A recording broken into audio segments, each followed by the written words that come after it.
Good morning. No, I'm just asking. Good morning, everyone. Now we are starting the session for today. So I would request all the audience to please be seated. And those who are sitting at the back, if they can come in the front, because a lot of chairs are empty. So please, I would request the people sitting at the back, if you can come in the front.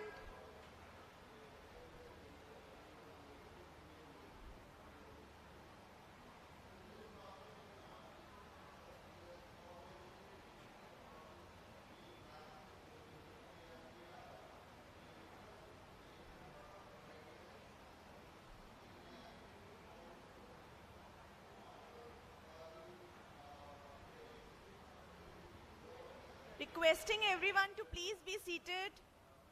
Please take your seats so that we can start the session.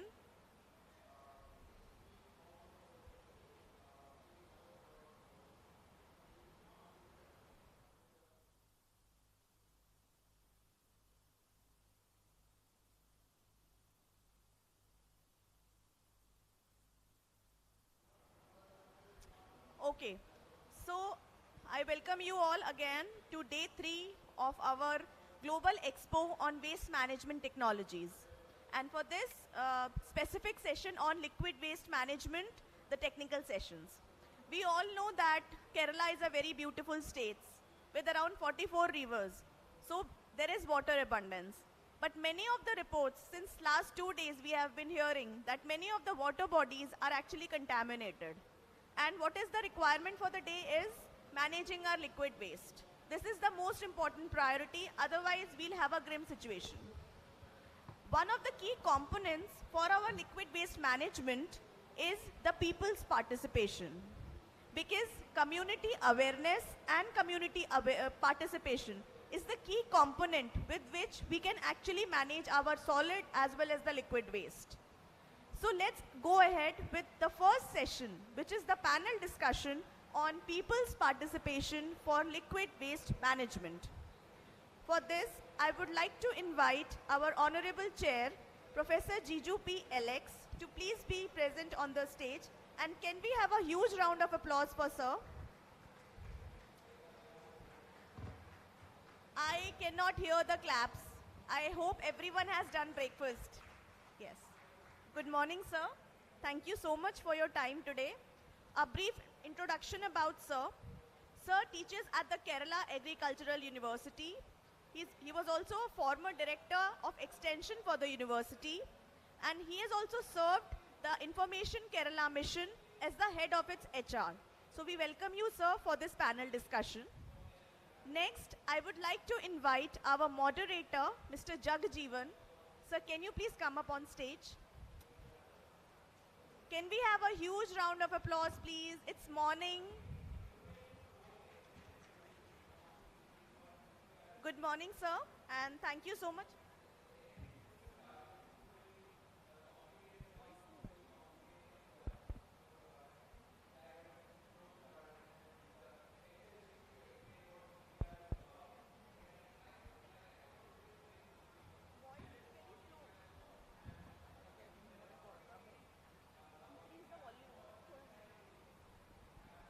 I'm so sorry for this. We have a technical glitch. So, okay. So, Sir is a consultant for campaigns for the Suchitwa mission, and he's also involved in the IEC activities for the mission. So, thank you so much, sir, for coming here today and giving us your time. Coming on to our speakers, the first speaker I would like to invite is Mr. P.K. Anand. Sir, can you please come up on stage?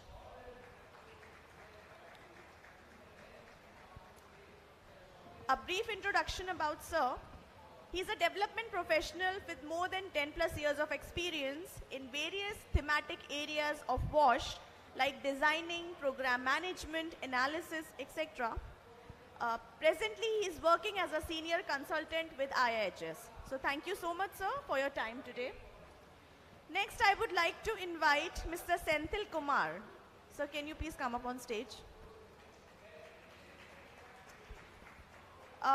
The audience who are standing, can you please come and sit?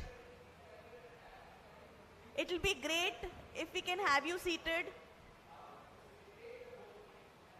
Thank you. our next speaker is Mr. Rohit Joseph. Sir. Good morning, sir. Sir is the CEO of Tags Forum LAP. So thank you so much, sir, for your time today for this discussion. Last but not the least, I would like to invite Mr. Ravindran, sir. Mr. Ravindran, sir.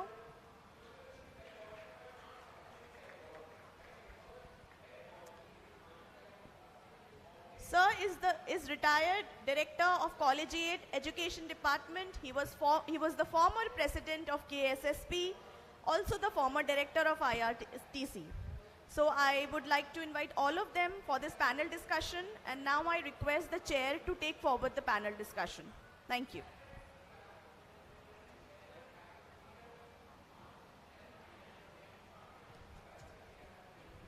ഇവിടെ ശബ്ദത്തിൻ്റെ ഒരു ചെറിയ ബുദ്ധിമുട്ടുണ്ടാവും. അപ്പുറത്ത് ഹാളിലും ഒരു programme നടന്നുകൊണ്ടിരിക്കുന്നതാണ്. ഇവിടെ നമുക്ക് ഏകദേശം ഒരു 1.5 മണിക്കൂറാണ് ലഭിക്കുക. ഈ 1.5 മണിക്കൂറിനുള്ളിൽ 2 കാര്യങ്ങൾ നടക്കണം. ഒന്ന്, ഈ പാനൽ അംഗങ്ങൾക്ക് പറയാനുള്ളത് എന്ത് എന്നുള്ളത് കേൾക്കുക. 2, സദസ്സിൽ ഇരിക്കുന്ന പ്രസിഡന്റുമാരുണ്ട്, വിവിധ വകുപ്പുകളെ പ്രതിനിധീകരിക്കുന്നവരുണ്ട്. നിങ്ങളുടെ ഈ രംഗത്തുള്ള അനുഭവം പറയാനുള്ള സമയമാണ്. അപ്പോൾ അതുകൊണ്ട് സമയം നമുക്കൊന്ന് ചെറുതായിട്ട് നിയന്ത്രിക്കേണ്ടി വരും. ആദ്യം പാനലിലെ ചെയർമാൻ ജനപങ്കാളിത്തത്തെക്കുറിച്ച് അദ്ദേഹം നമ്മൾ ചർച്ച ചെയ്യണം എന്ന് കരുതുന്ന കാര്യങ്ങൾ അദ്ദേഹം സൂചിപ്പിക്കും. അത് കഴിഞ്ഞാൽ ഓരോ പാനൽ അംഗങ്ങളും എനിക്ക് തോന്നുന്നു ഒരു 7-8 മിനിറ്റ് കൊണ്ട് അല്ലേ 10 മിനിറ്റ് പരമാവധി പറയുക. അതിൽ 3 വിഭാഗത്തിലുള്ള പാനൽ അംഗങ്ങളിവിടെ ഉണ്ട്. അത് സദസ്സ് അറിയുന്നത് നല്ലതാണ്. ഒന്ന്, പ്രത്യേകിച്ച് കമ്മ്യൂണിറ്റി പാർട്ടിസിപ്പേഷൻ, മൊബിലൈസേഷൻ ഇതിനൊക്കെ തന്നെ മറ്റ് സംസ്ഥാനങ്ങളിലൊക്കെ വർക്ക് ചെയ്ത് പരിചയമുള്ള ശ്രീ ആനന്ദും സെന്തിലും പ്രൊഫഷണൽ ഓർഗനൈസേഷൻ നിലയ്ക്ക് വർക്ക് ചെയ്ത എക്സ്പീരിയൻസും. അപ്പോൾ അത്തരത്തിൽ അവരുടെ അനുഭവം നമുക്ക് ഗുണകരമാണ്. രണ്ടാമത്തത്, കേരളത്തിൽ നടന്നിട്ടുള്ള പ്രധാനപ്പെട്ട ബഹുജന വികസന ക്യാമ്പയിനുകൾ, അത് ലിറ്ററസി ക്യാമ്പയിൻ ആയിരുന്നാലും പീപ്പിൾസ് പ്ലാൻ ക്യാമ്പയിൻ ആയിരുന്നാലും തുടങ്ങിയ എല്ലാ വികസന പ്രോഗ്രാമുകളെയും നേതൃത്വം കൊടുത്തിട്ടുള്ള സംസ്ഥാന തലത്തിൽ തന്നെ അത് രൂപകൽപ്പന ചെയ്യുന്നതിലും അതിന് നേതൃത്വം കൊടുത്തിട്ടുള്ള പ്രൊഫസർ PK രവീന്ദ്രൻ മാഷ് ഇവിടെയുണ്ട്. അപ്പോൾ അദ്ദേഹത്തിൻ്റെ അനുഭവം വളരെ പ്രധാനപ്പെട്ട ഒരു ന്യൂ ജനറേഷൻ്റെ ഈ കാര്യത്തിലുള്ള ഒരു വിഷൻ എന്താണ്, അതോടൊപ്പം തന്നെ ഫീൽഡിൽ നേരിട്ട് നേതൃത്വം കൊടുത്തിട്ടുള്ള പ്രൊഫസർ PK രവീന്ദ്രൻ മാഷിൻ്റെ പോലുള്ള ആൾക്കാർ. മറ്റൊന്ന് ശ്രീ രോഹിത് ജോസഫാണ്. രോഹിത് ജോസഫ് ഒരു ടെക്നോക്രാറ്റ് ആണെങ്കിലും അദ്ദേഹത്തിൻ്റെ എക്സ്പീരിയൻസ് എന്ന് പറയുന്നത് ഒരു social engineering integrate ചെയ്യപ്പെട്ടിട്ടുള്ള technology popularisation. അതാണ് രോഹിത്തിൻ്റെ ഏറ്റവും കൂടുതൽ സവിശേഷത. അപ്പോൾ ഗവേഷണം മാത്രമല്ല, ഇത്തരത്തിലുള്ള ആക്ഷൻ ഓറിയൻറ്റഡ് ഗവേഷണ പ്രവർത്തനങ്ങൾ ചെയ്യുന്നതാണ്. അപ്പോൾ ഈ 3 ധാരകൾ, ഈ 3 തരത്തിലുള്ള ചിന്താധാരകൾ നമുക്ക് ലഭിക്കും. അപ്പോൾ ഈ ഓരോരുത്തരും പരമാവധി ചെയർമാൻ ഒരു 10-12 മിനിറ്റ് എടുക്കും.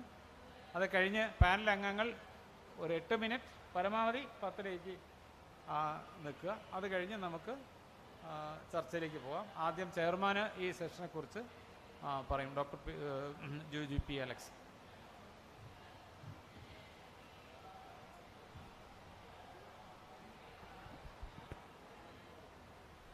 വേദിയിലുള്ള ഈ സെമിനാറിൽ പങ്കെടുത്ത് സംസാരിക്കാൻ എത്തിയിട്ടുള്ള വിശിഷ്ട വ്യക്തിത്വങ്ങളെ, ഇവിടെ സന്നിഹിതരായിട്ടുള്ള വിവിധ ഗ്രാമപഞ്ചായത്തുകളുടെയും അതുപോലെ തന്നെ മറ്റു തദ്ദേശ ഭരണ സ്ഥാപനങ്ങളുടെയും പ്രതിനിധികൾ, മറ്റു ഉദ്യോഗസ്ഥർ, പ്രിയപ്പെട്ടവരെ, കേരളത്തിൻ്റെ വികസനത്തെ സംബന്ധിച്ച് നാം ആലോചിക്കുമ്പോൾ ഏറ്റവും കൂടുതൽ നാം ശ്രദ്ധ നൽകേണ്ട ഒരു വിഷയത്തെക്കുറിച്ചാണ് ഇന്ന് നാം ഇവിടെ ചർച്ച ചെയ്യുന്നത്.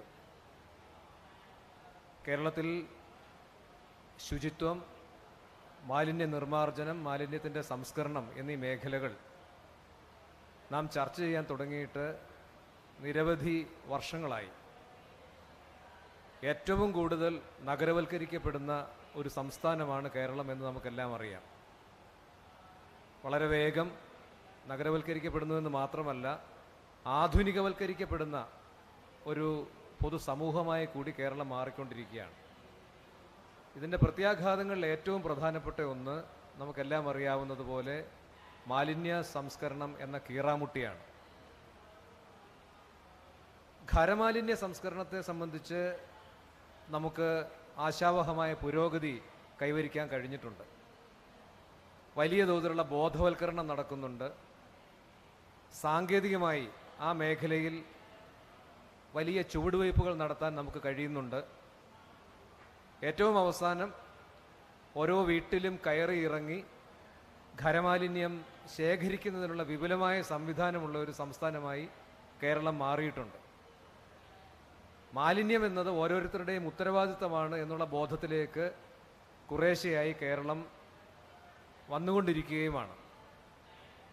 പക്ഷെ അവിടെയും നാം നേരിടുന്ന ഏറ്റവും പ്രധാനപ്പെട്ട പ്രശ്നം ദ്രവമാലിന്യ സംസ്കരണത്തിലെ നമ്മുടെ പരാധീനതകളാണ്. പരാധീനതകളെന്ന് മാത്രമല്ല, ഒരടി മുന്നോട്ട് വയ്ക്കാൻ കഴിയാത്ത വിധത്തിലുള്ള പ്രതിബന്ധങ്ങൾ നമ്മൾ ആ മേഖലയിൽ നേരിടുന്നുണ്ട്. അപ്പം അതുകൊണ്ട് തന്നെ കേരളം ഏത് വിധത്തിലുള്ള ഖരമാലിന്യ പ്രവർത്തനങ്ങൾ നടത്തിയോ അതിൽ നിന്നൊക്കെ വളരെ വ്യത്യസ്തവും തികച്ചും സാങ്കേതികമായി മികവുറ്റതുമായ പുതിയ സംവിധാനങ്ങൾ ദ്രവമാലിന്യ സംസ്കരണത്തെക്കുറിച്ച് നടത്തേണ്ടതായിട്ടുണ്ട്. ഈ മേഖലയിൽ വന്നിട്ടുള്ള പഠനങ്ങൾ ചൂണ്ടിക്കാണിക്കുന്നത് നമുക്കെല്ലാം അറിയാവുന്നതുപോലെ വെറും 10% മൂലധന നിക്ഷേപം ദ്രവമാലിന്യ സംസ്കരണ രംഗത്ത് അല്ലെങ്കിൽ നമ്മുടെ ജലാശയങ്ങൾ ഭംഗിയായി സൂക്ഷിക്കുന്നതിൽ ഒക്കെ വർദ്ധിപ്പിച്ചാൽ അതിൻ്റെ പരിണിത ഫലം ആരോഗ്യ മേഖലയിൽ ഏതാണ്ട് 80% മൂലധന നിക്ഷേപം കുറയ്ക്കാൻ കഴിയുമെന്നുള്ളതാണ്. അപ്പോൾ ആസൂത്രണ ബോർഡ് പോലെയുള്ള ഏജൻസികൾ പ്രധാനമായും നോക്കുന്നത് ഇതിൻ്റെ സാമൂഹികവും സാമ്പത്തികവുമായിട്ടുള്ള ഫലങ്ങളെക്കുറിച്ചാണ്. ഇതൊരു അഖിലേന്ത്യാ പഠനമാണ്. പ്രധാനമായും നടത്തിയിട്ടുള്ളത് IIT മദ്രാസാണ്. അവരുടെ പഠനത്തിൻ്റെ ആമുഖത്തിൽ വളരെ കൃത്യമായി പറയുന്നുണ്ട് 10% ഈ മേഖലയിൽ നടത്തുന്ന മൂലധന നിക്ഷേപം, അധികം നടത്തുന്ന മൂലധന നിക്ഷേപം ഏതാണ്ട് 80% ജനങ്ങളുടെ ആരോഗ്യ പരിരക്ഷയ്ക്ക് വേണ്ടി നാം ചെലവഴിക്കുന്ന തുകയിൽ കുറവ് വരുത്തുമെന്നുള്ളതാണ്. കേരളത്തിലെ സ്ഥിതി കുറച്ച് വ്യത്യസ്തമാണ്. നമുക്കെല്ലാം അറിയാവുന്നതുപോലെ തിളപ്പിച്ചാറ്റിയ വെള്ളം കുടിക്കുന്നു എന്നുള്ള ഒരു പൊതുവായിട്ടുള്ള സമീപനമുള്ളതുകൊണ്ട് ജലജന്യ രോഗങ്ങൾ പൊതുവെ കുറവാണ് എന്ന് നമുക്ക് പറയാം. പക്ഷേ നമ്മുടെ മുഴുവൻ ജലാശയങ്ങളിലും പരിധിക്കപ്പുറത്തേക്കുള്ള മാരകമായ സൂക്ഷ്മാണുക്കളും അതുപോലെ തന്നെ മറ്റ് വിഷവസ്തുക്കളും രാസവസ്തുക്കളും അടങ്ങിയിരിക്കുന്നു എന്നുള്ളതാണ്. ഇതിൻ്റെ പ്രധാനപ്പെട്ട കാരണം നമുക്ക് ശാസ്ത്രീയമായിട്ടുള്ള ദ്രവമാലിന്യ സംസ്കരണ സംവിധാനങ്ങളില്ല എന്നുള്ളതുമാണ്. 3 തരത്തിലാണ് നമുക്കിതിനെ കാണാൻ കഴിയുന്നത്. നാം ഇത് കേന്ദ്രീകൃതമായി നമുക്ക് ഈ മാലിന്യ സംസ്കരണം നടത്താൻ കഴിയുമോ എന്നുള്ള പ്രധാനപ്പെട്ട ചോദ്യമുണ്ട്. നമ്മുടെ നഗരങ്ങളൊന്നും അതുപോലെ തന്നെ ഗ്രാമപ്രദേശങ്ങളും കൃത്യമായി ആസൂത്രണം ചെയ്യപ്പെട്ടിട്ടുള്ള ഗ്രാമപ്രദേശങ്ങളോ നഗരപ്രദേശങ്ങളോ അല്ല. അതുകൊണ്ട് തന്നെ മാലിന്യ നിർമ്മാർജ്ജനത്തിനുള്ള വലിയ ശൃംഖലകൾ, പ്രത്യേകിച്ച് പൈപ്പുകൾ അതുപോലുള്ള സംവിധാനങ്ങളൊക്കെ നമ്മളെ സംബന്ധിച്ചിടത്തോളം വളരെ കുറവാണ്. ആ ഒരൊറ്റ കാരണം കൊണ്ട് തന്നെ എവിടെയെങ്കിലും ഉൽപ്പാദിപ്പിക്കപ്പെടുന്ന ദ്രവമാലിന്യം ശേഖരിച്ച് മറ്റൊരു സ്ഥലത്ത് കൊണ്ടുപോയി അത് ശാസ്ത്രീയമായി സംസ്കരിച്ച് ഉപയോഗിക്കുകയോ അല്ലെങ്കിൽ അത് തെള്ളുകയോ ചെയ്യുന്നതിനുള്ള സംവിധാനങ്ങൾ ആവിഷ്കരിക്കുക അത്ര എളുപ്പമല്ല. വളരെ ചുരുങ്ങിയ സ്ഥലത്ത് മാത്രമാണ് നമുക്കിത് ചെയ്യാൻ കഴിയുക. പിന്നീടുള്ളത് നമുക്ക് വികേന്ദ്രീകൃതമായി ഇതെങ്ങനെ ചെയ്യാൻ കഴിയുമെന്നുള്ളതാണ്. വികേന്ദ്രീകൃതമായിട്ടുള്ള ദ്രവമാലിന്യ സംസ്കരണത്തിലും കുറേയെങ്കിലും ഈ മാലിന്യം ശേഖരിക്കുകയും അതുപോലെ തന്നെ സംസ്കരിക്കുകയും ചെയ്യേണ്ടതായിട്ടുണ്ട്. മറ്റു പ്രധാനപ്പെട്ട സാധ്യത നമ്മുടെ കയ്യിലുള്ളത് ഓരോരുത്തരും ഉൽപ്പാദിപ്പിക്കുന്ന ദ്രവമാലിന്യം അതത് സ്ഥലങ്ങളിൽ തന്നെ ഓൺ ദ സ്പോട്ട് ആയി സംസ്കരിക്കാൻ കഴിയുമോ എന്നുള്ളതാണ്. ലോകത്തെവിടെയും ഈ 3 മാർഗങ്ങളുടെ സങ്കലനമാണ് ദ്രവമാലിന്യ സംസ്കരണത്തിൽ പൊതുവെ സ്വീകരിക്കപ്പെടുന്നത്. ഈ 3 കാര്യങ്ങളും നടത്തുന്നതിന് വിശദമായിട്ടുള്ള പഠനങ്ങൾ ആവശ്യമുണ്ട്. ഈ 3 കാര്യങ്ങളും ചേർന്നുള്ള ഒരു തന്ത്രം ആവിഷ്കരിക്കുന്നതിനും വിശദമായ പഠനങ്ങളുടെയും അതുപോലെ തന്നെ ഓരോ സ്ഥലത്തുമുള്ള സാധ്യതകളുടെ വിലയിരുത്തലുകളുടെയും ആവശ്യമുണ്ട്. ഇത് കേരളത്തിൽ പൊതുവെ നടന്നിട്ടില്ല എന്നുള്ളതാണ് യാഥാർത്ഥ്യം. ഇനി പ്രത്യേകിച്ച് ഈ എക്സ്പോ അതുപോലെ തന്നെ ഈ ഗവൺമെൻറ് എടുത്തിട്ടുള്ള പൊതുവായിട്ടുള്ള തീരുമാനങ്ങൾ, കേരളത്തെ മാലിന്യമുക്തമാക്കുന്നതിനുള്ള പ്രധാനപ്പെട്ട ശ്രമങ്ങൾ, ഇത് നാം വെറുതെ ഒരു ഒരു പൊതുവായിട്ടുള്ള സംഘാടനത്തിന് ആവശ്യങ്ങൾക്ക് വേണ്ടി പറയുന്നതല്ല, മറിച്ച് കേരളത്തിൻ്റെ സാമ്പത്തിക നിലയെ, കേരളത്തിൻ്റെ സാമ്പത്തിക വളർച്ചയെ വലിയ തോതിൽ ത്വരിതപ്പെടുത്തുന്നതിനുള്ളൊരു പ്രധാനപ്പെട്ട മാർഗം കൂടിയാണ്. ഞാൻ നേരത്തെ പറഞ്ഞതുപോലെ ഇതുമായി ബന്ധപ്പെട്ട കണക്കുകൾ സൂചിപ്പിക്കുന്നത് ഏതാണ്ട് ടൂറിസം മേഖല ഉൾപ്പെടെയുള്ള വിവിധ സാമ്പത്തിക മേഖലകളിൽ ശുചിത്വം ഉറപ്പാക്കുന്നത് വഴി മാത്രം, പ്രത്യേകിച്ച് ദ്രവമാലിന്യ സംസ്കരണം കൊണ്ട് മാത്രം നമുക്ക് നേടാനാകാവുന്ന അധിക വരുമാനം ഇന്ത്യയിൽ ഏതാണ്ട് $500 മില്യൺ എന്നുള്ളതാണ്. കാരണം നമ്മുടെ ടൂറിസം, അതുപോലെ തന്നെ മറ്റ് അനുബന്ധ മേഖലകൾ, ഇവയുടെയൊക്കെ കാര്യപ്രാപ്തി, ഫലക്ഷമത പ്രധാനമായും ആശ്രയിച്ചിരിക്കുന്നത് നാം എങ്ങനെ നമ്മുടെ സ്ഥലങ്ങളെ ശുചിയായി സൂക്ഷിക്കുന്നു എന്നുള്ളതാണ്. നമ്മുടെ ഇവിടെ കുടിക്കാൻ കൊള്ളാവുന്ന വെള്ളം ലഭിക്കുന്നുണ്ടോ എന്നുള്ളതാണ്. നമ്മുടെ ജലാശയങ്ങളിൽ ഇറങ്ങി കുളിക്കാൻ ഇവിടെ വരുന്നൊരു സഞ്ചാരിക്ക് കഴിയുമോ എന്നുള്ളതാണ്. സഞ്ചാരികൾക്ക് മാത്രമല്ല, തദ്ദേശീയർക്കും ഓരോ വ്യക്തിയുടെയും ആരോഗ്യത്തിൻ്റെ പ്രധാനപ്പെട്ട പ്രശ്നമാണത്. അപ്പോൾ ആ ഒരൊറ്റ കാരണം കൊണ്ട് തന്നെ ശുചിത്വം എന്നുള്ളത്, പ്രത്യേകിച്ച് ദ്രവമാലിന്യ സംസ്കരണം, നാം ഇതുവരെ വലുതായി ഇടപെട്ടിട്ടില്ലാത്ത ഈ മേഖലയിൽ വലിയ തോതിലുള്ള മാറ്റങ്ങൾ വരേണ്ടതായിട്ടുണ്ട്. നമ്മുടെ ഈ സെമിനാർ അത് ചർച്ച ചെയ്യുമെന്നുള്ളതാണ് നാം പ്രതീക്ഷിക്കുന്നത്. ഏതൊക്കെയാണ് സാങ്കേതിക വിദ്യകൾ, എന്തൊക്കെ തരത്തിലുള്ള ദ്രവമാലിന്യ സംസ്കരണ സാങ്കേതിക വിദ്യകളാണ് നമുക്ക് അനുവർത്തിക്കാൻ കഴിയുക, ഓരോ സ്ഥലത്തുമുള്ള സാങ്കേതിക വിദ്യകളുടെ പ്രയോഗം എന്തായിരിക്കണം, സാങ്കേതിക വിദ്യകളല്ല പ്രധാനപ്പെട്ട പ്രശ്നം എന്നുകൂടി നമ്മൾ മനസ്സിലാക്കേണ്ടതായിട്ടുണ്ട്.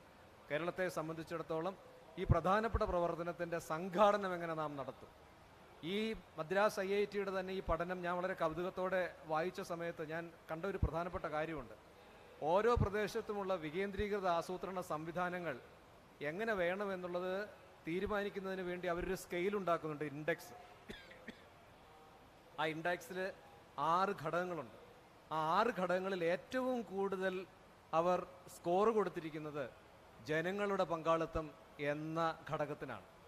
ജനങ്ങളുടെ പങ്കാളിത്തം എന്ന ഘടകത്തിനാണ് ഒരു പ്രദേശത്ത് വികേന്ദ്രീകൃതമായി നമുക്ക് ദ്രവമാലിന്യ സംസ്കരണ സംവിധാനം ഉണ്ടാക്കുന്നതിന് വേണ്ടിയുള്ള സ്കെയിലിങ്ങിൽ ഏറ്റവും കൂടുതൽ സ്കോർ കൊടുത്തിരിക്കുന്നത് ജനങ്ങളുടെ പാർട്ടിസിപ്പേഷൻ എന്ന ഫാക്ടറിനാണ്, കമ്പോണൻറ്റിനാണ്. അപ്പം അതിൻ്റെ അർത്ഥം സാങ്കേതികവിദ്യകളുടെ അഭാവമല്ല, ലോക മാതൃകകൾ നമ്മുടെ മുന്നിൽ ഇല്ലാഞ്ഞിട്ടല്ല, വലിയ തോതിലുള്ള മൂലധന നിക്ഷേപത്തിനുള്ള മൂലധനം വേണമെങ്കിലും നമുക്ക് കണ്ടെത്താൻ കഴിയും.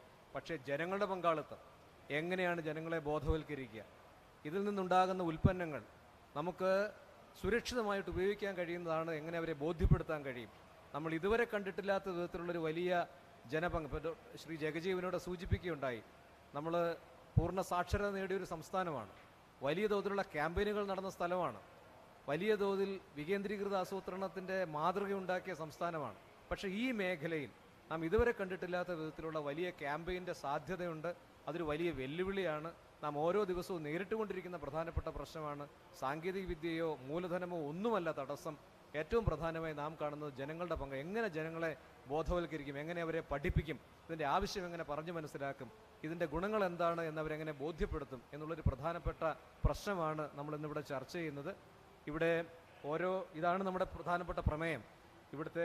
ഇവിടെ വന്നിരിക്കുന്ന വളരെ ബഹുമാന്യരായിട്ടുള്ള ഇതിൻ്റെ പാനൽ പങ്കെടുത്ത് സംസാരിക്കുന്നവർക്ക് 10 മിനിറ്റ് ആയിരിക്കും നമുക്ക് ആദ്യം ലഭിക്കുക.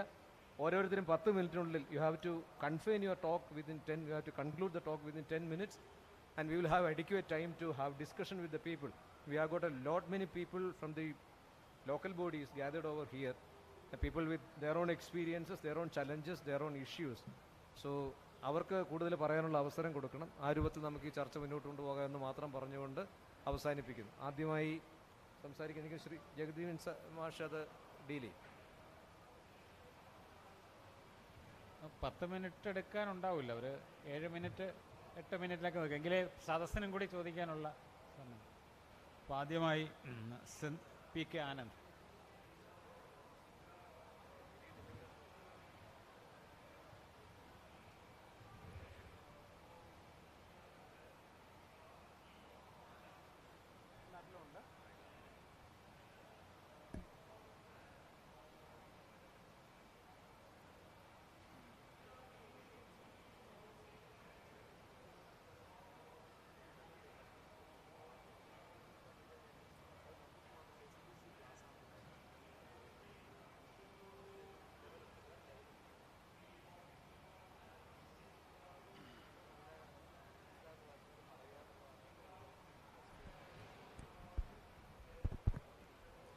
എല്ലാവർക്കും നമസ്കാരം. എൻ്റെ പേര് ആനന്ദ്. ചെന്നൈ ബേസ് ചെയ്തിട്ടുള്ള തമിഴ്നാടു അർബൻ സാനിറ്റേഷൻ പ്രോഗ്രാമിലാണ് ഞാൻ വർക്ക് ചെയ്യുന്നത്. കേരളത്തിൽ ഇതിനു മുൻപ് വർക്ക് ചെയ്തിട്ടുണ്ട്. എന്തായാലും നിലവിൽ ഈ പ്രോഗ്രാമിനെ കുറിച്ച് ആദ്യം സംസാരിക്കാം. ഇതിൽ നിന്ന്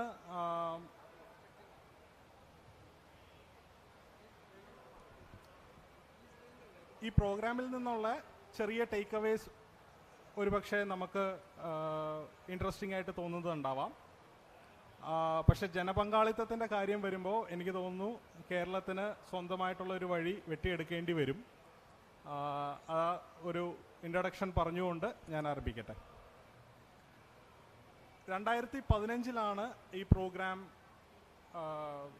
ഒരു പ്ലാനിംഗ് ഫേസിൽ വന്നത്. 2016 തമിഴ്നാട്ടിൽ റോൾ ഔട്ട് ചെയ്യുന്ന രീതിക്കുള്ള തമിഴ്നാട്ടിലെ നമ്മുടെ LSJDക്ക് സമാനമായിട്ട് അവിടെ municipal administration and water supply department, ആ ഡിപ്പാർട്ട്മെൻറ്റാണ് അർബൻ തമിഴ്നാടിൻ്റെ വേസ്റ്റ് മാനേജ്മെൻറ്റും അതേപോലെ ഡ്രിങ്കിങ് വാട്ടർ സപ്ലൈ കാര്യങ്ങൾ മാനേജ് ചെയ്യുന്നത്. ആ ഡിപ്പാർട്ട്മെൻറ്റുമായിട്ട് ചേർന്ന് അവിടുത്തെ അർബൻ ലോക്കൽ ബോഡീസിനോടുകൂടി വളരെ ക്ലോസായി വർക്ക് ചെയ്തുകൊണ്ട് അവർക്ക് വേണ്ടുന്ന പ്ലാനിങ് ആൻഡ് ഇംപ്ലിമെൻറ്റേഷൻ സപ്പോർട്ട് കൊടുത്തുകൊണ്ട് എങ്ങനെ അർബൻ തമിഴ്നാട്ടിലെ എല്ലാ വീടുകളിലും ഉൽപ്പാദിപ്പിക്കപ്പെടുന്ന ബ്ലാക്ക് വാട്ടർ, കക്കൂസ് മാലിന്യം എങ്ങനെ കൃത്യമായി ട്രീറ്റ് ചെയ്ത് ഡിസ്പോസ് ചെയ്യാം എന്നുള്ളതാണ് ഈ പ്രോജക്റ്റിൻ്റെ ഒരു ബോട്ടം ലൈൻ. നമ്മൾ 2 അപ്രോച്ചായിരുന്നു. ഒരേ സമയം ട്രിച്ചി എന്ന കോർപ്പറേഷൻ ഏരിയയിൽ വളരെ ഫോക്കസ്ഡ് ആയിട്ട് പ്ലാനിങ് ആൻഡ് ഇംപ്ലിമെൻറ്റേഷൻ നടന്നു CWISE എന്ന പ്രോഗ്രാമിന് കീഴിൽ. അതോടൊപ്പം തന്നെ വേറൊരു ടീം സ്റ്റേറ്റ് ലെവലിൽ ചെന്നൈ ബേസ് ചെയ്തുകൊണ്ട് ട്രിച്ചിയിൽ ഇംപ്ലിമെൻ്റ് ചെയ്യുമ്പോൾ അല്ലെങ്കിൽ പ്ലാൻ ചെയ്യുമ്പോൾ വരുന്ന ചലഞ്ചസിനെയും വരുന്ന ബുദ്ധിമുട്ടുകളെയും സ്റ്റേറ്റ് ലെവലിൽ അഡ്രസ്സ് ചെയ്യാനുള്ള ഒരു ടീം ചെന്നൈയിലും ഓപ്പറേറ്റ് ചെയ്തു. ഇപ്പോൾ ഈ 2 ട്രിച്ചിയിലെ ഇംപ്ലിമെൻറ്റേഷൻ ചെന്നൈയിലെ പ്ലാനിങ്ങിന് ഒത്തിരി ഹെൽപ്പ് ചെയ്തിട്ടുണ്ട്. നമ്മളുടെ ടാർഗറ്റ് ഏതാണ്ട് 649 അർബൻ ലോക്കൽ ബോഡീസ്, അവിടെ ടൗൺ പഞ്ചായത്ത് എന്നുള്ള ഒരു അഡീഷൻ ഉണ്ട്. നമുക്ക് മുനിസിപ്പാലിറ്റിയും കോർപ്പറേഷനാണ്, അവിടെ ഒരു ടൗൺ പഞ്ചായത്ത് എലമെൻറ്റും കൂടെ ഉണ്ട്. 649 അർബൻ ലോക്കൽ ബോഡീസിൽ ഏതാണ്ട് 2011 സെൻസസ് പ്രകാരം ഏതാണ്ട് 3 കോടി ജനങ്ങൾ വരും. ഇപ്പോഴത്തെ ഒരു എസ്റ്റിമേറ്റ് എടുക്കുകയാണെങ്കിൽ 3.5 കോടിക്ക് മേൽ, അതായത് ഏതാണ്ട് കേരളത്തിൻ്റെ ജനസംഖ്യ ടോട്ടൽ വരുന്ന രീതിക്ക് ഇത്രയും ജനങ്ങളെ ബാധിക്കുന്ന, ഇത്രയും ജനങ്ങൾക്ക് ഉപകാരപ്രദമാവുന്ന ബ്ലാക്ക് വാട്ടർ മാനേജ്മെൻ്റ് ആണ് പ്രോജക്റ്റിൻ്റെ ഫോക്കസ് ആയിട്ട് തുടക്കത്തിലെ 2 വർഷത്ത് നടന്നത്.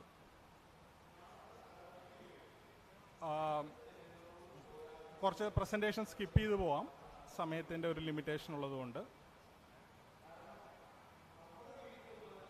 നമ്മൾ 16 സ്റ്റാർട്ട് ചെയ്യുമ്പം ആ ചുമന്ന കളറിൽ കാണുന്ന പ്രശ്നങ്ങളാണ് നമ്മൾ ഏറ്റവും അധികം അവിടെ ചുമന്ന കളറിലെ പ്ലസ് പോയിൻറ്സും മൈനസായിട്ട് കിടക്കുന്ന ചില അഡ്രസ്സ് ചെയ്യേണ്ട ചില പോയിൻറ്റ്സ് നമ്മൾ കണ്ടെത്തി. ഇത് സ്റ്റേറ്റ് ലെവൽ ഒഫീഷ്യൽസുമായിട്ട് നമ്മൾ ഡിസ്കസ് ചെയ്തിരുന്നു. അപ്പോൾ ഒരു കേരളത്തോട് സാമ്യത ഒരു കാര്യത്തിൽ വന്നത്, ഈ വീട്ടിൽ നിന്ന് കക്കൂസ് മാലിന്യം എടുത്തുകൊണ്ട് പോകുന്ന ആ സർവീസ് കംപ്ലീറ്റ് പ്രൈവറ്റ് പ്ലേയേഴ്സാണ് മാനേജ് ചെയ്യുന്നത്. ഡീസ്ലഡ്ജിങ് ഓപ്പറേറ്റേഴ്സ് എല്ലാം പ്രൈവറ്റ് ഫീൽഡിലാണ്. അതൊരു ത്രൈവിങ് മാർക്കറ്റുമാണ്. എന്നാൽ അത് വളരെയധികം അൺറെഗുലേറ്റ് ചെയ്യപ്പെട്ട അവസ്ഥയിലായിരുന്നു. സമാനമായിട്ടുള്ള അവസ്ഥയായിരിക്കാം ഇവിടെ. കാരണം ഇവിടെ നമ്മുടെ വീടുകളിൽ നിന്ന് ഇത് എടുത്തുകൊണ്ട് പോയാലും എവിടെ ട്രീറ്റ് ചെയ്യാം, അല്ലെങ്കിൽ ഒരു ഇത്ര കിലോമീറ്റർ പരിസരത്തിനുള്ളിൽ ഇത് ട്രീറ്റ് ചെയ്യാനുള്ള ഓപ്ഷൻ ഉണ്ടോ എന്നുള്ള ചോദ്യം നമ്മുടെ മുമ്പിലുണ്ട്. സ്റ്റേറ്റ് ഗവൺമെൻറ്റിൻ്റെ ടാർഗറ്റ് ആയിട്ടുള്ള 40 FSTPസും അതിൻ്റെ ഫലമായിട്ടാണ് ഇപ്പോൾ ഗവൺമെൻറ് ഒരു സ്റ്റാൻഡ് എടുത്തിട്ടുള്ളത്. സ്റ്റേറ്റ് ഗവൺമെൻറ്റുമായിട്ടുള്ള പ്ലാനിങ്ങിൽ ആദ്യത്തെ ഫോക്കസ് സ്റ്റേറ്റ് ഇൻവെസ്റ്റ്മെൻറ്റ് പ്ലാനിങ് ഉണ്ടാവണം, അതിലേക്ക് ഫണ്ട് ഡെഡിക്കേറ്റ് ചെയ്യണം. അപ്പോൾ ആദ്യത്തെ അപ്രോച്ച് എക്സിസ്റ്റിംഗ് ആയിട്ടുള്ള STPs, സിവറേജ് ട്രീറ്റ്മെൻറ്റ് പ്ലാന്റ്സിനെ ഓഗ്മെൻറ്റ് ചെയ്യണം, അതിൻ്റെ കപ്പാസിറ്റി ഒപ്റ്റിമൈസ് ചെയ്യണം. അതോടൊപ്പം ഡീകാൻഡിങ് സ്റ്റേഷൻസിൻ്റെ എണ്ണം കൂട്ടുക. ഇതായിരുന്നു ആദ്യത്തെ പ്ലാൻ.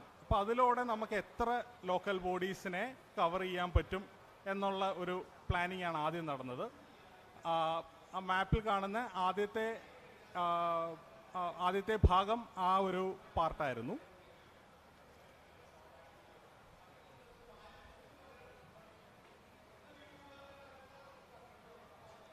രണ്ടാമതും മൂന്നാമതും വരുന്ന ഫേസിൽ STPസിനോടൊപ്പം തന്നെ stand alone faecal sludge treatment plants, അതായത് നെറ്റ്വർക്ക്ഡ് അല്ലാത്ത സീവേർഡ് അല്ലാത്ത സ്ഥലങ്ങളിൽ ഒറ്റപ്പെട്ട് നിൽക്കുന്ന അർബൻ ലോക്കൽ ബോഡീസിനായിട്ട് faecal sludge treatment plan set ചെയ്യുക എന്നുള്ളത്, ആ പ്ലാനിങ് നടന്നു.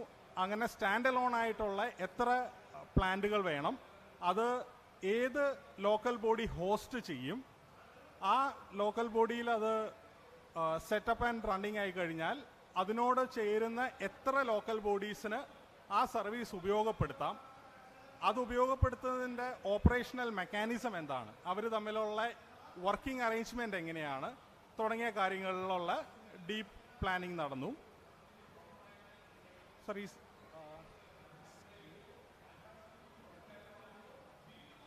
നിലവിൽ ഈ പ്രോസസ്സ്, അതായത് ഞങ്ങളുടെ in terms of numbers target 56 fecal sludge treatment പ്ലാന്റുകൾ ഉണ്ടാവുക എന്നുള്ളതായിരുന്നു STP ഓഗ്മെൻറ്റേഷനോടൊപ്പം. ആ 56 നിലവിൽ 32 എണ്ണം അപ്പ് ആൻഡ് റണ്ണിങ് ആണ്. 32 fecal sludge treatment plants functioning ആണ്. അത് ഏതാണ്ട് ഒരു 1.2 crore ജനങ്ങൾക്ക് അതിൻ്റെ ഉപകാരം കിട്ടുന്ന രീതിക്ക് ആ പ്ലാന്റുകൾ റണ്ണിങ് ആയിക്കൊണ്ടിരിക്കുന്നു. നിലവിലെ ഫേസിൽ വർക്ക് നടക്കുന്നത് ഒന്ന്, ബാക്കി FSTPs കംപ്ലീറ്റ് ആവണം. അതോടൊപ്പം ഇപ്പം ഫോക്കസ് ചെയ്തിരിക്കുന്ന അർബൻ ലോക്കൽ ബോഡീസിനോടൊപ്പം റൂറൽ ലോക്കൽ ബോഡീസിനെ ക്ലസ്റ്റർ ചെയ്യണം. അർബൻ ലോക്കൽ ബോഡീസിൽ സെറ്റ് ചെയ്തിട്ടുള്ള ഫീക്കൽ സ്ലെഡ്ജ് ട്രീറ്റ്മെൻറ്റ് പ്ലാന്റ്സിൻ്റെ സൗകര്യം അതിൻ്റെ പരിസരങ്ങളിലുള്ള ഗ്രാമപഞ്ചായത്തുകൾക്കും കൂടെ കണക്ട് ചെയ്ത് ഉപകാരപ്പെടുന്ന രീതിക്കുള്ള വർക്കാണ് ഇപ്പോൾ ഇനിഷ്യേറ്റ് ചെയ്ത് നടന്നുകൊണ്ടിരിക്കുന്നത്. കോവിഡിൻ്റെ ഒരു 2-2.5 വർഷം പ്രോജക്റ്റിൻ്റെ സ്പീഡിനെ ബാധിച്ചിട്ടുണ്ട്. ഇതെല്ലാം അതിൻ്റെ ഒരു കണക്കുകളാണ്. നമ്മൾ ഇനിഷ്യൽ സ്റ്റേറ്റ് ഇൻവെസ്റ്റ്മെൻറ്റ് പ്ലാനിൽ നമ്മൾ തുടങ്ങിയതനുസരിച്ച് സ്റ്റാർട്ടിങ്ങിൽ 40% അർബൻ പോപ്പുലേഷനെ കവർ ചെയ്യേണ്ടിയിരുന്നത് വിത്ത് പ്രോപ്പർ ട്രീറ്റ്മെൻറ്റ് ഫെസിലിറ്റീസ്. ഇപ്പം ഫേസ് 2 കംപ്ലീഷനിലാണ് ഞങ്ങൾ നിൽക്കുന്നത്. 60% മേൽ വന്നിട്ടുണ്ട്. ബാക്കിയുള്ള STP ഓഗ്മെൻറ്റേഷനും ബാക്കി വരുന്ന 24 FSTP കംപ്ലീഷനും കൂടെ കഴിയുമ്പോൾ അർബൻ ലോക്കൽ ബോഡിയിലെ എല്ലാ വീടുകളെയും ഇതിലേക്ക് കവർ ചെയ്യാൻ പറ്റും എന്നുള്ളതാണ് പ്രതീക്ഷ. ഇതിൻ്റെ ടെക്നോളജി പാർട്ടിനെ കുറിച്ച് എൻ്റെ കൊളീഗ് സംസാരിക്കും.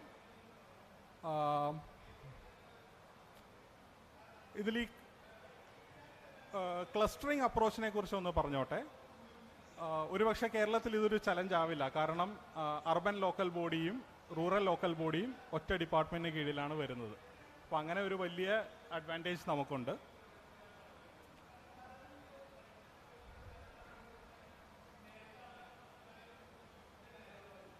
ജനപങ്കാളിത്തത്തിൻ്റെ കേസിൽ നമുക്ക് ആദ്യമായിട്ട് ഇൻ്റർവെൻഷൻ വേണ്ടി വന്നത് ട്രീറ്റ്മെൻറ്റ് നടക്കുന്നതിന് മുൻപുള്ള കളക്ഷൻ പ്രോസസ്സ്. അതായത് നമ്മുടെയൊക്കെ വീട്ടിൽ നമ്മൾ പണിയുന്ന സെപ്റ്റിക് ടാങ്ക് അല്ലെങ്കിൽ കുഴിക്കക്കൂസ് ആണെങ്കിൽ ആ ട്വിൻ പിറ്റ്, അതിൻ്റെ സ്റ്റാൻഡേർഡ്, അത് ഗവൺമെൻറ് നിഷ്കർഷിക്കുന്ന സ്റ്റാൻഡേർഡിലാണോ, അത് സേഫ് എന്താ പറയുന്നത് സേഫായിട്ടുള്ള രീതിക്കാണോ ചെയ്യുന്നത് എന്നുള്ള ഒരു ചോദ്യമുണ്ട്. അല്ല. അപ്പോൾ എങ്ങനെ ജനങ്ങളെ ഈ ഒരു കാര്യത്തിലേക്ക് കൊണ്ടുവരാം? ശരിയായിട്ടുള്ള ഒരു സെപ്റ്റിക് ടാങ്ക് എന്നാൽ എന്താണ്, അതെങ്ങനെ പണിയും, അതിൽ നിന്ന് ഔട്ട്ഫ്ലോ വരുന്ന വാട്ടർ വെള്ളം സ്റ്റോം ഡ്രെയിനിലേക്ക് പോകാതിരിക്കണം, ഓപ്പൺ ഡ്രെയിനിലേക്ക് പോകാതിരിക്കണം. ഈ കാര്യങ്ങളിൽ വളരെ ഇൻറ്റൻസീവായിട്ടുള്ള ക്യാമ്പയിൻ്റെ റിക്വയർമെൻ്റ് ഉണ്ടായിരുന്നു. അത് ഞങ്ങളുടെ പ്രോഗ്രാമിൽ അറ്റ് സ്കെയിൽ ഞങ്ങൾക്ക് ഇതുവരെ ആ ഒരു സ്കെയിൽ അച്ചീവ് ചെയ്യാൻ പറ്റിയിട്ടില്ല. അതിൻ്റെ ഇനിഷ്യൽ സ്റ്റേജിലാണ്. നടന്ന സ്ഥലം 1 ട്രിച്ചി, 2 കോയമ്പത്തൂർ പെരിയനായക്കൻ പാളയം എന്ന് പറയുന്ന ടൗൺ പഞ്ചായത്ത്. അവിടുത്തെ ഇൻറ്റൻസീവ് ക്യാമ്പയിൻ്റെ ഭാഗമായിട്ട് നടന്ന ഒരു വളരെ മേജറായിട്ടുള്ള ഒരു ഔട്ട്പുട്ട്, വീടുകളിൽ നിന്നും സ്റ്റോം വാട്ടർ ഡ്രെയിനിലേക്ക് സെപ്റ്റിക് ടാങ്കിൽ നിന്നോ അല്ലെങ്കിൽ ട്വിൻ പിറ്റിൽ നിന്നോ ഔട്ട്ഫ്ലോ ഉണ്ടായിരുന്നതിനെ പ്ലഗ് ചെയ്യാൻ പറ്റി. അത് ടൗൺ പഞ്ചായത്തിൻ്റെയും ജനങ്ങളുടെയും പങ്കാളിത്തത്തോടു കൂടി ഈ ഒരു പ്രോസസ്സ് വളരെ ഇൻറ്റൻസീവായിട്ട് ചെയ്തെടുക്കാൻ പറ്റി. പക്ഷേ ഇതിൻ്റെ ഒരു സ്കെയിലബിൾ മോഡലിലേക്ക് എത്തേണ്ടിയിരിക്കുന്നു.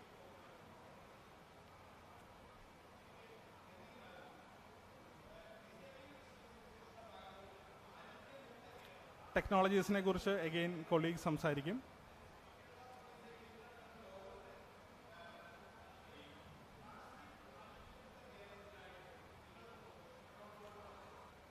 കേരളത്തിൽ ഇപ്പം സർക്കാർ ഇനിഷ്യേറ്റ് ചെയ്ത മലമ്പൂതം ക്യാമ്പയിന് സമാനമായിട്ട് കക്കാമാൻ, ഏകദേശം വാക്കിൻ്റെ അർത്ഥം സെയിമായിട്ട് തന്നെ വരുന്നു. കക്കാമാൻ ക്യാമ്പയിൻ അവിടെ നമ്മുടെ പ്രോജക്റ്റിൻ്റെ ഭാഗമായിട്ട് റോൾ ഔട്ട് ചെയ്യുന്നുണ്ട്. ലോക്കൽ ബോഡീസിൽ ജനങ്ങളിലേക്ക് ഈ മെസ്സേജ് എത്തിക്കാൻ വേണ്ടുന്നതായ സ്പെസിഫിക് ആയിട്ടുള്ള ടാർഗറ്റഡ് IEC BCC ആക്ടിവിറ്റീസ് നടക്കുന്നുണ്ട്. വളരെ റീസെൻ്റായിട്ട് തമിഴ്നാട് ഗവൺമെൻറ് ഇതിനു വേണ്ടി ഒരു സൈസബിൾ റിസോഴ്സും അലോക്കേറ്റ് ചെയ്തിട്ടുണ്ട് അവരുടെ IEC കോമ്പോണൻറ്റിൽ നിന്ന്. അപ്പോൾ ഇതിനകത്ത് ബേസിക്കായിട്ട് ഒരു പാട്ടൊക്കെ ഉണ്ട്, ഒരു രസമുള്ളൊരു പാട്ടൊക്കെ ഉണ്ട് ഇതിനകത്ത്. ഇവിടെ ഒരു പക്ഷേ നമുക്ക് ഇപ്പോൾ അത് പ്ലേ ചെയ്യാനുള്ള ഒരു പോസിബിലിറ്റി ഇല്ല. അപ്പോൾ ജനങ്ങളെ സെൻസിറ്റൈസ് ചെയ്യാന്നുള്ള ഒരു പ്രോസസ്സാണ് ഇവിടെ നടക്കുന്നത്. നിങ്ങളുടെ വീട്ടിൽ നിന്നും കക്കൂസ് മാലിന്യം ഒരു പ്രൈവറ്റ് പ്ലെയർ എടുത്തുകൊണ്ട് പോയാൽ, ഡീസ്ലഡ്ജിങ് ഓപ്പറേറ്റർ വന്ന് സക്ക് ചെയ്ത് എടുത്തുകൊണ്ട് പോയാൽ അത് അടുത്തുള്ള പറമ്പിലോ അല്ലെങ്കിൽ തോട്ടിലോ കളയാതെ പ്രോപ്പർ ട്രീറ്റ്മെൻറ്റ് ഫെസിലിറ്റിയിൽ എത്തുന്നു അല്ലെങ്കിൽ ഡീകാൻഡിങ് സ്റ്റേഷനിൽ എത്തുന്നു എന്ന് ഉറപ്പുവരുത്താനുള്ളൊരു ചുമതല നിങ്ങൾക്ക് കൂടിയുണ്ട് എന്ന് പറഞ്ഞു വെക്കുന്നതാണ് ഈ ക്യാമ്പയിൻ്റെ ഒരു ബോട്ടം ലൈൻ, ഒരു സമ്മറി. അപ്പോൾ പല സ്ഥലങ്ങളിലും പ്രാക്ടീസസ് ഉണ്ടായിരുന്നു. പലരും ചില പോക്കറ്റ്സിൽ ഇപ്പം കൃഷി ചെയ്യുന്ന കൃഷിയിടത്തിലേക്ക് ഇത് ഡയറക്റ്റായിട്ട് പമ്പ് ചെയ്താൽ നല്ല വളമാണ് എന്ന് ഉള്ള സങ്കല്പത്തിലുള്ള സാഹചര്യങ്ങൾ പോലും ഉണ്ടായിരുന്നു. അതിനെയൊക്കെ ഒരു പരിധി വരെ നമുക്ക് അവരെ ബോധവൽക്കരിക്കാനും തിരുത്താനുമുള്ള ഒരു ക്യാമ്പയിനായിട്ട് ഇത് മാറ്റാൻ സാധിച്ചിട്ടുണ്ട്. അത്രയും ചലഞ്ചസ് ഒരുപക്ഷെ നമ്മുടെ നാട്ടിലുണ്ടാവില്ല. പക്ഷേ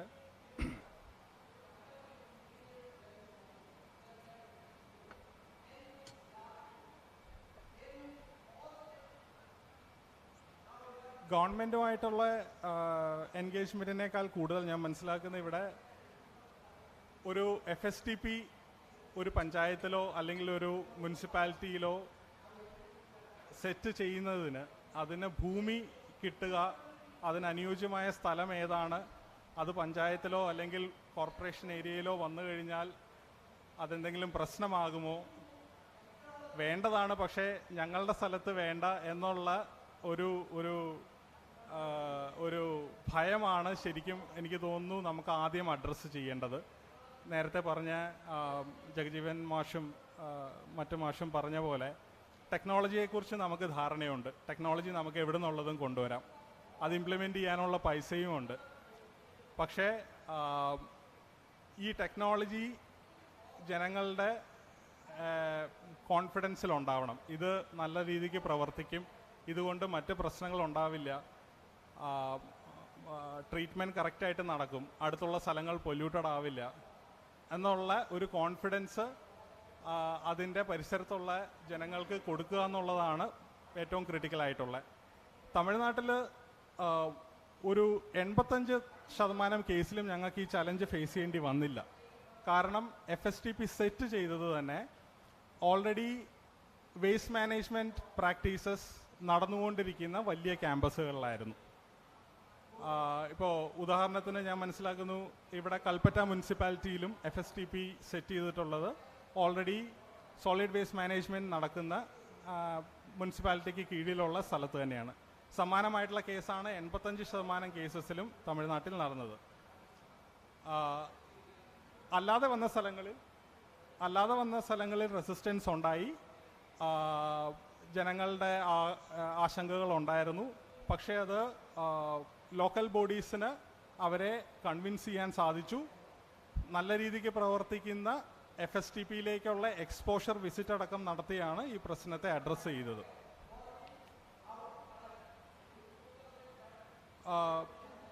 ഞാൻ ഡിസ്കഷൻ ഇവിടെ ഹോൾഡ് ചെയ്യാണ്. നമ്മൾ കവർ ചെയ്യാണ്ട് പോയ 1-2 പോയിന്റ്സ് ഉണ്ടായിരുന്നു. ഒരു ഇൻക്ലൂഷൻ പാർട്ടിനെ കുറിച്ചും കൂടെ ഉണ്ടായിരുന്നു. അത് നമുക്ക് പിന്നെ സംസാരിക്കാം.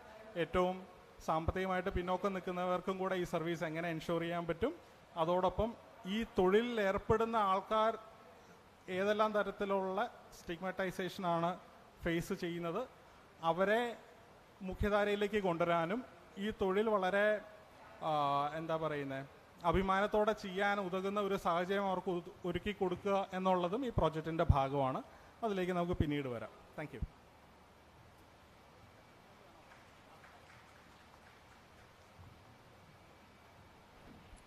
അടുത്തത് ശ്രീ സെന്തിലാണ്. സമയം ശ്രദ്ധിക്കാം.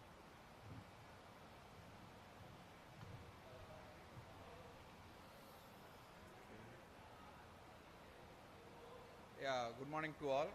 Myself Senthil.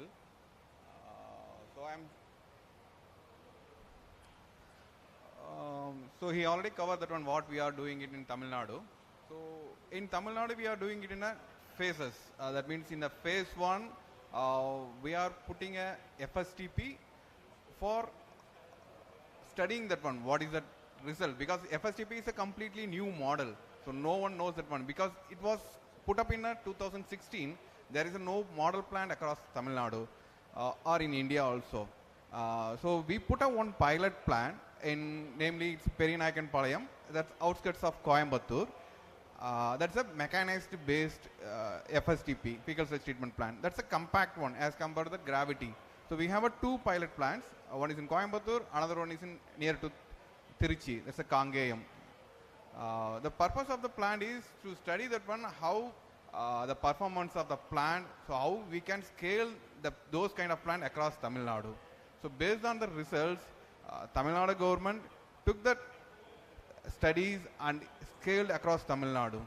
So we have initially planned to put 49 plants across Tamil Nadu that will cover around 80% of the rural population. That's around 3 crore population. So Tamil Nadu having a 6 crore population, 3 crore living in the urban populations. Yeah.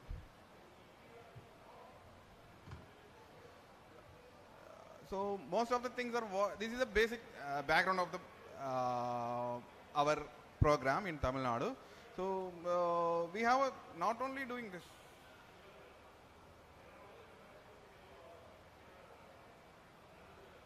We are not only doing the treatment and enhancing treatment. Our approach is entire value chain, FSM value chain. That FSM value chain is coming from access, containment and transporting that fecal sludge to the treatment facility and treating that one and reusing that treated fecal sludge. So Anand already covered all the parts of the treatment, how the treatment scaled across Tamil Nadu, all those points. I am here covering that one, how the access are improved and the containments are improved. So all the household in across Tamil Nadu having a septic tank, but the septic tank we generally call it as a containment. The containments are not in standard size. It's not as per the IS code. So most of the tanks are lengthy or depth. If they doesn't have the thing that one, if you have a deeper tank, you no need to desludge at all. So those are the things are there in the market. So go for a deeper tank, higher volume tank. If the volume is much higher than the design, there is no digestion will take place. So whatever things are going into the septic tank, it will be as it is. There is no reduction because the microbes need to travel a lot as compared to the compact tanks. So all the containments, means most of the containments in Tamil Nadu not in a standard size. And also most of the people not able to or not affordable to put a septic tanks. So the insanitary toilets are prevalent across peri-urban area. So we came up with a pipe septic tank, which is a model available in Thrissur. We took a model from Thrissur and put it in a Trichy. That's cost around 20,000 rupees. The outlet of the water from the effluent is much less pollutant as compared to that earlier case. Earlier it was a 600 BOD COD. The pollutant load we are comparing with COD and BOD. Now the outlet is hardly 100 and 150. So that was the improvement we put it in for the containment. The other one is we took a existing containment and convert that one to IS code, based on the IS code. So there also we improved the efficiency of the septic tank. So why we are doing that, converting the containment? So by doing all this containment improvement, we showcasing the local body by converting your existing septic tanks. You can achieve or you can treat all your waste in your household itself.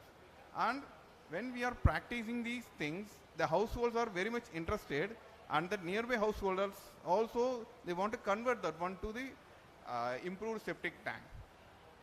And we have one more model, it's a chlorine tablet. In this, the existing septic tank, the liquid which is coming out of the septic tank is treated with the chlorine tablets.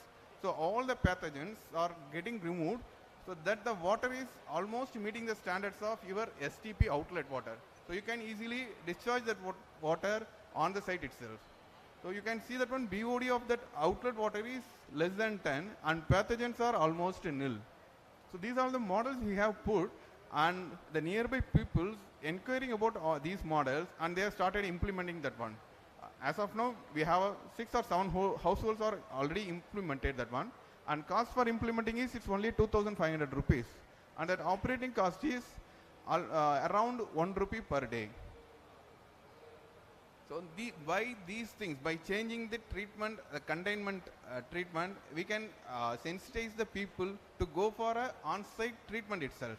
So they can avoid the penalizing from the ULB, because in Tamil Nadu you are not able to discharge the untreated sewage into the stormwater drains. Those things we can easily cover. So in the chlorine tablet we have a normal, that's a gravity method, automized method. So in the automized method there will be around 8,000 rupees, but your operating cost will be reduced around 50%. So those are the advantages are there. Those models are, it's working. So anyone can come to Trichy and see that one. And the next one, from the individual household containment improvement, now we go to the containment improvement of CT and PT. Where the CT PT do not have the UGSS connections, they go for a on-site treatment of their fecal sludge. So here we change the existing containment from the normal septic tank to improved septic tank. When it was in a normal septic tank, every alternative day they need to go for a desludging, because it is getting blocked and also too much of sludge was there. So it's a desludging is impractical for them. And alternative days they are starting desludging. Whenever they go for a desludging, the CD is getting closed.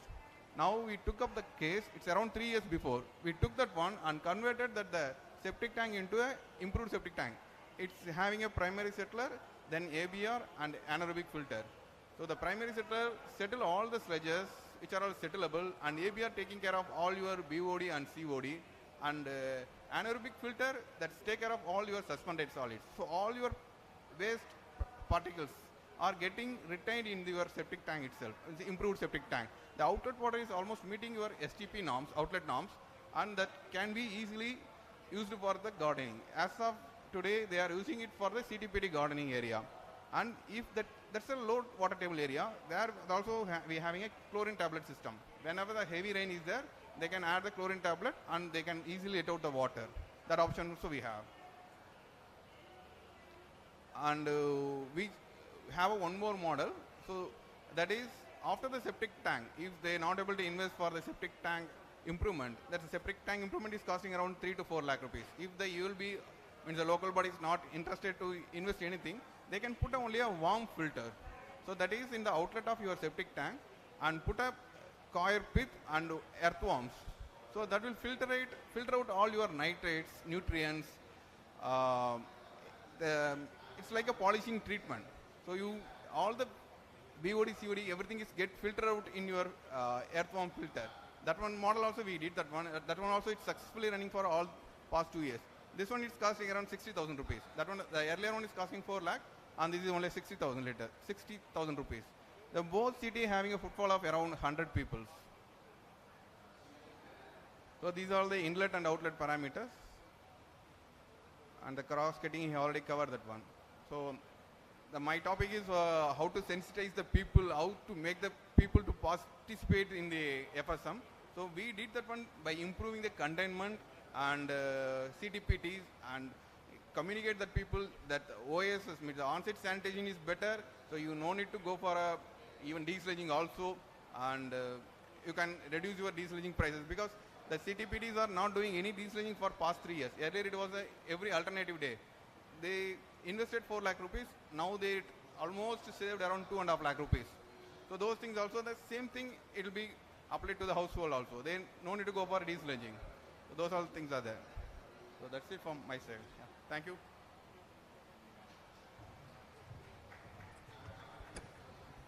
അടുത്തതിന് professor P K Raveendran.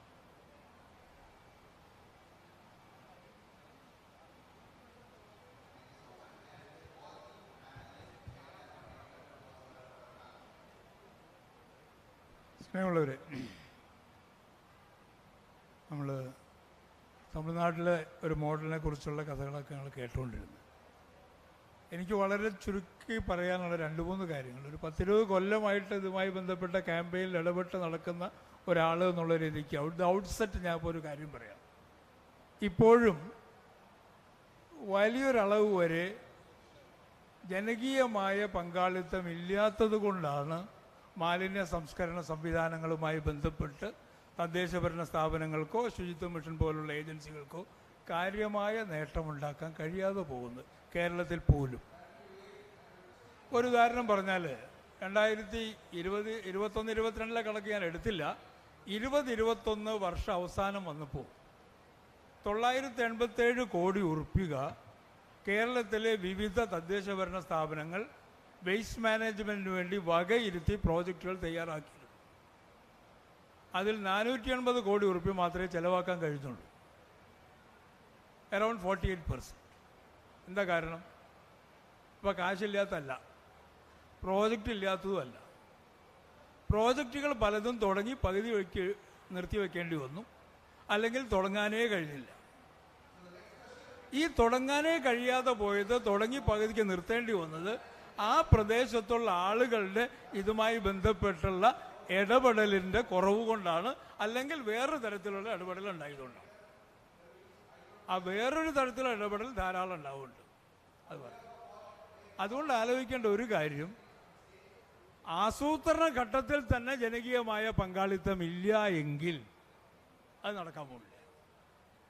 നമ്മളുടെ ഒട്ടുമിക്ക പ്രോജക്റ്റുകളെ സംബന്ധിച്ചിടത്തോളം ഉണ്ടാകുന്നത്, project തയ്യാറാക്കി നടപ്പിലാക്കാൻ സമയത്ത് മിക്കവാറും ഏതാണ്ട് ഫെബ്രുവരി മാസമൊക്കെ ആകുമ്പോൾ നിർവഹണ ഉദ്യോഗസ്ഥൻ ആ പ്രദേശത്ത് ചെല്ലുന്നു.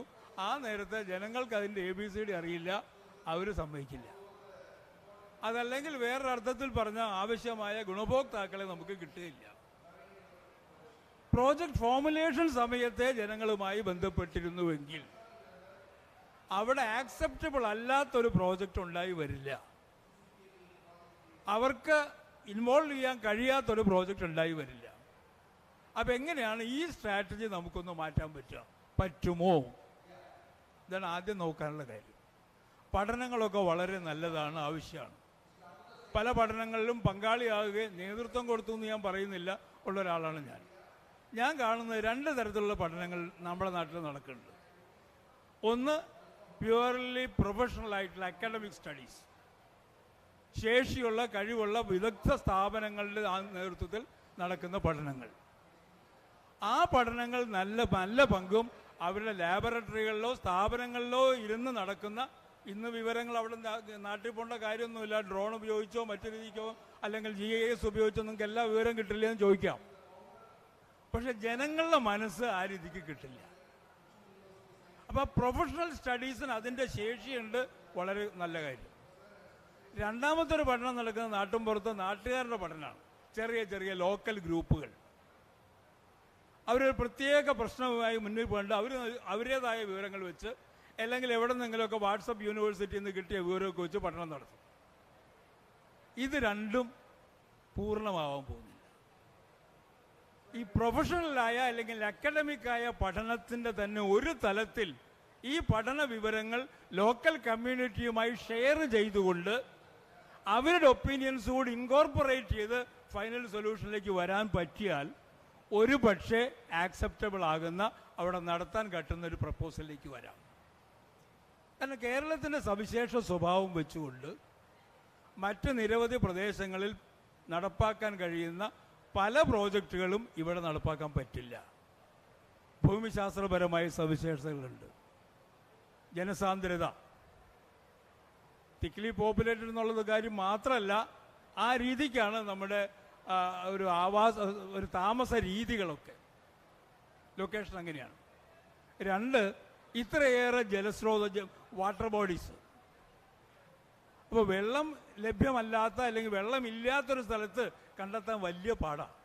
തോടുകളും പുഴകളും ഒക്കെ തന്നെ ഇൻ്റർലിങ്ക്ഡായിട്ട് നിങ്ങൾ എവിടെ കൊണ്ടുപോയി ഒരു സംവിധാനം ഉണ്ടായി കഴിഞ്ഞാലും ഏതാനും മീറ്ററുകൾ അകലെ മാറി ഒരു വാട്ടർ സോഴ്സ് ഉണ്ടാവും. അത് കണ്ടാമിനേറ്റ് ചെയ്യുന്നതിനെ കുറിച്ച് ബോധ്യമാവേണ്ടി വരും. അപ്പോൾ അതാണ് പ്രധാനപ്പെട്ടു വരുന്ന ഒരു പ്രശ്നം. നമുക്ക് സോളിഡ് വേസ്റ്റ് മാനേജ്മെൻറ്റിൻ്റെ കാര്യത്തിൽ ഒരു നേട്ടം കുറേയെങ്കിലും ഉണ്ടാക്കാൻ പറ്റിയത് നമ്മുടേതായ ഒരു മോഡൽ വെച്ചുകൊണ്ട് സോഴ്സ് ബേസ്ഡ് ആയിട്ടുള്ള വേസ്റ്റ് ട്രീറ്റ്മെൻറ്റ് നടപ്പിലാക്കാൻ കഴിഞ്ഞതുകൊണ്ട് മാത്രമാണ്.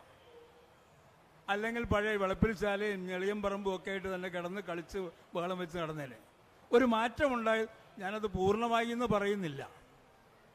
എത്ര ലോക്കൽ ബോഡികളിലും മുഴുവൻ വീടുകളിലും അത്തരം സംവിധാനം ഉണ്ടാക്കാൻ കഴിഞ്ഞിട്ടുണ്ടെന്ന് ചോദിച്ചു കഴിഞ്ഞാൽ ഒരിടത്തുമില്ല എന്ന് പറയാൻ എനിക്ക് ധൈര്യമില്ല. പക്ഷെ ഒരുപക്ഷെ സത്യതായിരിക്കാം. മേ ബി 80% ചിലയിടത്ത്, അതിനേക്കാൾ കുറച്ചുകൂടി കൂടുതൽ, പലയിടത്തും 30-40% താഴെയാണ്. എന്താ പറ്റുന്നത്? ഇത് ഇഷ്യൂ ഒരുവിധം പരിഹരിച്ചു വന്നപ്പോൾ ഇപ്പം നല്ല പങ്ക് സോളിഡ് വേസ്റ്റ് എന്ന് പറഞ്ഞാൽ ലോക്കൽ ബോഡിയെ സംബന്ധിച്ചിടത്തോളം, നമ്മുടെ കമ്മ്യൂണിറ്റിയെ സംബന്ധിച്ചിടത്തോളം ബയോഡേഗ്രേഡബിൾ വേസ്റ്റിനെ വിട്ട് കളഞ്ഞു. നോൺ ബയോ മാത്രമേ എടുക്കുന്നുള്ളൂ. കാരണം ഹരിതകർമ്മസേന അതേ ചെയ്യുന്നുള്ളൂ എന്നുള്ളതുകൊണ്ട് ബയോഡേഗ്രേഡബിൾ വേസ്റ്റിൻ്റെ കാര്യം നമ്മൾ പരിഹരിച്ചു, പൂർണ്ണമായി വിട്ടു. അതല്ലല്ലോ സ്ഥിതി. പ്രശ്നം ഉണ്ടാക്കുന്നത് പ്രധാനമായിട്ട് അത് തന്നെയാണ്. നല്ല പങ്ക് വാട്ടർ ബോഡീസിനെ ഇപ്പോഴും കണ്ടാമിനേറ്റ് ചെയ്യുന്നത്, ചീത്തയാകുന്നത് അവിടേക്ക് വലിച്ചെറിയപ്പെടുന്ന ബയോഡിഗ്രേഡബിൾ വേസ്റ്റാണ്. അപ്പോൾ വാട്ടർ ബോഡീസിൻ്റെ ഹെൽത്തിനെ കുറിച്ച് നമ്മൾ തീരെ കൺസേൺഡ് അല്ല. അതുകൊണ്ടാണ് ദ്രവമാലിന്യ സംസ്കരണം ഇപ്പോഴും നമ്മുടെ മുഖ്യ അജണ്ടയായി വരാത്തത്.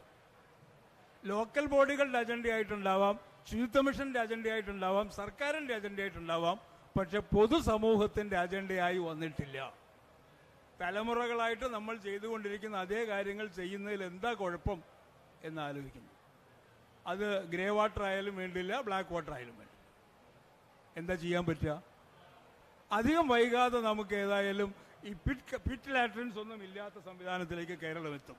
മിക്കവാറും ഏതാണ്ട് ആ തരത്തിലേക്ക് ആയിട്ടുണ്ട്. അപ്പം നമ്മുടെ സെപ്റ്റി ടാങ്കിൽ കിടക്കുന്ന മാലിന്യത്തിൻ്റെ പ്രശ്നമുണ്ട്. എനിക്ക് തോന്നുന്നില്ല കേരളത്തിൽ എവിടെയെങ്കിലും കൺവെൻഷണലായ രീതിക്കുള്ള അർബനൈസേഷൻ്റെ ഭാഗമായി പറയുന്ന സീവറേജ് ഫെസിലിറ്റി ഉണ്ടാക്കാൻ ഇനി പറ്റുമെന്ന് ഞാൻ വിശ്വസിക്കുന്നില്ല. കേരളത്തിൽ തിരുവനന്തപുരം നഗരത്തിലെ 46 വാർഡുകളിലാണ് ഈ സംവിധാനമുള്ളത്. അത് പണ്ട് ഏതോ കാലത്ത് വെറുതെ കിടന്നിരുന്ന മുട്ടത്തറയിൽ ആ ഒരു പ്ലാന്റ് ഉണ്ടാക്കാൻ കഴിഞ്ഞത് കൊണ്ട് മാത്രം നടന്നതാണ്. ഈ കൊച്ചിയിലുണ്ട് 5% ഏരിയയിൽ മാത്രം. ഇനി കൊച്ചി നഗരത്തിൽ സീവറേജ് ലൈൻ ഉണ്ടാക്കാൻ പറ്റുമോ? പിന്നൊരു ലൈനുള്ളത് കുറച്ച് ഗുരുവായൂരാ. ഈ അടുത്ത കാലത്താണ് ഓപ്പൺ ചെയ്തത്. 77 തുടങ്ങിയതാ. ഇനി ഒരു പൈപ്പ് ലൈൻ ഇടാൻ അവിടെ ആരും സമ്മതിക്കുന്നില്ല. അപ്പം എന്താ ഫെസിലിറ്റി? ഓഫ് കോഴ്സ് FSTPയെ കുറിച്ച് ആലോചിക്കാം. അപ്പോൾ ഒരു കോമൺ ഫെസിലിറ്റി എവിടെയെങ്കിലും ഉണ്ടാക്കിയെടുക്കുന്നതിന് ഇവിടെ നടത്തുന്ന എല്ലാ ശ്രമങ്ങളും വിജയിക്കാതെ പോകുന്നു, പരാജയപ്പെടുന്നു എന്ന് പറഞ്ഞില്ലേ ഞാൻ. എന്താ നമ്മുടെ ഒരു മൈൻഡ് സെറ്റ്? അപ്പോൾ നമ്മുടേതായ ഒരു മോഡൽ രൂപപ്പെട്ടു വരേണ്ടേ? എനിക്കറിഞ്ഞുകൂടാ. ജൈവമാലിന്യം, ഖരജൈവമാലിന്യം നമുക്ക് ഉറവിടത്തിൽ തന്നെ സംസ്കരിക്കാൻ കഴിഞ്ഞതുപോലെ നമ്മളുടെ ഓരോ വീട്ടിലെയും സെപ്റ്റിക് ടാങ്കിനകത്തുള്ള മാലിന്യങ്ങൾ അവിടെ വെച്ച് തന്നെ ട്രീറ്റ് ചെയ്യാൻ പറ്റുന്നൊരു സംവിധാനം ഉണ്ടായാലേ ഈ പ്രശ്നം പരിഹരിക്കപ്പെടൂ. അല്ലാതെ ഒരു പ്രദേശത്തുള്ള 10, 50, 100 വീടുകളിലെ ഈ സെപ്റ്റിക് മാലിന്യം ഒന്നിച്ചൊരു സ്ഥലത്തേക്ക് എത്തിക്കുക എന്നുള്ളത് ഇവിടെ ഈ അടുത്ത കാലങ്ങളിലൊന്നും നമുക്ക് മാനസികമായി ഉൾക്കൊള്ളാൻ കഴിയാത്തൊരു സാധനം. അതുകൊണ്ട് ഗവേഷണ സ്ഥാപനങ്ങളും മറ്റൊക്കെ ഇടപെടേണ്ടത് ഈ മേഖലയിലും കേരള സമൂഹത്തിന് ഡൈജസ്റ്റ് ചെയ്യാൻ കഴിയുന്ന, കേരളത്തിന് ജോഗ്രഫിക്കലായിട്ട് സാധ്യമാകുന്ന ഒരു മോഡൽ ഉണ്ടാക്കാൻ വേണ്ടിയിട്ട്. അതല്ലാതെ ഈ പ്രശ്നം ഗൗരവമായി പരിഹരിക്കപ്പെടുമെന്ന് തോന്നുന്നില്ല. ഡീസെൻട്രലൈസ്ഡ്, എല്ലാ അർത്ഥത്തിലും ഡീസെൻട്രലൈസ്ഡ്, സോഴ്സ് ബേസ്ഡ്. അപ്പോൾ അതേപോലെ തന്നെ നിങ്ങൾക്ക് ഗ്രേ വാട്ടർ ട്രീറ്റ്മെൻറ്റും ആലോചിക്കാൻ പറ്റുമോ? എനിക്കിപ്പോൾ സൊല്യൂഷൻ പറയാനില്ല. ഇതാണ് ലോക്കൽ കമ്മ്യൂണിറ്റിയിൽ ഗൗരവമായി ചർച്ച ചെയ്യപ്പെടേണ്ടതും അവരുടെ ഭാഗത്തുനിന്ന് പരിഹാര നിർദ്ദേശങ്ങൾ ഉണ്ടാകാം. അതല്ലാതെ ഒരു നിർദ്ദേശവുമായി ഒരു പ്രോജക്റ്റുമായി അങ്ങോട്ട് ചെന്നു കഴിഞ്ഞാൽ അത് ടോട്ടലായി അങ്ങ് ആക്സെപ്റ്റ് ചെയ്യപ്പെടുമെന്ന് ചിന്തിക്കേണ്ട. അങ്ങനെ ആക്സെപ്റ്റ് ചെയ്യാൻ തയ്യാറുള്ളൊരു സമൂഹമല്ല കേരളത്തിൽ. ബാക്കി പലയിടത്തും നടക്കുമായിരിക്കാം, ഇവിടെ പറ്റില്ല. അപ്പം നമ്മൾ ആദ്യം നോക്കേണ്ടത് ഇവിടെയുള്ള ആളുകളുടെ മൈൻഡ് സെറ്റ്. ധാരാളം കാര്യം അറിയുന്നവരാണ് ഇവിടെ ഉള്ളവർ. അത് വേണ്ടതും വേണ്ടാത്തതും ഒക്കെ അറിയാം. എതിർക്കാൻ നല്ല മനസ്സുള്ളവരാണ്. ആ എതിർപ്പിനെ മനസ്സിൽ കണ്ടുകൊണ്ട് ആ എതിർപ്പില്ലാത്ത രീതിക്ക് എങ്ങനെയാണ് ജനകീയമായ പങ്കാളിത്തം ഉണ്ടാക്കിയെടുക്കാൻ കഴിയുക. അപ്പോൾ ഏത് പ്രോജക്റ്റ് ആയാലും അത് കഴിയാവുന്നത്ര ട്രാൻസ്പാരൻ്റ് ആകണം. അതിനകത്ത് സാങ്കേതിക വിദ്യ അടക്കം പൊതുസമൂഹവുമായി ചർച്ച ചെയ്ത് കൊണ്ടുപോകണം. എന്നിട്ട് അവരെ കൺവിൻസ് ചെയ്യിക്കണം. എവിടെയെങ്കിലും ഉള്ളൊരു മോഡൽ കൊണ്ടേ കാണിച്ചുകൊണ്ട് മാത്രമായില്ല. അതൊരു ഡെമോൺസ്ട്രേഷൻ മാത്രമേ ആവുള്ളൂ. ട്രെയിനിങ്ങും ഡെമോൺസ്ട്രേഷനും ഡിഫറൻ്റ് ആണ്. You can demonstrate. സോപ്പ് ഉണ്ടാക്കാൻ പഠിപ്പിക്കുന്ന ഞാൻ കണ്ടിട്ടുണ്ട്. സ്കൂളിലെ കുട്ടികളെ പഠിപ്പിക്കാൻ 2 മണിക്കൂറുണ്ട്. പക്ഷെ ആ കുട്ടി നാളെ സോപ്പ് ഉണ്ടാക്കാൻ പോകുന്നില്ല. പക്ഷെ നിങ്ങൾ ഒരാഴ്ചയോ 10 ദിവസമോ അതുണ്ടാക്കാൻ ഒരു സോഴ്സ് ആ ഒരു സംവിധാനത്തിനകത്ത് നിന്ന് കൂടെ നിന്ന് ചെയ്തു കഴിഞ്ഞാൽ you will do that.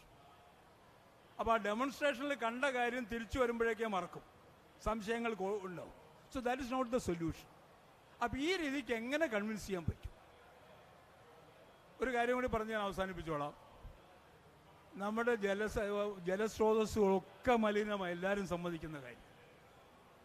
Keralam ഇപ്പം മുന്നോട്ട് വയ്ക്കുന്ന പല കാര്യങ്ങളും നവകേരളവുമായി ബന്ധപ്പെട്ട് ടൂറിസം ഡിപ്പാർട്ട്മെൻറ്റ് മിക്കവാറും എല്ലാ പഞ്ചായത്തുകാരും എവിടെയൊക്കെ ഒരു വാട്ടർ ബോഡി ഉണ്ടോ അവിടെ വാട്ടർ ബോഡിയുമായി ബന്ധപ്പെട്ട ടൂറിസം പ്രോജക്റ്റുകൾ ഉണ്ടായിക്കൊണ്ടിരിക്കുക, ഫാം ടൂറിസം പ്രോജക്റ്റുകൾ ഉണ്ടായിക്കൊണ്ടിരിക്കുക, മത്സരിച്ച് പഞ്ചായത്തുകൾ ചെയ്യുക.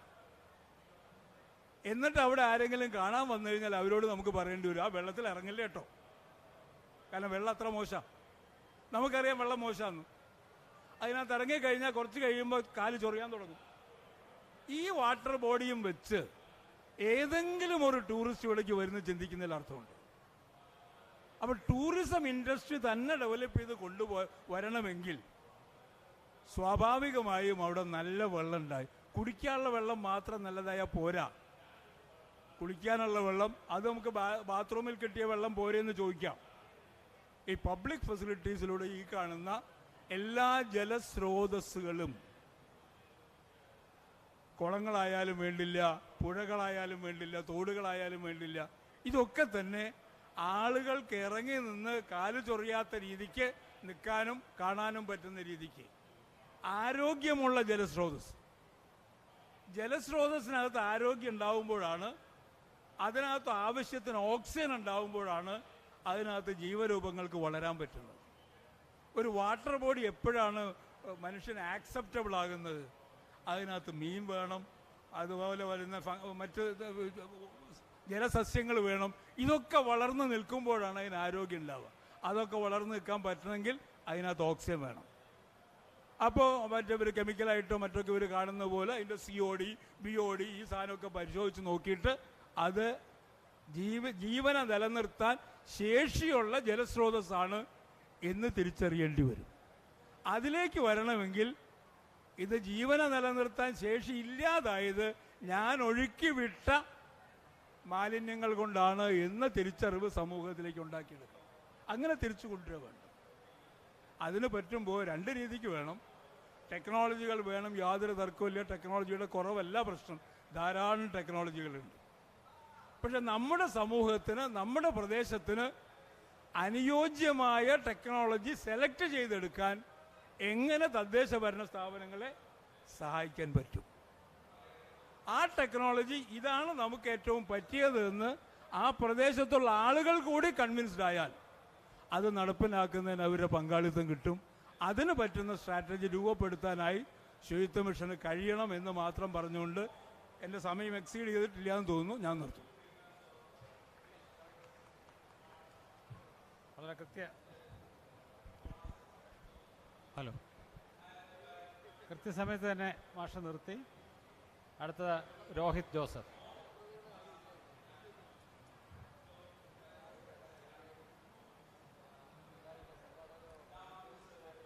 നമസ്കാരം.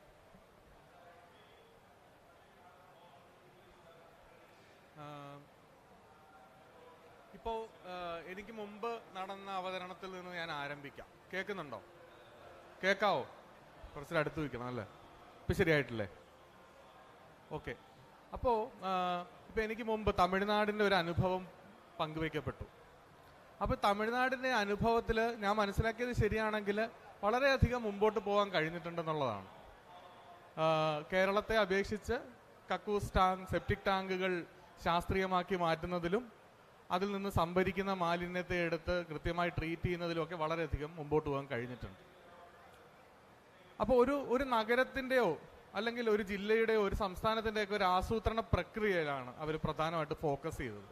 അപ്പോൾ എങ്ങനെ ഇത് പ്ലാൻ ചെയ്യും, എങ്ങനെ ഇത് നടപ്പാക്കും എന്നൊക്കെയുള്ള ഒരു കാഴ്ചപ്പാടിലാണ് ആ അവതരണം നടന്നത്.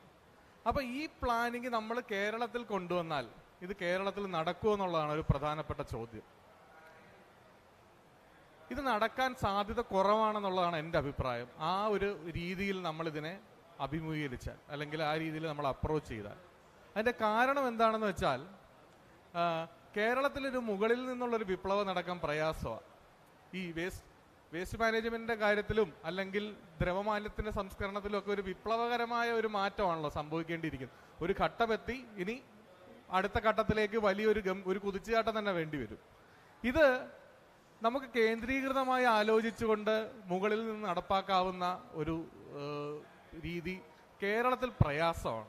രണ്ട് കാരണങ്ങൾ കൊണ്ടാണത്.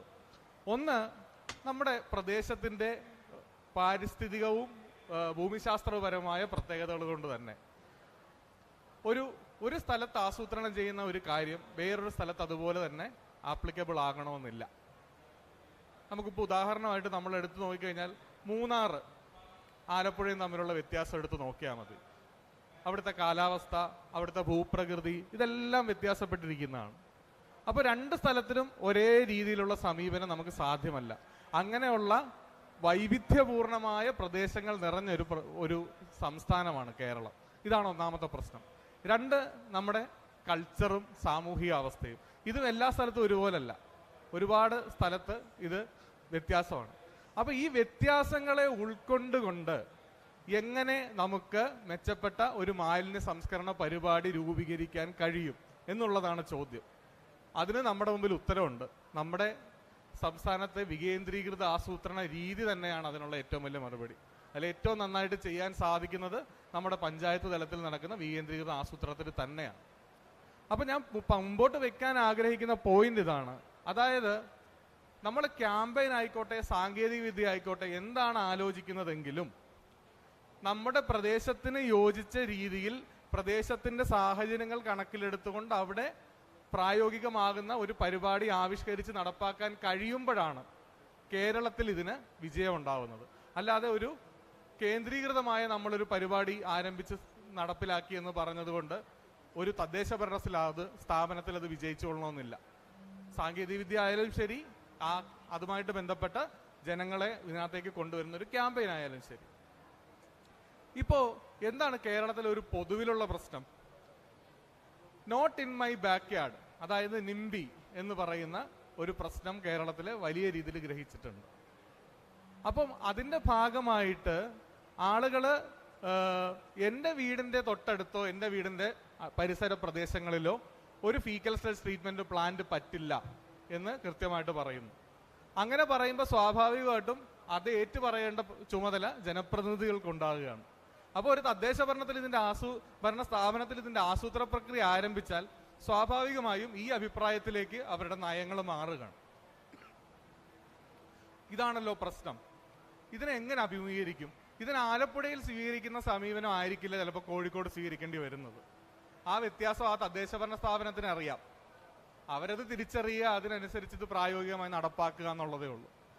അപ്പോൾ ഇതെങ്ങനെ ആലപ്പുഴയിൽ സംഭവിക്കുന്നു, അല്ലെങ്കിൽ ആലപ്പുഴയിൽ എന്ത് സംഭവിച്ചു എന്നുള്ള കുറച്ച് കാര്യങ്ങളും കൂടെ ഇതിനകത്തേക്ക് കൂട്ടിച്ചേർത്തുകൊണ്ട് എനിക്ക് പറയാനുള്ള കാര്യം ഞാൻ അവസാനിപ്പിക്കാം. അപ്പോൾ കഴിഞ്ഞ ഒരു 4-5 വർഷമായിട്ട് ഞാൻ ആലപ്പുഴയിൽ പ്രവർത്തിക്കുന്നുണ്ട് മാലിന്യ സംസ്കരണവുമായിട്ട് ബന്ധപ്പെട്ട്. അപ്പോൾ അതിനകത്ത് ഞാൻ മനസ്സിലാക്കിയ ചില കാര്യങ്ങൾ മാത്രം പറയാം. ഒന്ന്, ഈ മാലിന്യ സംസ്കരണ പരിപാടിയിൽ എങ്ങനെ ആലപ്പുഴയിൽ വലിയൊരു മാറ്റം, ഒരു ചലനാത്മകത ഉണ്ടായി എന്നുള്ളത് നമ്മൾ നോക്കിക്കാണേണ്ടതുണ്ട്. അതിൻ്റെ വികാസത്തിന്, അല്ലെങ്കിൽ അങ്ങനെ ഒരു സംഭവം അവിടെ സംഭവിച്ചതിന് ചരിത്രപരവും സാമൂഹികപരമായിട്ടുള്ള ഒട്ടേറെ കാരണങ്ങളുണ്ട്. നമ്മൾ അവിടെ മുകളിൽ നിന്നൊരു വിപ്ലവം നയിക്കുക ആയിരുന്നില്ല, അല്ലെങ്കിൽ അവിടെ ലിക്വിഡ് വേസ്റ്റോ അല്ലെങ്കിൽ സോളിഡ് വേസ്റ്റ് മാനേജ്മെന്റ് എന്ന് പറഞ്ഞൊരു പരിപാടി അങ്ങ് ആവിഷ്കരിച്ച് അവിടെ നടപ്പാക്കുകയല്ലായിരുന്നു. അവിടെ അതിനു വേണ്ട ഒരു സാഹചര്യം സാമൂഹികമായും ചരിത്രപരമായും ഒരുങ്ങി വരികയാണ് ചെയ്തത്. ഉദാഹരണത്തിന്, ഒരു വലിയ അളവിൽ ഇപ്പോൾ ആലപ്പുഴ നഗരസഭ എടുത്താൽ വലിയ അളവിൽ മിഡിൽ ക്ലാസ് സമൂഹം ഉൾപ്പെടുന്ന ഒരു പ്രദേശമാണ്. സ്വാഭാവികമായിട്ടും അവിടെ മാലിന്യ പ്രശ്നം ഒരു വലിയ പ്രശ്നമായിട്ട് ഉയർന്നു വന്നു. 2 കാരണങ്ങൾ കൊണ്ടാണ്. ഒന്ന്, മിഡിൽ ക്ലാസ് ജീവിതശൈലി നയിക്കുന്നവരുടെ കൺസംഷൻ, അതിൽ കൂടുതലും അത് വേസ്റ്റ് പ്രൊഡ്യൂസ് ചെയ്യുന്ന തരത്തിലുള്ള ഒരു കൺസംഷൻ പാറ്റേൺ ആണ്. അപ്പോൾ സ്വാഭാവികമായിട്ടും അതുണ്ടാക്കുന്ന പ്രശ്നങ്ങൾ. 2, അത് അവർക്ക് തന്നെ ഒരു പ്രശ്നമായി മാറുന്ന ഒരു പ്രത്യേകത. ഇതാണ് ഒരു പശ്ചാത്തലം. രണ്ടാമത്തെ സാഹചര്യം എന്താ? തദ്ദേശ ഭരണ സ്ഥാപനങ്ങൾക്ക് ഈ വളർന്നു വരുന്ന ആവശ്യങ്ങളെ ഏറ്റെടുത്ത് നടപ്പാക്കാനുള്ള സാമ്പത്തിക ശേഷിയുടെ പരിമിതികളുണ്ട്, സാങ്കേതികമായ ശേഷിയുടെ പരിമിതികളുണ്ട്. അപ്പോൾ ആ വിടവ് ഭയങ്കരമായി. ഒരു വശത്ത് വലിയ തരത്തിലുള്ള ആവശ്യങ്ങൾ ഉയർന്നു വരിക, മറുവശത്ത് വലിയ തരത്തിലുള്ളൊരു വിടവ് ഉയർന്നു വരിക. ഇവിടെ മൂന്നാമതൊരു ഘടകം കൂടെ വരികയാണ്, അക്കാഡമിക്സ് എന്ന തലം. അതായത് അക്കാഡമിക്സ് എന്ന് പറയുന്ന ഒരു വിഭാഗത്തിന് അവർ പഠിക്കുന്ന കാര്യങ്ങൾ പ്രയോഗിച്ച് നോക്കാനുള്ള വലിയൊരു ത്വരയുണ്ട്. ഈ അക്കാഡമിക്സ് ഭയങ്കര ഡ്രൈ ആയി പോകുന്ന ഒരു ഘട്ടമുണ്ട്. അതായത് പഠിക്കുന്ന കാര്യങ്ങൾ പ്രയോഗിക്കാനുള്ള സ്പേസ് കിട്ടാത്തൊരു സമയം. ഈ സ്പേസ് കിട്ടാൻ IIT ബോംബെ പോലെ ഒരു സ്ഥാപനം ആഗ്രഹിച്ച് അവിടുത്തെ വിദ്യാർത്ഥികൾ ആലപ്പുഴയിൽ ഇറങ്ങി പ്രവർത്തിക്കാൻ തയ്യാറാവുന്നു. അപ്പൊ ഇതിന്റെ മൂന്നിന്റെയും കൂടെ സംയോജനം അവിടെ നടക്കുന്നത്. അതായത് ആലപ്പുഴയിൽ വളർന്നു വന്ന ഒരു വലിയ ഡിമാൻഡ്, 2 തദ്ദേശ ഭരണ സ്ഥാപനങ്ങൾക്ക് ഇത് മാനേജ് ചെയ്യാനുള്ള ശേഷിയുടെ കുറവ്, 3 വിദ്യാർത്ഥി സമൂഹത്തിന് അവർ പഠിക്കുന്ന കാര്യങ്ങളെ അപ്ലൈ ചെയ്യാനുള്ള ഒരു പ്ലാറ്റ്ഫോമിന്റെ അപര്യാപ്തത. ഇതിനെ മൂന്നിനെയും വളരെ മനോഹരമായിട്ട് സംയോജിപ്പിക്കാൻ കഴിഞ്ഞതുകൊണ്ടാണ് ആലപ്പുഴയിൽ ഒരു വേസ്റ്റ് മാനേജ്മെന്റ് പരിപാടി ഉടലെടുത്തത്, ഇത് സംഭവിച്ചത്. ഇത് കേവലമായിട്ട് നമ്മളൊരു ചില വ്യക്തികളുടെ ഇടപെടലിന്റെ ഫലമായിട്ട് ചുരുക്കാനും പാടില്ല. അതുപോലെ തന്നെ ചരിത്രപരമോ സാമൂഹ്യപരമായ ഘടകങ്ങളായിട്ട് ചുരുക്കാൻ പാടില്ല. ഇത് രണ്ടും ചേർന്നിട്ടാണ് ഇത് സംഭവിച്ചത്. അവിടെ ലീഡർഷിപ്പിന്റെ പ്രാധാന്യമുണ്ട്, അതുപോലെ തന്നെ ഈ സാമൂഹിക പ്രത്യേകതകളുടെ കാര്യമുണ്ട്. ഇത് ആലപ്പുഴയിൽ നമുക്ക് വെളിപ്പെട്ട കാര്യമാണ്.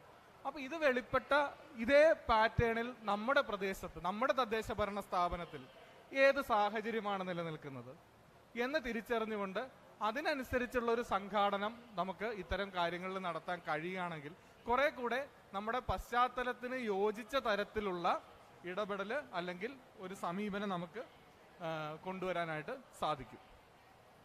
അപ്പോൾ ഇവിടെ ഞാൻ ഉയർത്തുന്ന ഒരു ചോദ്യം എന്ന് പറഞ്ഞാൽ, സമൂഹത്തിന് വേണ്ടിയാണല്ലോ ഈ മാറ്റം ഉണ്ടാവുന്നത്. അപ്പൊ സമൂഹത്തിന്റെ താല്പര്യങ്ങളും ആവശ്യങ്ങളും നമുക്ക് എത്രത്തോളം തിരിച്ചറിയാൻ കഴിയുന്നുണ്ട്? ആ താല്പര്യങ്ങളുടെ അടിസ്ഥാനത്തിൽ എത്രത്തോളം നമുക്ക് ഒരു ക്യാമ്പയിനെ രൂപപ്പെടുത്താൻ കഴിയുന്നുണ്ടെന്നുള്ളതാണ് ചോദ്യം. ഉദാഹരണത്തിന്, ദ്രവമാലിന്യം ഒരു പ്രശ്നമാണ് എന്ന് തിരിച്ചറിയാത്ത ഒരു സമൂഹത്തിലേക്ക് നമ്മൾ ദ്രവമാലിന്യ സംസ്കരണ പരിപാടികളുമായി കടന്നു ചെല്ലുന്നതിൻ്റെ ഒരു പ്രശ്നമുണ്ട്. അപ്പോൾ ഏത് തലത്തിലാണ് അവർ നിൽക്കുന്നത്? അവരുടെ തലത്തെ ആദ്യം തിരിച്ചറിയാൻ വേണ്ടിയിട്ട് നമുക്ക് കഴിയണം. ആ തലത്തിൽ നിന്നുകൊണ്ട് അവരെ എങ്ങനെ സ്വാധീനിക്കാൻ നമുക്ക് കഴിയുമെന്ന് ആലോചിക്കണം. ഉദാഹരണത്തിന്, ആലപ്പുഴ നഗരത്തിൽ നമ്മളിത് ചെയ്യുമ്പോൾ കനാലുകളുടെ മാലിന്യ പ്രശ്നമാണ് നമ്മൾ അവിടെ ഏറ്റവും വലിയ പ്രശ്നമായിട്ട് ഉയർത്തി കാണിച്ചത്. അത് കക്കൂസ് മാലിന്യവും അവിടുത്തെ ദ്രവമാലിന്യ സംസ്കരണവുമായിട്ടൊക്കെ ബന്ധപ്പെട്ടാണ് നിൽക്കുന്നത്. അപ്പൊ ഇതിന്റെയൊക്കെ കാരണമായിട്ട് നമ്മൾ അവിടുത്തെ ദ്രവമാലിന്യ പ്രശ്നത്തെ ഉയർത്തി കാണിക്കുകയും അതിന്റെ ഇമ്പാക്റ്റ് ആയിട്ട് അവിടുത്തെ കനാലുകളെ ഉയർത്തി കാണിക്കുകയും ചെയ്തു. അപ്പൊ കനാലിൽ ഇത് ബാധിക്കുമ്പോൾ ഇതുകൊണ്ട് ദോഷം ഉണ്ടാവുന്ന കമ്മ്യൂണിറ്റികൾ ആരൊക്കെയാണ്, അല്ലെങ്കിൽ കനാലിനെ ഇത് ബാധിക്കുമ്പോൾ കനാലിനെ ആശ്രയിച്ച് നിലനിൽക്കുന്ന ഏതൊക്കെ സമൂഹത്തെയാണ് ഇത് ദോഷകരമായി ബാധിക്കുക എന്ന് തിരിച്ചറിയാൻ നമുക്ക് കഴിഞ്ഞിട്ടുണ്ട്. ആ തിരിച്ചറിവിന്റെ അടിസ്ഥാനത്തിൽ അവരെ എല്ലാവരെയും കൺസോൾഡേറ്റ് ചെയ്യാനും അവരെ എല്ലാവരെയും ഇതിന്റെ ഭാഗമാക്കി മാക്കാനും നമുക്ക് കഴിയണം. അങ്ങനെ കഴിയുമ്പോഴാണ് ഇത് വിജയിക്കുക. ഉദാഹരണത്തിന് ആലപ്പുഴ പോലൊരു ടൂറിസം നഗരത്തിൽ അവരുടെ ടൂറിസം സമ്പദ് വ്യവസ്ഥയെ ഏറ്റവും കൂടുതൽ നിർണ്ണയിക്കുന്നത് കനാലുകളാണെന്നും ആ ടൂറിസം സമ്പദ് വ്യവസ്ഥയെ ആശ്രയിച്ച് നിലനിൽക്കുന്ന ഓട്ടോക്കാർ, കച്ചവടക്കാർ, ഗൈഡുമാർ, റെസ്റ്റോറൻറ്റുകാർ, റിസോർട്ടുകാർ, ഇങ്ങനെ പല വിധത്തിലുള്ള കമ്മ്യൂണിറ്റികളെല്ലാം അവരുടെ എക്കോസിസ്റ്റം എന്ന് പറയുന്നതിന് ഒരു നിർണായക സ്വാധീനം ഈ കനാലുകൾക്കുണ്ടെന്ന് അവരെ ബോധ്യപ്പെടുത്താനും കൂടെ കഴിഞ്ഞപ്പോഴാണ് ആ ഇടപെടലിന് ഒരു വലിയ ശക്തി പ്രാപിക്കാൻ വേണ്ടി കഴിഞ്ഞത്. ഇത് ആലപ്പുഴയിലെ കോണ്ടെക്സ്റ്റാണ്. ഇത് തന്നെ നമ്മൾ മറ്റൊരു സ്ഥലത്ത് ആവർത്തിക്കണമെന്നല്ല ഞാൻ പറയുന്നത്. പക്ഷെ നമ്മുടെ പ്രദേശത്തിൻ്റെ കോണ്ടെക്സ്റ്റിനനുസരിച്ചിട്ടുള്ള ക്യാമ്പയിനുകൾ നമുക്ക് ആവിഷ്കരിക്കാനും നടപ്പിലാക്കാനും പറ്റണം. അങ്ങനെ നടപ്പിലാക്കാൻ നമുക്ക് വികേന്ദ്രീകരണം വലിയ സാധ്യതയാണ്. അവസാനമായിട്ട് എനിക്ക് പറയാനുള്ളത്, നമ്മൾ ഇവരെ കേൾക്കാനും കൂടെ തയ്യാറാവുക എന്നുള്ളതാണ്. ഒരു ക്യാമ്പയിൻ നമ്മൾ തീരുമാനിച്ച് അങ്ങ് നടപ്പാക്കി അതങ്ങ് സ്ഥാപിച്ചെടുക്കലല്ല. ഇപ്പോൾ ഉദാഹരണത്തിന് ഒരു തദ്ദേശ ഭരണ സ്ഥാപനം തീരുമാനിക്കുകയാണ് 100% വേസ്റ്റ് മാനേജ്മെന്റ് എല്ലാവരും ബയോബിൻ വാങ്ങിക്കണം എന്ന് തീരുമാനിച്ച് എല്ലാവർക്കും ബയോബിൻ കൊടുക്കുന്ന സോളിഡ് വേസ്റ്റ് മാനേജ്മെന്റ് ഒരു ക്യാമ്പയിൻ തീരുമാനിക്കുകയാണ്. ഇങ്ങനെ തീരുമാനിച്ച് നടപ്പാക്കി വരുമ്പോൾ ഇതിലും മെച്ചപ്പെട്ട സാങ്കേതിക വിദ്യകളോ ഇതിലും മെച്ചപ്പെട്ട രീതിയിലോ ഇത് നടപ്പിലാക്കാൻ സാധിച്ചേക്കും. പക്ഷേ ഒരു ക്യാമ്പയിൻ അവരിൽ അടിച്ചേൽപ്പിക്കുക എന്നുള്ളൊരു സമീപനത്തിലേക്ക് ഇത് ചുരുങ്ങാൻ പാടില്ല.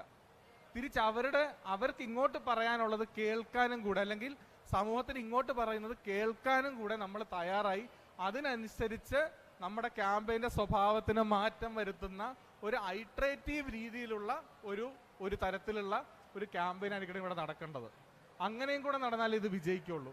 അതായത് അതും വികേന്ദ്രീകരണം നൽകുന്ന ഒരു സാധ്യത തന്നെയാണ് ഈ ഐട്രേറ്റീവായിട്ട് കൊണ്ടുപോകാൻ. അതായത് അവർ പറയുന്നത് കേൾക്കുക, ആ പറയുന്നതിനകത്ത് വരുത്തേണ്ട മാറ്റങ്ങൾ ഉൾക്കൊള്ളുക, ആ മാറ്റം കൂടെ ഉൾക്കൊണ്ടുകൊണ്ട് പരിപാടിയെ പുനരാവിഷ്കരിക്കുക. ഇങ്ങനെ മുമ്പോട്ട് പോകണം. അങ്ങനെ മുമ്പോട്ട് പോകുമ്പോഴാണ് നമ്മുടെ പ്രദേശത്തിന് യോജിച്ച സാങ്കേതിക വിദ്യകൾ ഡെവലപ്പ് ചെയ്ത് വരുന്നത്. നമ്മുടെ പ്രദേശത്തിന് വേണ്ട രീതിയിൽ ആളുകളിൽ ഒരു മാറ്റം വരുത്താൻ നമുക്ക് സാധിക്കുന്നത്. അപ്പം ഈ തലത്തിൽ നമുക്ക് ഇടപെടാൻ സാധിക്കുമോ, അതിന് തദ്ദേശ ഭരണ സ്ഥാപനങ്ങൾക്കുള്ള സാധ്യതകൾ എന്തൊക്കെയാണ്, പരിമിതികൾ എന്തൊക്കെയാണ് എന്നൊക്കെ നമുക്ക് ചർച്ച ചെയ്യാൻ സാധിച്ചാൽ വളരെ നല്ലതായിരിക്കും. അപ്പം ഇതുമായി ബന്ധപ്പെട്ട് എനിക്ക് ഇത്രയുമാണ് അവതരിപ്പിക്കാനുള്ളത്. എൻ്റെ സമയം 2 മിനിറ്റ് ഞാൻ കൂടുതൽ എടുത്തിട്ടുണ്ട്. അതിന് ക്ഷമ ചോദിക്കുന്നു. നന്ദി. സദസ്സിന് ചർച്ചയ്ക്കുള്ള ഒരു അല്പസമയം നമുക്ക് മാറ്റിവെക്കാം. ഇപ്പം ഇവിടെ വന്ന വളരെ പ്രധാനപ്പെട്ട കാര്യം ഡിബേറ്റിനായിട്ട് അല്ലെങ്കിൽ ചർച്ചയ്ക്കായി മുന്നിൽ വന്നത് ഒന്ന് വളരെ സ്ട്രോങ് ആയിട്ടുള്ള ഒരു സ്റ്റേറ്റ്മെൻറ്റാണ് പ്രൊഫസർ പി.കെ. രവീന്ദ്രൻ മാഷ് അവതരിപ്പിച്ചത്. ഇവിടെ ബഹുജന പങ്കാളിത്തം ഉണ്ട് എന്ന് അദ്ദേഹം പറയില്ല. അതാണ്. രണ്ടാമത്തേത് പൂർണ്ണമായും വൈവിധ്യത ഉൾക്കൊണ്ടുകൊണ്ടായിരിക്കണം എപ്പോഴും പ്രോഗ്രാം പ്ലാൻ ചെയ്യേണ്ടതെന്നുള്ളതാണ്. 3 പാർട്ടിസിപ്പേഷൻ എങ്ങനെയാണ് പാർട്ടിസിപ്പേഷൻ? അതിൽ വന്ന പ്രധാനപ്പെട്ട കാര്യം 1 അവസ്ഥയും ആവശ്യങ്ങളും അറിയുന്ന കാര്യത്തിൽ സമൂഹത്തിന് സ്പേസ് ഉണ്ടാകണം, പ്ലാനിങ്ങിൽ സ്പേസ് ഉണ്ടാവണം, ടെക്നോളജി സെലക്ഷനിൽ സ്പേസ് ഉണ്ടാവണം, നിർവഹണം ഇംപ്ലിമെൻറ്റേഷൻ രീതി എന്തെന്നുള്ളത് സെലക്ട് ചെയ്യുന്നതിൽ സ്പേസ് ഉണ്ടാകണം, ദെൻ ഇംപ്ലിമെൻറ്റേഷനിൽ സ്പേസ് ഉണ്ടാകണം. അതോടൊപ്പം തന്നെ ഇത് ഇംപ്ലിമെൻറ്റേഷൻ തുടങ്ങിക്കഴിഞ്ഞാൽ പരസ്പരം അനുഭവവും അറിവും കൈമാറാനുള്ള സ്പേസ് ഉണ്ടാകണം. അതിലൂടെ മാത്രമേ ഓണർഷിപ്പ് ഉണ്ടാക്കാൻ പറ്റൂ. അതിലൂടെ മാത്രമേ ഇതിനകത്തൊരു മൂവ്മെൻറ്റ്, പീപ്പിൾസ് പാർട്ടിസിപ്പേഷനോടൊരു മൂവ്മെൻറ്റ് ഉണ്ടാക്കാൻ പറ്റൂ. ഇതാണ് യഥാർത്ഥത്തിൽ ഇവർ 4 പേരും പറഞ്ഞതിൽ ഏറ്റവും പ്രധാനപ്പെട്ട ഭാഗം. അപ്പോൾ ഇതിൽ പ്രതികരിക്കാനും ചോദ്യങ്ങൾ ഉന്നയിക്കാനുള്ള അവസരമാണ്.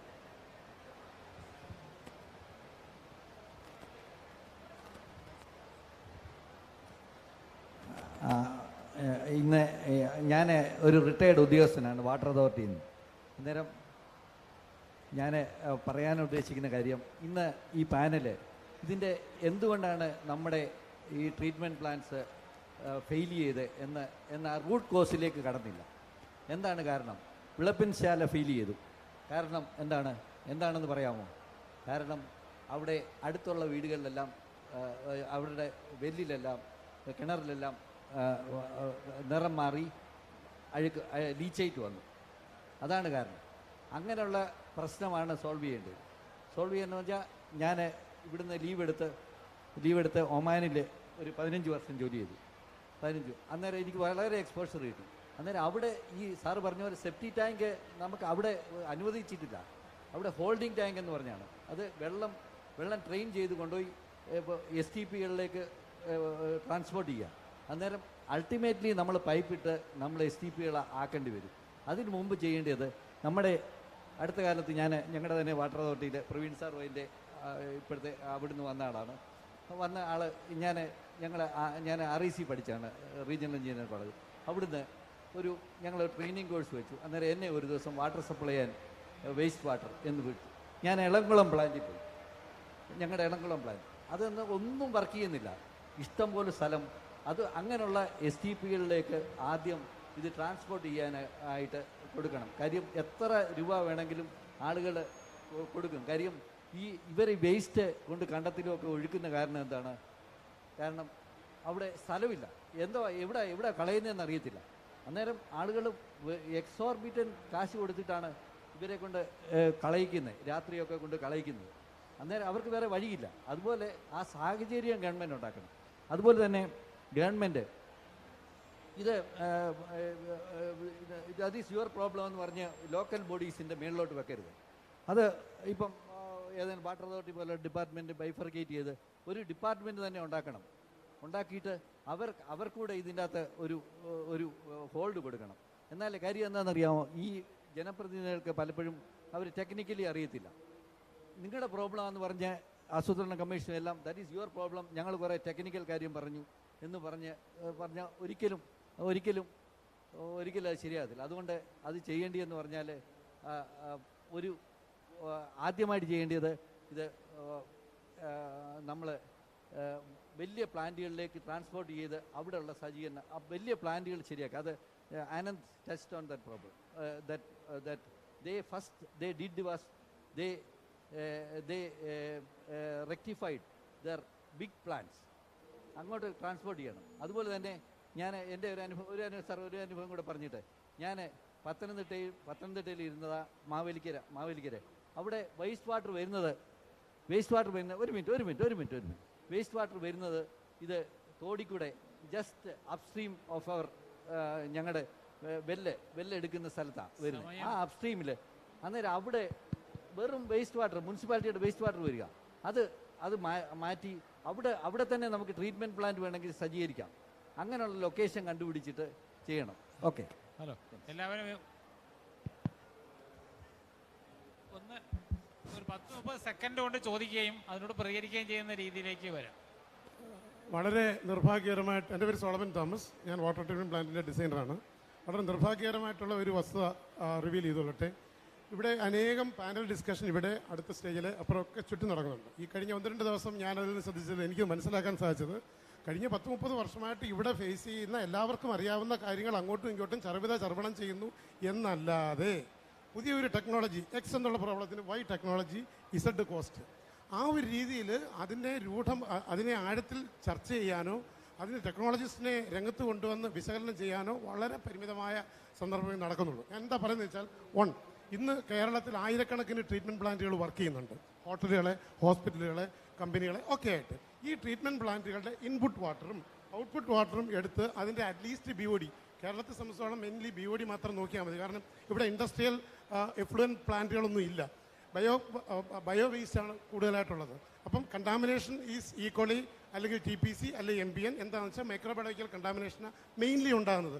പക്ഷേ ഈ പ്ലാന്റുകൾ വർക്ക് ചെയ്യുന്ന, I am just telling about the working plant, ഈ വർക്ക് ചെയ്യുന്ന പ്ലാന്റുകളിലെ വെള്ളം ഇൻപുട്ട് വാട്ടറും ഔട്ട്പുട്ട് വാട്ടറും ടെസ്റ്റ് ചെയ്ത് നോക്കുകയാണെങ്കിൽ the more or less equal. കഴിഞ്ഞ ദിവസം ഞാൻ തിരുവല്ലയിൽ പോയപ്പോൾ എനിക്ക് നേരിട്ട് ഈ അനേകം പ്ലാന്റുകൾ എനിക്ക് നേരിട്ട് അനുഭവവേദ്യമായതാണ്. What is reason? ഇവിടെ ഇന്നും ടെക്നോളജിയിൽ ലോവർ BOD ട്രീറ്റ് ചെയ്യാൻ, ഫോർ എക്സാമ്പിൾ ഒരു ലെസ് ദാൻ 200 or 150 താഴെയുള്ള BODയെ ട്രീറ്റ് ചെയ്ത് 10 മാറ്റാനുള്ള ടെക്നോളജി അട്ടർ ഫെയിലുറാണ്. നമ്മൾ MBBR പറയുന്നു, ആക്ടിവേറ്റഡ് സ്ലഡ്ജ് പറയുന്നു, ആക്ടിവേറ്റഡ് സ്ലഡ്ജ് എന്ന് പറയുന്നു. പക്ഷേ സ്ലഡ്ജ് ഇല്ലാതെ എങ്ങനെ അത് ആക്ടിവേഷൻ ആകും? 800 BOD we can bring down to 10. അത് ലിക്വിഡ് വേസ്റ്റ് മാനേജ്മെൻറ്റിൻ്റെ റീസൺ ഒന്ന്. ഇനിയും സോളിഡിലോട്ട് വരാം. നമ്മൾ ഫേസ് ചെയ്യുന്ന 2 പ്രോബ്ലമാണ്. സോളിഡ് വേസ്റ്റും ബയോളജിക്കൽ ലിക്വിഡ് വേസ്റ്റുമാണ് ഇന്ന് കേരളത്തിൽ ഫേസ് ചെയ്യുന്നത്. സോളിഡ് വേസ്റ്റ് വരുമ്പോൾ സാർ ഇപ്പം പറഞ്ഞതുപോലെ തന്നെ മിക്ക പ്ലാന്റുകളും വർക്ക് ചെയ്യുന്നില്ല. What is the reason? അതിനകത്ത് ടെമ്പറേച്ചറാണ് മെയിൻ റീസൺ. അതിലെ ആ മിനിമം ടെമ്പറേച്ചർ മെയിൻറ്റെയിൻ ചെയ്യാതിരിക്കുകയും അത് ആക്ടിവേറ്റ് ചെയ്യാതിരിക്കുകയും ചെയ്താൽ അതിനകത്ത് അനേറോബിക് ഡൈജഷൻ നടക്കുന്നില്ല. അതിനകത്ത് യാതൊരുവിധ ബാക്ടീരിയയും വളരുന്നില്ല. ബാക്ടീരിയ ഡെവലപ്പ് ചെയ്യാൻ ടെമ്പറേച്ചർ ആവശ്യമാണ്.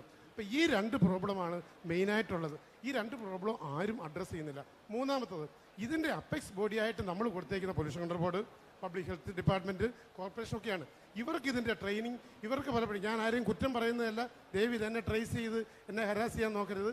ഇവർക്ക് എത്രയാണ് MLVSS എന്നോ എത്രയാണ് BOD എന്നോ അത് മെയിൻറ്റെയിൻ ചെയ്യേണ്ട സിസ്റ്റം എത്രയാണെന്നോ ഡിസ്പോസ് ചെയ്യേണ്ട വാട്ടറിൻ്റെ പാരാമീറ്റർ എത്രയാണെന്നോ 3 ബോഡിയിലുള്ളത് എവിടേക്ക് ആരൊക്കെ എങ്ങോട്ട് ഡിസ്പോസ് ചെയ്യണമെന്നോ നിയതമായിട്ട് ഒരു നിർദ്ദേശമില്ല. പല സമയവും ഓരോ സർക്കുലർ വരും, അതനുസരിച്ച് ഓരോ ആൾക്കാരെയും ഓരോ ഓർഗനൈസേഷൻ നടത്തുന്നവരെയും ട്രേസ് ചെയ്യുക എന്നല്ലാതെ സ്പെസിഫിക് ആയിട്ട് എക്സ് എന്ന് പറയുന്ന ടെക്നോളജി, Y എന്ന് പറയുന്ന വാട്ടറിന് നിങ്ങൾ ചെയ്യുമെന്ന് ഡിസൈൻ കൊടുക്കാൻ പൊല്യൂഷൻ കൺട്രോൾ ബോർഡിന് സാധിക്കുമോ? പബ്ലിക് ഹെൽത്ത് എഞ്ചിനീയറിംഗ് സാധിക്കുമോ? എല്ലായിടത്തും ജനങ്ങൾ എതിരിടുന്നതും ജനങ്ങൾ നേർക്കുന്നതും കേരളം ഉണ്ടായ കാലം തൊട്ടുള്ളതാണ്. അത് ഇനിയും ഇവിടെ തുടരും. അതിന് ജനങ്ങളുടെ മൈൻഡ് സെറ്റ് മാറാതെ ഒരു ഷോർട്ട് കട്ട് മെത്തേഡുമില്ല. ബാക്കിയുള്ള സ്റ്റേറ്റുകളിലെല്ലാം പ്ലാന്റ് ഭംഗിയായിട്ട് ഓടുന്നു. എന്തുകൊണ്ടാണ്? അവിടെ ഫ്രീ സ്പേസുകളുണ്ട്. ഇവിടെ കൺജസ്റ്റഡാണ്. 1 ലക്ഷം പേർക്ക് താമസിക്കാനുള്ള സ്ഥലത്ത് 1 കോടി ആൾക്കാരാണ് ഇവിടെ താമസിക്കുന്നത്. That's the reason. നമ്മൾ യൂറോപ്പിനെ കമ്പയർ ചെയ്യണ്ട, നമ്മൾ അമേരിക്കയെ കമ്പയർ ചെയ്യുന്നു. കാരണം അവിടെ 1 ലക്ഷം ആൾക്കാരുടെ പോപ്പുലേഷൻ ഉള്ളപ്പോൾ 10 lakhs ആൾക്കാർക്ക് താമസിക്കാനുള്ള എൻവയോൺമെൻറ്റുകളുണ്ട്, ഏരിയയുണ്ട്. വെള്ളം തന്നെ ട്രീറ്റ് ചെയ്യേണ്ട ആവശ്യമില്ല. റൂട്ട് സോൺ മെത്തേഡിൽ തന്നെ വെള്ളം ട്രീറ്റ് ചെയ്ത് പോകും. നമ്മളുടെ ആംബൈൻ ടെമ്പറേച്ചറിൽ നമ്മുടെ ബോഡിയിൽ തന്നെ വെള്ളം ഇൻഫിൽട്ടർ ചെയ്ത് പോകും. പക്ഷേ ഇവിടെ നമുക്ക് പറ്റുന്നില്ല. ഇവിടെ തിക്കലി പോപ്പുലേറ്റഡ് ആണ്. അതിന് ടെക്നോളജി അപ്ഡേറ്റ് ചെയ്തേ പറ്റത്തുള്ളൂ. അതിന് ബാക്കിയുള്ള ഗവൺമെൻറ് സിസ്റ്റം അത് ഉണർന്ന് പ്രവർത്തിച്ചേ പറ്റത്തുള്ളൂ. ഗവൺമെൻറ്റിന് ആയിരക്കണക്കിന് കോടി രൂപ വേസ്റ്റായിട്ട് പോകണമെന്നാണ് ഞാൻ പറയുന്നത്. ഒരു പരിധി വരെ. കാരണം പല പ്ലാന്റുകളും വർക്ക് ചെയ്യുന്നില്ല, അല്ലെങ്കിൽ എന്തുകൊണ്ട് വർക്ക് ചെയ്യുന്നു എന്ന് നോക്കുന്നില്ല. അത് നോക്കിയാൽ പോലും അതിൻ്റെ റിസൾട്ട് അഡ്രസ്സ് ചെയ്യാൻ ആർക്കും സാധിക്കുന്നില്ല. ഇന്ന് വേൾഡിൽ ഏറ്റവും കൂടുതൽ വാട്ടർ ടെക്നോളജിയിലെ ബുദ്ധിരാക്ഷസന്മാർ കേരളത്തിൽ നിന്നാണ് പോയേക്കുന്നത്. യൂറോപ്പിൽ ഡോക്ടർ ജോസ് ജേക്കബ്, TV സുന്ദരം, അങ്ങനെ അനേക മറ്റ് രാജ്യങ്ങൾ നിങ്ങൾ ചെല്ലുമ്പോൾ അറിയാൻ പറ്റും. കേരളമാണ് ഇതിൻ്റെ ടെക്നോളജി, അല്ലെങ്കിൽ സൗത്ത് ഇന്ത്യയാണ് ടെക്നോളജിയിൽ ഏറ്റവും ടോപ്പ്. പക്ഷേ we are not exploiting that, we are not tapping that. Sorry, thank you. ഇനി ആരെങ്കിലും?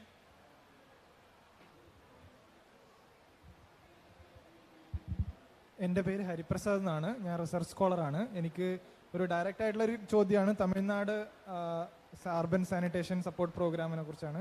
അപ്പോൾ നേരത്തെ ഇൻക്ലൂസിവിറ്റീനെ പറ്റി പറഞ്ഞിരുന്നു. അപ്പോൾ നമ്മൾ ഒരു ട്രീറ്റ്മെൻറ്റ് പ്ലാൻ ഉണ്ടാക്കുമ്പം ചിലപ്പോൾ അസംഘടിതമായ ഒരു മേഖലയിലുള്ള തൊഴിലാളികളും അടക്കമായിരിക്കും ഒരു സംഘടിതമായ ഫോർമലായിട്ടുള്ള ഒരു സിസ്റ്റത്തിലേക്ക് മാറുന്നത്. എങ്ങനെയാണ് തമിഴ്നാട്ടിൽ ആ പ്രോസസ്സ് നടന്നിരിക്കുന്നത്? അത് ഗവൺമെൻറ് ആയിട്ടുള്ള ആൾക്കാരാണോ ഇപ്പോഴും ജോലി ചെയ്യുന്നത്? ആ ജോലി നിങ്ങളൊരു ട്രീറ്റ്മെൻറ്റ് പ്ലാൻ ഉണ്ടാക്കുന്നതിന് മുന്നേ ഇതിൽ ആരൊക്കെയാണ് ജോലി ചെയ്യുന്നത് എന്നുള്ളതിനെ പറ്റി മാപ്പിംഗ് ചെയ്തിരുന്നോ? എങ്ങനെയാണ് നിങ്ങളുടെ ആ രീതിയിലുള്ള തൊഴിലാളികളും തൊഴിൽ സംബന്ധിച്ചിട്ടുള്ള കാര്യങ്ങൾ, കാരണം അതും ഒരു പ്രധാനപ്പെട്ട മേഖലയാണ്, പാർശ്വവൽക്കരിക്കപ്പെട്ട സമൂഹമാണ് വർക്ക് ചെയ്യുന്നത് നേരത്തെ പറഞ്ഞു. അപ്പോൾ പിന്നീട് അതൊരു ഫോർമൽ FSTP ആക്കുന്ന സമയത്ത് നിങ്ങൾ എങ്ങനെയാണ് അതിനുള്ളിലുള്ള വർക്കേഴ്സിൻ്റെ ബാലൻസ് എങ്ങനെയാണ് നിലനിർത്തിയത്? ഇപ്പോൾ എങ്ങനെയാണ് അവരുടെ സിറ്റുവേഷൻ എന്നുള്ളതും, അത് ഗവൺമെൻറ് ആണോ പ്രൈവറ്റ് ആണോ എന്നുള്ളതും? Thank you.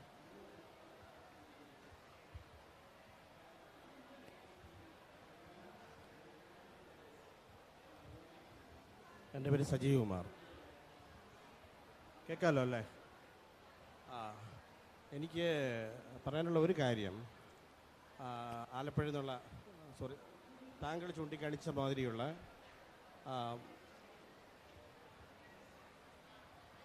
ഓക്കെ അല്ലേ കേൾക്കില്ലേ? അപ്പോൾ ഇവിടെ പൊതുവായിട്ട് പറഞ്ഞു വന്ന ഒരു കാര്യം, ജനകീയമായിട്ടുള്ള അവർക്ക് വരുന്ന ബോധ്യതയുടെ ഭാഗമായിട്ട് അത് സമൂഹത്തിൽ മൊത്തമായിട്ട് പ്രതിഫലിക്കുമ്പോഴത്തേക്ക് നമ്മൾ അധികാരികൾ അവിടെ എത്തുന്നു, അതിനെ യാഥാർത്ഥ്യമാക്കുക എന്ന് വെച്ച് കഴിഞ്ഞാൽ how long we can wait? ആ ഒരു ചോദ്യമുണ്ട്. എത്ര നാളെടുക്കും? അപ്പോൾ ആ നാൾ വരെ നമ്മളവിടെ ഇങ്ങനെ ഇത്തരം അധികാരികൾ ക്ഷമിച്ചിരുന്നാൽ മതിയോ? ഈ ഒരു ചോദ്യമാണ് എനിക്ക് ഇതിൽ അത് പൊതുവെ വരുമ്പോൾ മനസ്സിലുണ്ടായ ഒരു ചോദ്യം. രണ്ടാമത്തെ ഒരു കാര്യം എന്ന് പറഞ്ഞു കഴിഞ്ഞാൽ, ഇവിടെ പൊല്യൂഷൻ കൺട്രോളിൻ്റെ കാര്യമെല്ലാം പറഞ്ഞു. നമ്മളിപ്പോൾ ഒരു സീവേജ് ട്രീറ്റ്മെൻറ്റ് പ്ലാന്റ് അല്ലെങ്കിൽ ഏതെങ്കിലും ഒരു പ്ലാന്റ് വരുമ്പോഴത്തേക്ക് നിങ്ങൾ കൊടുക്കുന്ന ഇത് ഞാൻ മനസ്സിലാക്കിയിട്ടുള്ള 5 വർഷം എന്നുള്ളതാണ്.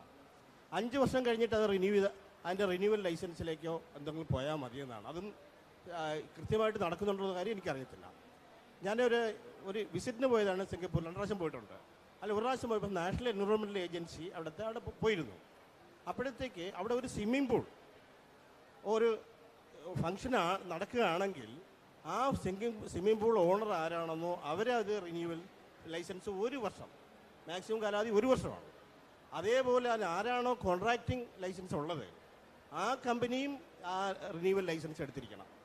അപ്പോൾ ഒരു സ്റ്റിബിലേറ്റീവ് കണ്ടീഷൻസ് അത് കൃത്യമായിട്ട് ഇംപ്ലിമെൻറ്റ് ചെയ്യാതെ, അത് ഒബ്സർവ് ചെയ്യാതെ ഇവിടുത്തെ ജാതി നടക്കത്തില്ല. ഞാൻ ഇനി ഒരു കാര്യം മാത്രം പറഞ്ഞുകൊണ്ട് അവസാനിപ്പിക്കാം. ഞാൻ ഇന്നലെ എൻ്റെ ഒരു സുഹൃത്തിൻ്റെ ഒരു മകൻ്റെ വീട്ടിൽ പോയി. തൃപ്പൂണിത്തറ ഒരു ക്ഷേത്രത്തിന് അടുത്തുള്ള വീടാണ്. അവിടെ 6 ഫാമിലിയുണ്ട്, ഒരു അപ്പാർട്ട്മെൻറ്റാണ്. അപ്പോൾ അവിടെ ചെന്നപ്പോഴത്തേക്ക് വൈകുന്നേരം ഞങ്ങൾ അവിടെ നിന്ന് ഭക്ഷണവും കഴിച്ചിരുന്നു. അപ്പോഴത്തേക്ക് ഒരു സുഹൃത്തിൻ്റെ മകൻ ഒരു ബാങ്ക് ഉദ്യോഗസ്ഥനും ഡോക്ടറുമാണ്. എന്നിട്ടേ അവിടുത്തെ മാലിന്യത്തിൻ്റെ അത് പറഞ്ഞു, ഇത് കൊണ്ട് ആരും വരുന്നില്ല, അത് ഞാൻ ഈ ഓണർ ഒരു ജ്വല്ലറി നടത്തുന്ന അവിടെ കൊണ്ട് വയ്ക്കുമെന്നാണ് പറയുന്നത്. അദ്ദേഹം ഇവിടെ അത് കൊടുക്കുന്നു. അങ്ങനെയാണ് അതിൻ്റെ ഇത് എന്ന് വെച്ച് കഴിഞ്ഞാൽ ആ കോമ്പൗണ്ടിൽ സ്ഥലമുണ്ട്, ഇതുമുണ്ട്. ഞാൻ മനസ്സിലാക്കിയിട്ടുള്ള കേരളത്തിൽ ഏറ്റവും കൂടുതൽ ഇത്തരം ഏജൻസികളും ഇത്തരം സർവീസ് പ്രൊവൈഡേഴ്സും എല്ലാമുള്ള ഒരു ജില്ലയാണ് എറണാകുളം. ഇതിൻ്റെ ഇവിടെ ഒരു അവസ്ഥയാണ്. എന്ന് വെച്ചാൽ താഴെത്തട്ടിലേക്ക് അല്ലെങ്കിൽ സാധാ ജനങ്ങളിലേക്ക് ഇതൊന്നും എത്തിപ്പെട്ടിട്ടില്ല എന്നുള്ളതാണ് ഖേദകരമായിട്ടുള്ള കാര്യങ്ങൾ. ഈ 2 കാര്യങ്ങളും ഒന്ന് ഓർമ്മിച്ചിട്ടുണ്ട്.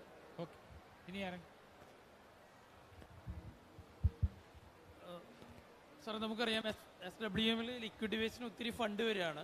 ഇവിടെ ഞാൻ പറയാൻ ഉദ്ദേശിക്കുന്ന കാര്യം, നിലവിലുള്ള പ്ലാന്റുകൾക്ക് പുറമെ സെൻട്രൽ ഗവൺമെൻറ് SBMൽ നമുക്ക് വലിയൊരു ഫണ്ട് തരാൻ പോകുന്നു. നമ്മൾ ഒത്തിരി പ്ലാന്റുകൾ ഉണ്ടാക്കാൻ പോകുന്നു. നമ്മളൊരു കാര്യം മനസ്സിലാക്കേണ്ടത്, കേരളത്തിന് പുറത്ത് പോയി കഴിഞ്ഞാൽ ഈ പ്ലാന്റുകൾ നടത്തുന്നത് കൃത്യമായിട്ട് ടെക്നിക്കൽ നോഹവുള്ള ഒരാളുകളായിരിക്കും. ഇപ്പോൾ കോർപ്പറേഷൻ മുനിസിപ്പാലിറ്റികളും തീർച്ചയായിട്ടും നമുക്ക് നേരത്തെ സാറ് പറഞ്ഞത് വളരെ പ്രസക്തമായൊരു പോയിന്റാണ്.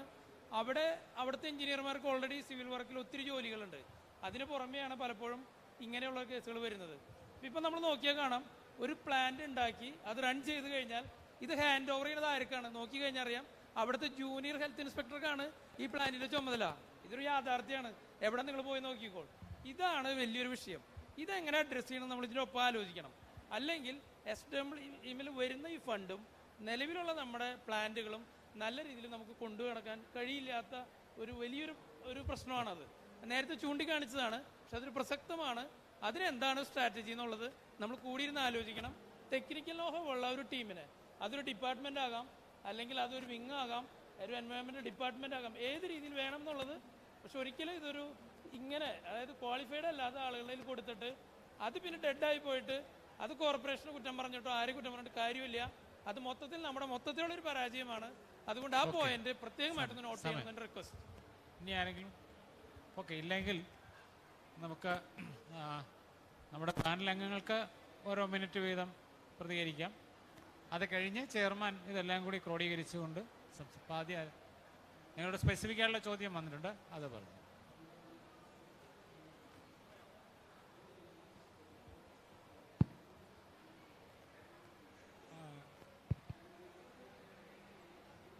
വേസ്റ്റ് മാനേജ്മെൻറ്റിൽ, ലിക്വിഡ് വേസ്റ്റ് മാനേജ്മെൻറ്റിൽ, ബ്ലാക്ക് വാട്ടർ വേസ്റ്റ് മാനേജ്മെൻറ്റിൽ ഏർപ്പെട്ടിരിക്കുന്ന തൊഴിലാളികളും അവരുടെ കുടുംബത്തിൻ്റെയും വെൽഫെയർ, അവരുടെ സേഫ്റ്റി, ഈ ഒരു വിഷയത്തിലാണ് ചോദ്യം വന്നത്. നമ്മൾ ഇൻക്ലൂസീവ് സാനിറ്റേഷൻ്റെ ഭാഗമായിട്ട് 2 കാര്യങ്ങളാണ് ഇവിടെ വർക്കൗട്ട് ചെയ്തത്. ഒന്ന്, ഈ തൊഴിലാളികൾ ആരാണ്? അവർ ഫോർമൽ സാനിറ്റേഷൻ വർക്കേഴ്സ് മാത്രമല്ല, അർബൻ ലോക്കൽ ബോഡീസ് നേരിട്ട് എൻഗേജ് ചെയ്തിട്ടുള്ള അല്ലെങ്കിൽ കോൺട്രാക്ട് കൊടുത്ത് ഒരു തേർഡ് പാർട്ടി ഏജൻസി വഴി എൻഗേജ് ചെയ്ത തൊഴിലാളികൾ മാത്രമല്ല, ഇൻഫോർമലായിട്ട് തൊഴിലെടുക്കുന്ന, പ്രത്യേകിച്ച് തമിഴ്നാടിൻ്റെ കോണ്ടെക്സ്റ്റിൽ കാസ്റ്റ് സ്പെസിഫിക് ആയിട്ട് തന്നെ ഫോർ വേരിയസ് റീസൺസ് ഈ തൊഴിലിൽ ഏർപ്പെട്ടിരിക്കുന്ന ജനങ്ങളുണ്ട്. അവരെ ഐഡൻറ്റിഫൈ ചെയ്യാനുള്ള process at scale state level തുടങ്ങിയിട്ടില്ല. അതിൻ്റെ പൈലറ്റ് ഫേസിൽ ഒരു സെലക്റ്റഡ് നഗരങ്ങളിലും സെലക്റ്റഡ് റീജിയൻസിലും അതിൻ്റെ പൈലറ്റിംഗ് സ്റ്റാർട്ട് ചെയ്ത് കഴിഞ്ഞു.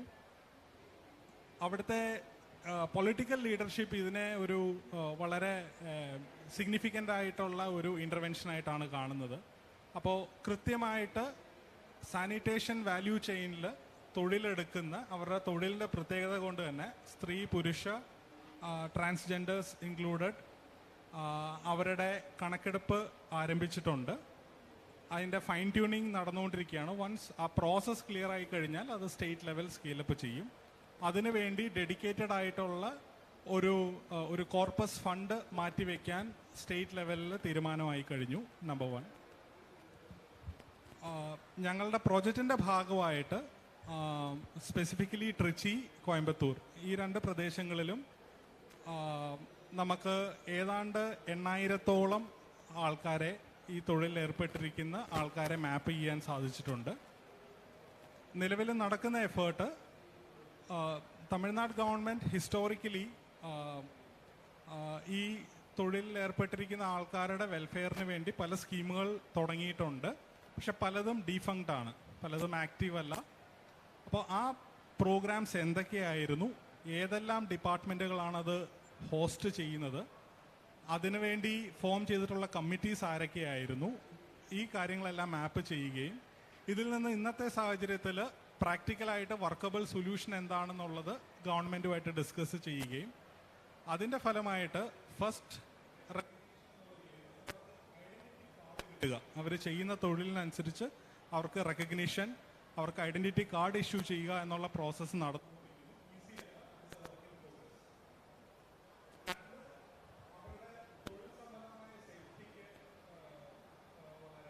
ഇമ്പോർട്ടൻസ് കൊടുത്തുകൊണ്ട് ഒരു ഫസ്റ്റ് എയ്ഡ് മാനുവൽ അവരുടെ തൊഴിലെടുക്കുന്ന സാഹചര്യത്തിൽ സെക്യൂരിറ്റിക്ക് വേണ്ടുന്ന സേഫ്റ്റി മാനുവൽ ഡെവലപ്പ് ചെയ്തിട്ടുണ്ട്. അതിൻ്റെ റോൾ ഔട്ട് പ്രോസസ്സ് നടന്നുകൊണ്ടിരിക്കുന്നു. 3 ഗവൺമെൻറ് ഹോസ്പിറ്റൽസോ അല്ലെങ്കിൽ പ്രാദേശികമായിട്ടുള്ള പ്രൈവറ്റ് ഹോസ്പിറ്റൽസുമായിട്ട് ടൈപ്പ് ചെയ്ത് അവരുടെ ഒരു പീരിയോഡിക് മെഡിക്കൽ ഹെൽത്ത് ചെക്കപ്പും അതോടൊപ്പം ഒക്യുപ്പേഷണൽ ഹസാർഡ്സിനെ മിറ്റിഗേറ്റ് ചെയ്യാൻ വേണ്ടുന്ന ഒരു ഇൻഷുറൻസ് പ്രോഗ്രാമും. ഈ പ്രോഗ്രാം സ്കാറ്റേർഡ് ആയിട്ടാണ് നടക്കുന്നത്. അതിൻ്റെ സ്കെയിലപ്പ് പ്രോസസ്സിലേക്ക് സ്റ്റേറ്റ് ഗവൺമെൻറ് എത്തിക്കൊണ്ടിരിക്കുന്നു. 4ാമത്തെ പോയിന്റ്, എക്സിസ്റ്റിംഗ് NULM പ്രോഗ്രാമിൽ നാഷണൽ അർബൻ ലൈവ്ലിഹുഡ് മിഷനുമായിട്ട് ചേർന്നുകൊണ്ട് അവരുടെ SHG ഫോർമേഷനും ഓൾട്ടർനേറ്റ് ലൈവ്ലിഹുഡ് ഓപ്ഷൻസിലേക്ക് പ്രത്യേകിച്ച് സ്ത്രീകളെ കൊണ്ടുവരുന്ന പ്രോസസ്സ് ട്രിച്ചിയിൽ നടന്നുകൊണ്ടിരിക്കുന്നു. ഇതിൻ്റെയും സ്ട്രീം ലൈനിങ് സ്റ്റേറ്റ് ലെവലിൽ ഇൻ പൈപ്പ് ലൈനാണ്. ഞാൻ പറഞ്ഞോട്ടെ, ഇത് വളരെ ഒരു ഗ്രേ ഏരിയ ആണ്. ഇവിടേക്ക് പയ്യെ ഫോക്കസ് വരുന്നതേ ഉള്ളൂ. And it's a work in progress, long way to go. Thank U.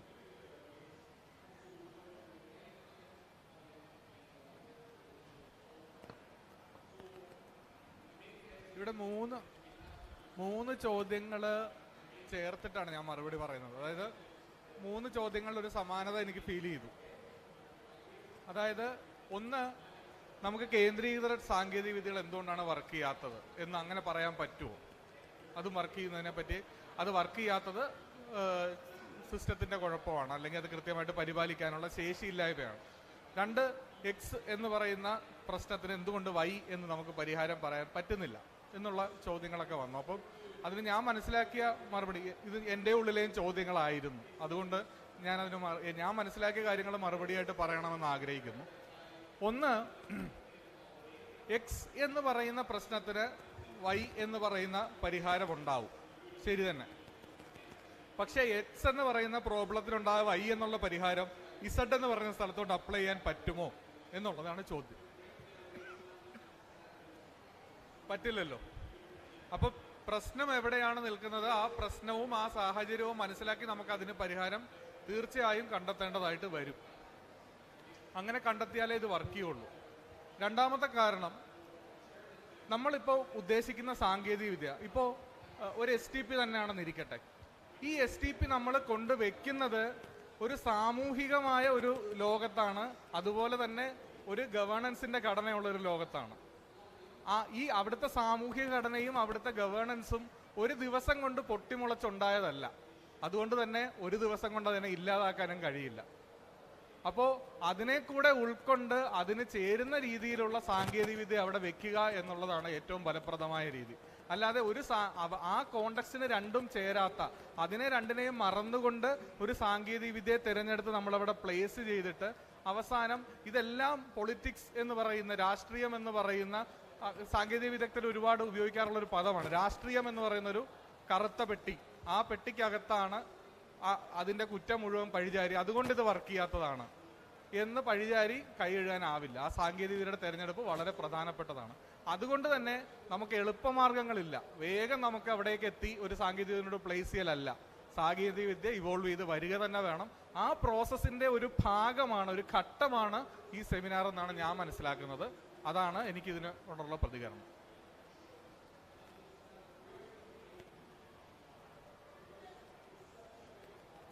രണ്ട് മൂന്ന് ചെറിയ കാര്യങ്ങൾ പറയാൻ തോന്നി.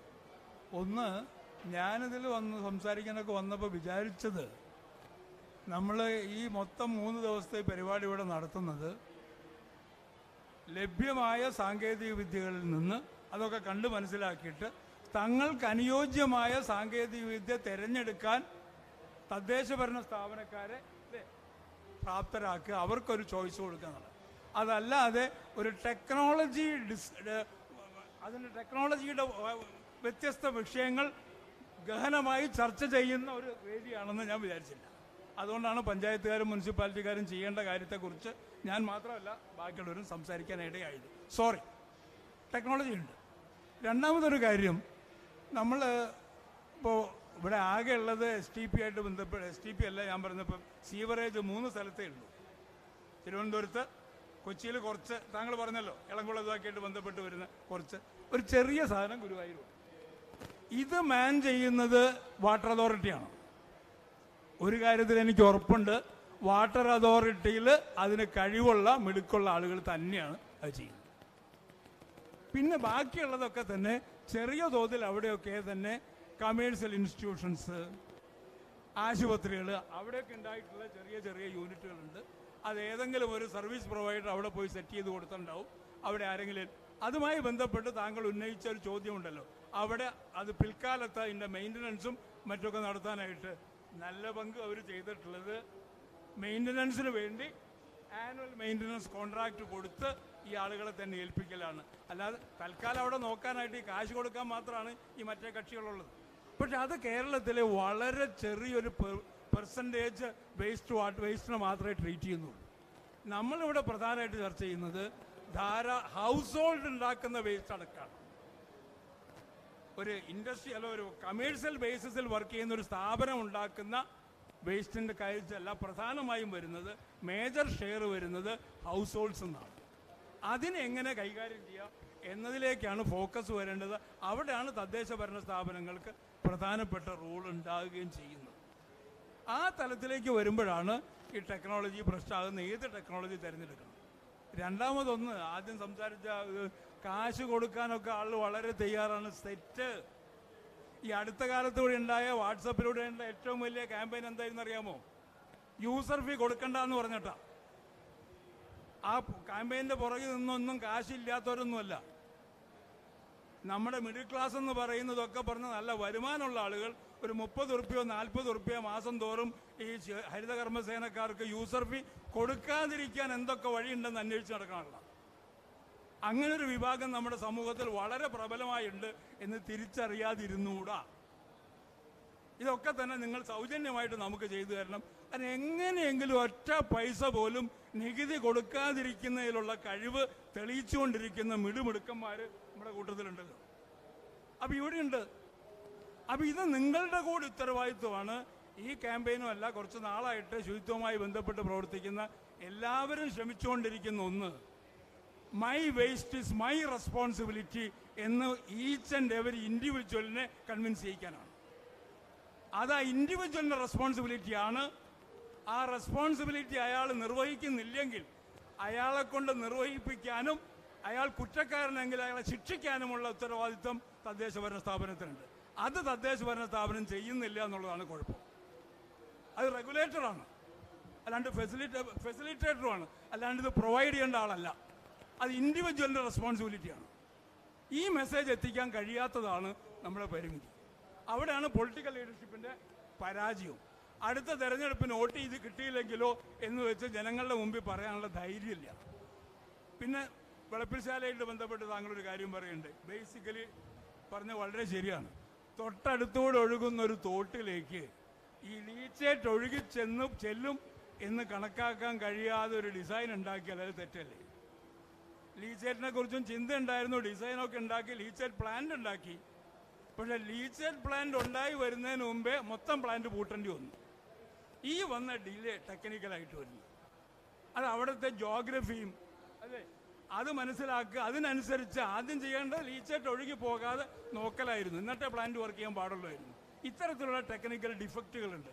അത് നാട്ടുകാരുടെ കുറ്റമല്ല, പ്ലാനിങ്ങിലുണ്ടായ സാങ്കേതികമായ പിഴവാണ്. പ്ലാനിങ്ങിലും അതിൻ്റെ ഇംപ്ലിമെൻറ്റേഷനിലുള്ളു. അതിന് വില കൊടുക്കേണ്ടി വന്നത് വിളപ്പിശാല മാത്രമല്ല, ബാക്കി എല്ലാം പൂട്ടിയില്ലേ? ഒരു ചെറിയ സാധനമായിരുന്നു കോട്ടയത്ത് വടവാതൂരുണ്ടായത്, അത് പൂട്ടിയില്ലേ? ഒക്കെ പൂട്ടി. Due to political reasons. അതിനേക്കാൾ ഏറെ ഇത്തരത്തിലുള്ള എൻവയൺമെൻറ്റൽ റീസൺസ് കൊണ്ടുവരാനുള്ള അവസരമുണ്ടായി. ഡിഫക്റ്റീവ് പ്ലാനിങ് അവിടെ കമ്മ്യൂണിറ്റിയെ എതിർത്തില്ല. ജനങ്ങളുടെ പങ്കാളിത്തം വരണമെങ്കിൽ അത് വരണം. ഇതാണ് നമ്മൾ ഊന്നാനായിട്ട് ശ്രമിക്കുക. ഈ പാനൽ ചർച്ച നടന്ന കാര്യങ്ങൾ ക്രോഡീകരിച്ചുകൊണ്ട് ചെയർമാൻ സംസാരിക്കുന്നതോടുകൂടി ഈ സെഷൻ ഇവിടെ അവസാനിക്കും.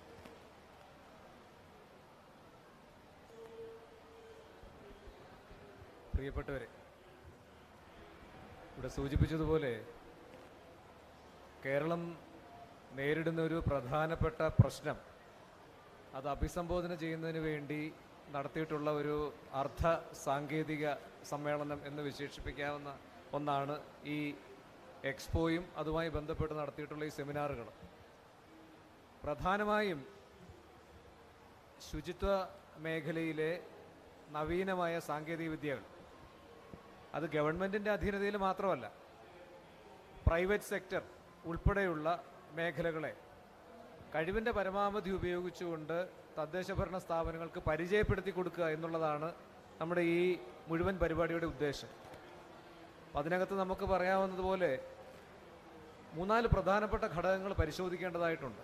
ഇപ്പോൾ ഇവിടെ പാനലിൽ അവതരിപ്പിച്ചവരും അതിനുശേഷം പ്രതികരിച്ചവരുമൊക്കെ ഈ മുഴുവൻ പ്രശ്നത്തെ സമഗ്രമായി നമുക്ക് കാണേണ്ടതിൻ്റെ ആവശ്യകതയെക്കുറിച്ചും പറഞ്ഞിരുന്നു.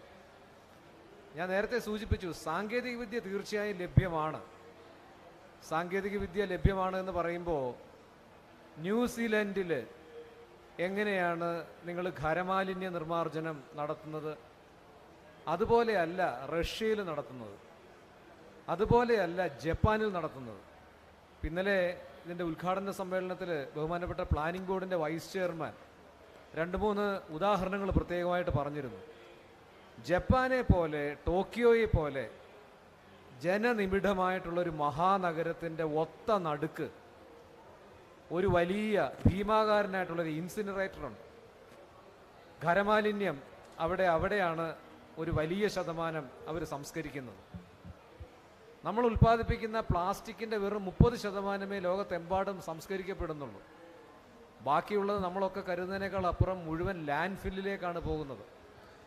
ന്യൂസിലൻഡ്, റഷ്യ പോലെയുള്ള രാജ്യങ്ങളിൽ പ്രധാനമായും ഇത് ഭൂമിക്കടിയിൽ വളരെ സുരക്ഷിതമായി നമുക്കെല്ലാം അറിയാവുന്നതിൽ കുഴിച്ചിടുകയാണ്. പലപ്പോഴും ശാസ്ത്ര സമൂഹം പറയുന്നത് ഇത് കുറേ വർഷങ്ങൾ കഴിയുമ്പോൾ നമ്മളിപ്പോൾ കൽക്കരിയും പെട്രോളിയം ഒക്കെ ഉപയോഗിക്കുന്നത് പോലെ ഒരു കാലത്ത് ഭൂമിയുടെ ഊർജാവശ്യങ്ങൾക്ക് ഉപയോഗിക്കാവുന്ന ഒരു നിക്ഷേപമായിട്ടാണ് മാലിന്യത്തെ ചിലർ കാണുന്നത്. അപ്പോൾ ഈ തരത്തിൽ വ്യത്യസ്തങ്ങളായിട്ടുള്ള സാങ്കേതിക വിദ്യകളും സമീപനങ്ങളും ഈ കാര്യത്തിൽ ഉണ്ട് എന്നുള്ളത് നമുക്ക് എല്ലാവർക്കും അറിയാം, അല്ലെങ്കിൽ നമ്മൾ മനസ്സിലാക്കണം. കേരളത്തിൻ്റെ പ്രത്യേകത എന്താ? കേരളം നേരത്തെ ഇവിടെ അദ്ദേഹം സൂചിപ്പിച്ചതുപോലെ ജനനിബിഡമാണ്. ഒരു സ്ക്വയർ കിലോമീറ്ററിനുള്ളിൽ താമസിക്കുന്ന കുടുംബങ്ങളുടെ എണ്ണം ഏതാണ്ട് 1000-800ഓളം വരും.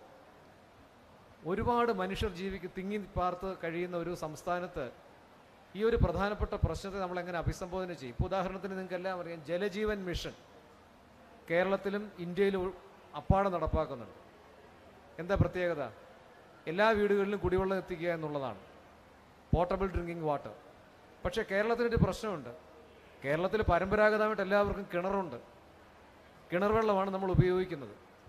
ഈ മുഴുവൻ സംവിധാനത്തെ ഒരു ദിവസം രാവിലെ ഇല്ലാതാക്കിക്കൊണ്ട് നമുക്ക് ജലസ്രോതസ്സുകൾ കേന്ദ്രീകൃതമായിട്ട് മാത്രമേ ആകാൻ പാടുള്ളൂ എന്ന് പറയാൻ കഴിയില്ല.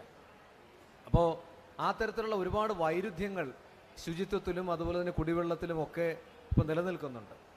കേരളത്തെ സംബന്ധിച്ചിടത്തോളം കഴിഞ്ഞ 2-3 ദശാബ്ദങ്ങളായി നാം ശ്രദ്ധ കേന്ദ്രീകരിച്ചിരുന്നത് ഖരമാലിന്യ നിർമ്മാർജ്ജനത്തിൻ്റെ കാര്യത്തിലാണ്. അതിനകത്ത് ഒരുപാട് മുന്നേറാൻ കഴിഞ്ഞു എന്ന് തന്നെയാണ് എൻ്റെ വിശ്വാസം. ഇപ്പോൾ ഉദാഹരണത്തിന് കോഴി വേസ്റ്റ് കേരളത്തിലൊരു പ്രധാനപ്പെട്ട മാലിന്യ പ്രശ്നമായിരുന്നു. ഇപ്പോൾ ചിക്കൻ റെൻഡറിങ്ങിന് വേണ്ടത് ഏതാണ്ട് 1044ഓളം ചിക്കൻ റെൻഡറിങ്ങിൻ്റെ വേസ്റ്റ് റെൻഡറിങ് യൂണിറ്റുകളുണ്ട്. അവിടെ മൂല്യവർദ്ധിത ഉൽപ്പന്നങ്ങൾ ഉണ്ടാക്കുന്നുണ്ട്. ചിക്കൻ പ്രോസസ്സ് ചെയ്യുന്ന സ്ഥാപനങ്ങൾക്ക് അവരുടെ മാലിന്യം എങ്ങനെ നിർമ്മാർജ്ജനം ചെയ്യണം എന്നുള്ളത് സംബന്ധിച്ച് കൃത്യമായ ധാരണയില്ലെങ്കിൽ ലൈസൻസ് കൊടുക്കാത്തൊരവസ്ഥ കേരളത്തിൽ നിലവിൽ വന്നിട്ടുണ്ട്. നിയമപരമായി നമ്മൾ ഒരുപാട് മുന്നേറിയിട്ടുണ്ട്. ഞാൻ ചെറിയ ഉദാഹരണങ്ങൾ പറഞ്ഞു എന്ന് മാത്രമേ ഉള്ളൂ. ഹരിതകർമ്മസേന, ക്ലീൻ കേരള കമ്പനി എന്നിങ്ങനെ പ്ലാസ്റ്റിക് ഉൾപ്പെടെയുള്ള മാലിന്യങ്ങൾ, ഇ വേസ്റ്റ് ഉൾപ്പെടെയുള്ള മാലിന്യങ്ങൾ സംസ്കരിക്കുന്നതിന് ഇപ്പോൾ പുതിയ സംവിധാനങ്ങൾ ഉണ്ടാക്കിയിട്ടുണ്ട്. പക്ഷേ ഈ ലിക്വിഡ് വേസ്റ്റ് മാനേജ്മെൻറ്റിന് നേരത്തെ ഇവിടെ പറഞ്ഞ പോലെ പരമ്പരാഗതമായിട്ട് കുറേ പ്രശ്നങ്ങളുണ്ട്. നമ്മുടെ ഒരു നഗരവും വ്യവസ്ഥാപിതമായി കൃത്യമായി രൂപകൽപ്പന ചെയ്യപ്പെട്ടുള്ള നഗരങ്ങളല്ല. അങ്ങനെ ആകെക്കൂടി നഗരങ്ങൾ രൂപകൽപ്പന ചെയ്തിട്ടുണ്ടെന്ന് ഒന്ന് തിരുവനന്തപുരത്തിൻ്റെ കുറച്ച് ഭാഗം മാത്രമാണ്. അവിടെയാണ് നേരത്തെ രവീന്ദ്രൻ മാഷ് സൂചിപ്പിച്ചതുപോലെ സർ CP-യുടെ കാലത്ത് അവർ ഉണ്ടാക്കിയിട്ടുള്ള ഒരു സിവറേജ് സിസ്റ്റം ആ തരത്തിലുള്ളത്. പുതുതായി നഗരവൽക്കരിക്കപ്പെടുന്ന സ്ഥലങ്ങളിൽ എവിടെയും ഈ പ്രശ്നം അതിൻ്റെ ഗൗരവത്തിൽ അഭിസംബോധന ചെയ്യപ്പെടുന്നില്ല. എവിടെങ്കിലും ഒരു സ്ഥലത്ത് സിവറേജിൻ്റെ ലൈൻസ് മുഴുവൻ ഉണ്ടാക്കിയതിന് ശേഷമല്ല നഗരം ഉണ്ടാക്കപ്പെടുന്നത്. നഗരം അങ്ങനെ സ്വയം വികസിച്ച് പോവുകയാണ്. ഇപ്പോൾ നഗരത്തിനോടനുബന്ധിച്ച് നിൽക്കുന്ന ഗ്രാമപ്രദേശങ്ങൾ, അർബനൈസേഷൻ ഉണ്ടാകാൻ പോകുന്ന ഗ്രാമപ്രദേശങ്ങളിൽ എല്ലാവരും കൂടി ചേർന്ന് സമഗ്രമായിട്ടൊരു ശുചിത്വ പരിപാടി ഉണ്ടാക്കണമെന്ന് പറയുമ്പോൾ നിരവധി പ്രശ്നങ്ങൾ അതിനകത്തുണ്ട്. അപ്പോൾ ഞാനീ പറയുന്നത്, ഇപ്പോൾ ഗൾഫ് രാജ്യങ്ങളിലോ അമേരിക്കയിലോ റഷ്യയിലോ ന്യൂസിലൻഡിലോ ജപ്പാനിലോ തെക്കുകിഴക്കൻ ഏഷ്യൻ രാജ്യങ്ങളിലോ ഒന്നും ഉപയോഗിച്ചിട്ടുള്ള സാങ്കേതികവിദ്യയുടെ പ്രയോഗം നമുക്ക് അങ്ങനെ തന്നെ ഇവിടെ ഉപയോഗിക്കാൻ കഴിയുന്നതല്ല എന്നുള്ളത് നമ്മൾ തിരിച്ചറിയുന്നുണ്ട്. വളരെ വ്യത്യസ്തമായിട്ടുള്ള ടെക്നോളജി അഡാപ്റ്റേഷൻ, ടെക്നോളജി അപ്രോപ്രിയേഷൻ നടത്തേണ്ടുന്ന ഒരു മേഖലയാണ് ശുചിത്വം. ഈ രണ്ട് വാക്കുകൾ വളരെ പ്രധാനമാണ്. Technology adaptation, technology appropriation. നിങ്ങൾ എവിടെയെങ്കിലും കണ്ട ഒരു ടെക്നോളജി അങ്ങനെ തന്നെ എടുത്ത് കേരളത്തിൽ ഉപയോഗിക്കാൻ കഴിയില്ല എന്നുള്ളത് നമ്മുടെ ശുചിത്വത്തിൽ മാത്രമല്ല, കൃഷിയിലും വ്യവസായത്തിലും ഒക്കെ നമ്മൾ കാണുന്നുണ്ട്. നമുക്ക് എന്തുകൊണ്ട് ഇവിടെ മൈനിങ് നടത്തിക്കൂടെ എന്ന് ചോദിക്കാം. മൈനിങ് നടത്താൻ കേരളത്തിൽ പറ്റുമോ? നമുക്കിവിടെ എന്തുകൊണ്ട് വ്യവസായവൽക്കരണം തമിഴ്നാട്ടിൽ വന്നതുപോലെ വന്നില്ല എന്ന് ചോദിക്കാം. പക്ഷേ അതിനുള്ള ഭൂമിശാസ്ത്രവും പാരിസ്ഥിതികമായിട്ടുള്ള സംവിധാനമാണ് ഇവിടെ നിൽക്കുന്നത്. അപ്പോൾ ഈ കാര്യം തിരിച്ചറിഞ്ഞുകൊണ്ടാണ് നമ്മൾ യഥാർത്ഥത്തിൽ മാലിന്യ സംസ്കരണവുമായി ബന്ധപ്പെട്ട് കേരളത്തിന് സവിശേഷമായ ഒരു മാതൃക ഉണ്ടാക്കണം എന്ന് പറഞ്ഞിട്ടുള്ളത്. അപ്പോൾ നമ്മളിപ്പോൾ ഇവിടെ ഉപയോഗിക്കുന്ന മാതൃക ഹിമാചൽ പ്രദേശിൽ ഉപയോഗിക്കാൻ കഴിയുന്നതാവില്ല. കാരണം ഹിമാചൽ പ്രദേശിൻ്റെ മുഴുവൻ ഭൂമിശാസ്ത്ര ഘടന അല്ലെങ്കിൽ വടക്ക് കിഴക്കൻ ഇന്ത്യയുടെ ഭൂമിശാസ്ത്ര ഘടനയല്ല നമ്മുടെ വ്യത്യസ്തമായിട്ടുണ്ട്. ജോഷി മഠിലും അതുപോലെ തന്നെ നമ്മുടെ ഹരിദ്വാർ പോലുള്ള പ്രദേശങ്ങളിലെ മാലിന്യ നിർമ്മാർജ്ജനത്തിന് വ്യത്യസ്തമായ മാതൃക സ്വീകരിക്കേണ്ടി വരും. ഇത് തിരിച്ചറിഞ്ഞുകൊണ്ടാണ് നമ്മൾ ദ്രവമാലിന്യ സംസ്കരണത്തെക്കുറിച്ച്, അത് ദ്രവമാലിന്യം കൂടി ആയതുകൊണ്ട് പ്രത്യേകമായിട്ട് നമ്മൾ ശ്രദ്ധിക്കേണ്ടതായിട്ടുണ്ട്. കാരണം കരമാലിന്യം പോലെയല്ല ദ്രവമാലിന്യം. അത് കളക്ട് ചെയ്യുക, അത് ട്രീറ്റ് ചെയ്യുക, അത് വീണ്ടും നമ്മുടെ ഒരു ബയോളജിക്കൽ സിസ്റ്റത്തിലേക്ക് തിരിച്ചയക്കുക, നമ്മുടെ എക്കോസിസ്റ്റത്തിലേക്ക് തിരിച്ചു കൊടുക്കുക എന്നൊക്കെ പറയുന്നത് അവധാനതയോടെ സൂക്ഷ്മതയോടെ ചെയ്യേണ്ട കാര്യങ്ങളാണ്. അപ്പോൾ ഈ രൂപത്തിലുള്ളൊരു ചർച്ച കേരളത്തിൽ വരേണ്ട സമയം അതിക്രമിച്ചിരിക്കുന്നു. അപ്പോൾ ഖരമാലിന്യത്തിൽ നമുക്ക് ഇനിയും മുന്നോട്ട് പോകാനുണ്ട്. ദ്രവമാലിന്യത്തിൻ്റെ കാര്യത്തിൽ നമ്മൾ തുടങ്ങിയിട്ടേ ഉള്ളൂ, വളരെ കുറച്ച് മാത്രം. ഒരു സംസ്ഥാനത്തിന്, പ്രത്യേകിച്ച് കേരളം പോലുള്ള ഒരു സ്ഥലത്ത് അവകാശപ്പെടാൻ കഴിയുന്ന ഒന്നും നമുക്ക് നേടാൻ കഴിഞ്ഞിട്ടില്ലാത്തൊരു മേഖലയാണ്. അതിൻ്റെ ആദ്യ ഘട്ടമെന്ന രീതിയിലാണ് നമ്മൾ ഈ ചർച്ച തുടങ്ങി വയ്ക്കുന്നത്. നേരത്തെ ഇവിടെ സൂചിപ്പിച്ചതുപോലെ ഇത് സാങ്കേതികവിദ്യ കൈകാര്യം ചെയ്യുന്നവരുടെ ബോധമില്ലായ്മ കൊണ്ടാണോ, അവർക്ക് സാങ്കേതികമായിട്ട് ഈ കാര്യങ്ങളെക്കുറിച്ച് പരിജ്ഞാനമില്ലാഞ്ഞിട്ടാണോ, അവർക്ക് പരിശീലനം കിട്ടാഞ്ഞിട്ടാണോ, തദ്ദേശഭരണ സ്ഥാപനങ്ങളിലെ മേധാവികൾക്ക് ഇതിനെക്കുറിച്ച് പൊതുവായിട്ടുള്ള ബോധ്യമില്ലാഞ്ഞിട്ടാണോ, പ്രൈവറ്റ് മേഖലയെ ഇതിനു വേണ്ടി അനുവദിക്കാത്തതാണോ എന്നിങ്ങനെ 100,000 ചോദ്യങ്ങൾ ഇതുമായി ബന്ധപ്പെട്ട് നമുക്ക് ഉയർത്താൻ കഴിയും. പക്ഷേ ഇത് നമ്മൾ മനസ്സിലാക്കേണ്ടത് നമ്മൾ തുടങ്ങിയിട്ടേ ഉള്ളൂ എന്നുള്ളതാണ്. വളരെ ചുരുക്കം സ്ഥലങ്ങളിൽ മാത്രമാണ് പബ്ലിക് സ്പേസിലെ ലിക്വിഡ് വേസ്റ്റ് മാനേജ്മെൻറ്റ് സിസ്റ്റംസ് ഉണ്ടായിട്ടുള്ളൂ. നേരത്തെ അദ്ദേഹം ഇവിടെ സൂചിപ്പിച്ചത് ഹോസ്പിറ്റലുകൾ is under A management. It's A very confined ആയിട്ടുള്ള ഏരിയയാണ്. അവിടെയുള്ള ഓപ്പറേഷൻസിനകത്ത് കൺട്രോളുണ്ട് അവിടുത്തെ മാനേജ്മെൻറ്റിന്. They can regulate. പക്ഷേ അവർ ആ വെള്ളം എങ്ങനെ ഉപയോഗിക്കുന്നു, അത് പൊതുവായിട്ടുള്ള ഒരു സംവിധാനത്തിലേക്ക് അവർ തുറന്നു വിടുന്നുണ്ടോ എന്നിങ്ങനെയുള്ള റെസ്ട്രിക്ഷൻസ് പോലും നോക്കുന്നതിനുള്ള സംവിധാനം കേരളത്തിൽ ആ രൂപത്തിൽ വികസിച്ചിട്ടില്ല എന്നുള്ളത് നമ്മൾ മനസ്സിലാക്കണം. അപ്പോൾ ഓരോ സ്ഥലത്തും, ഉദാഹരണത്തിന് ആലപ്പുഴയുടെ ഒരു വലിയ ക്യാമ്പയിൻ നടക്കുന്നുണ്ട്. ആലപ്പുഴയിലെ വേസ്റ്റ് വാട്ടറിൻ്റെ പ്രശ്നം അൾട്ടിമേറ്റ്ലി ആരെയാണ് ബാധിക്കുക? അത് അവിടുത്തെ ജനങ്ങളെ മാത്രമല്ല, മുഴുവൻ കനാലുകളാണ്. അവിടുത്തെ കൃഷിയെ ബാധിക്കുന്നുണ്ട്. അവിടുത്തെ ഹെവി മെറ്റൽ കണ്ടാമിനേഷനെ കുറിച്ച് ആരും ആലോചിക്കുന്നില്ല. ഇത് മുഴുവൻ ഒഴുകിപ്പോയി സമുദ്ര ജീവവ്യവസ്ഥയെ പൊതുവേ അത് ബാധിക്കുന്നുണ്ട്. അവിടുത്തെ മൈക്രോ ഓർഗാനിസത്തിൻ്റെ വളർച്ചയെ ബാധിക്കുന്നുണ്ട്. മുഴുവൻ പൊതു ആരോഗ്യത്തെ, ആ മുഴുവൻ എക്കോസിസ്റ്റത്തിൻ്റെ ആരോഗ്യത്തെ ബാധിക്കുന്നുണ്ട്. അതിനെ നമ്മൾ എങ്ങനെയാണ് പരിഹരിക്കുക? കേരളത്തിൽ തന്നെ, കേരളത്തിൽ അദ്ദേഹം ഇവിടെ പറഞ്ഞാൽ മൂന്നാറിലും ഇടുക്കിയിലും ഉള്ള സംവിധാനങ്ങൾ ആലപ്പുഴയെ നമുക്ക് ചെയ്യാൻ കഴിയില്ല. അപ്പോൾ ഞാനീ പറഞ്ഞ പോലെ കേരളത്തിനകത്ത് തന്നെ ഓരോ പ്രദേശത്തിൻ്റെയും സവിശേഷതകൾ ഉൾക്കൊണ്ടുകൊണ്ട് ദ്രവമാലിന്യ സംസ്കരണവുമായി ബന്ധപ്പെട്ട് വളരെ വ്യത്യസ്തവും സവിശേഷവുമായിട്ടുള്ള ആസൂത്രണ പ്രക്രിയ നടക്കേണ്ടതായിട്ടുണ്ട്. ഈ ആസൂത്രണ പ്രക്രിയയിൽ നമുക്കെല്ലാം പരിശീലനവും വേണ്ടതായിട്ടുണ്ട്. അതിനകത്ത് വെറും സാങ്കേതികവിദ്യ കൊണ്ടുവയ്ക്കൽ മാത്രമല്ല, എങ്ങനെയാണ് നമ്മൾ മുഴുവൻ ഈ പറയുന്ന പ്രക്രിയകളെ ഏകോപിപ്പിക്കുന്നത്, ഏതൊക്കെ ഏജൻസികളെ ഇതിനു വേണ്ടി ഉപയോഗപ്പെടുത്താൻ കഴിയും, എങ്ങനെയാണ് ജനങ്ങളെ സമീപിക്കുക എന്നിങ്ങനെ ഓരോ പഞ്ചായത്തിലും സവിശേഷമായ പദ്ധതികൾ ആവശ്യമായിട്ട് വരുന്നു എന്നുള്ളതാണ്. അത് കേരളത്തിൻ്റെ മാത്രം പ്രത്യേകതയാണ്.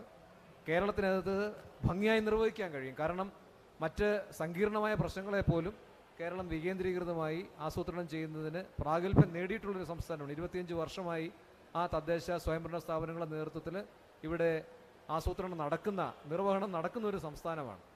അവരുടെ പൊതുവായിട്ടുള്ള പ്രവർത്തന പരിപാടികളിലേക്ക് ദ്രവമാലിന്യ സംസ്കരണം എന്ന ഏറ്റവും പ്രധാനപ്പെട്ടതും സാങ്കേതിക വിദ്യയിൽ അധിഷ്ഠിതമായതും സാമൂഹികമായ സംഘാടന ആവശ്യമായിട്ടുള്ള ഒരു പുതിയ സംവിധാനത്തെ നമ്മൾ പൊതുവെ ഇപ്പോൾ ആദ്യം കടത്തിവിടാൻ ശ്രമിക്കുകയാണ്. അവിടെ അത് ഉപയോഗിക്കാൻ നമ്മൾ അവരെ പ്രാപ്തരാക്കുകയാണ്. അതിനെക്കുറിച്ച് ചിന്തിക്കാൻ അവരെ പ്രേരിപ്പിക്കുകയാണ്.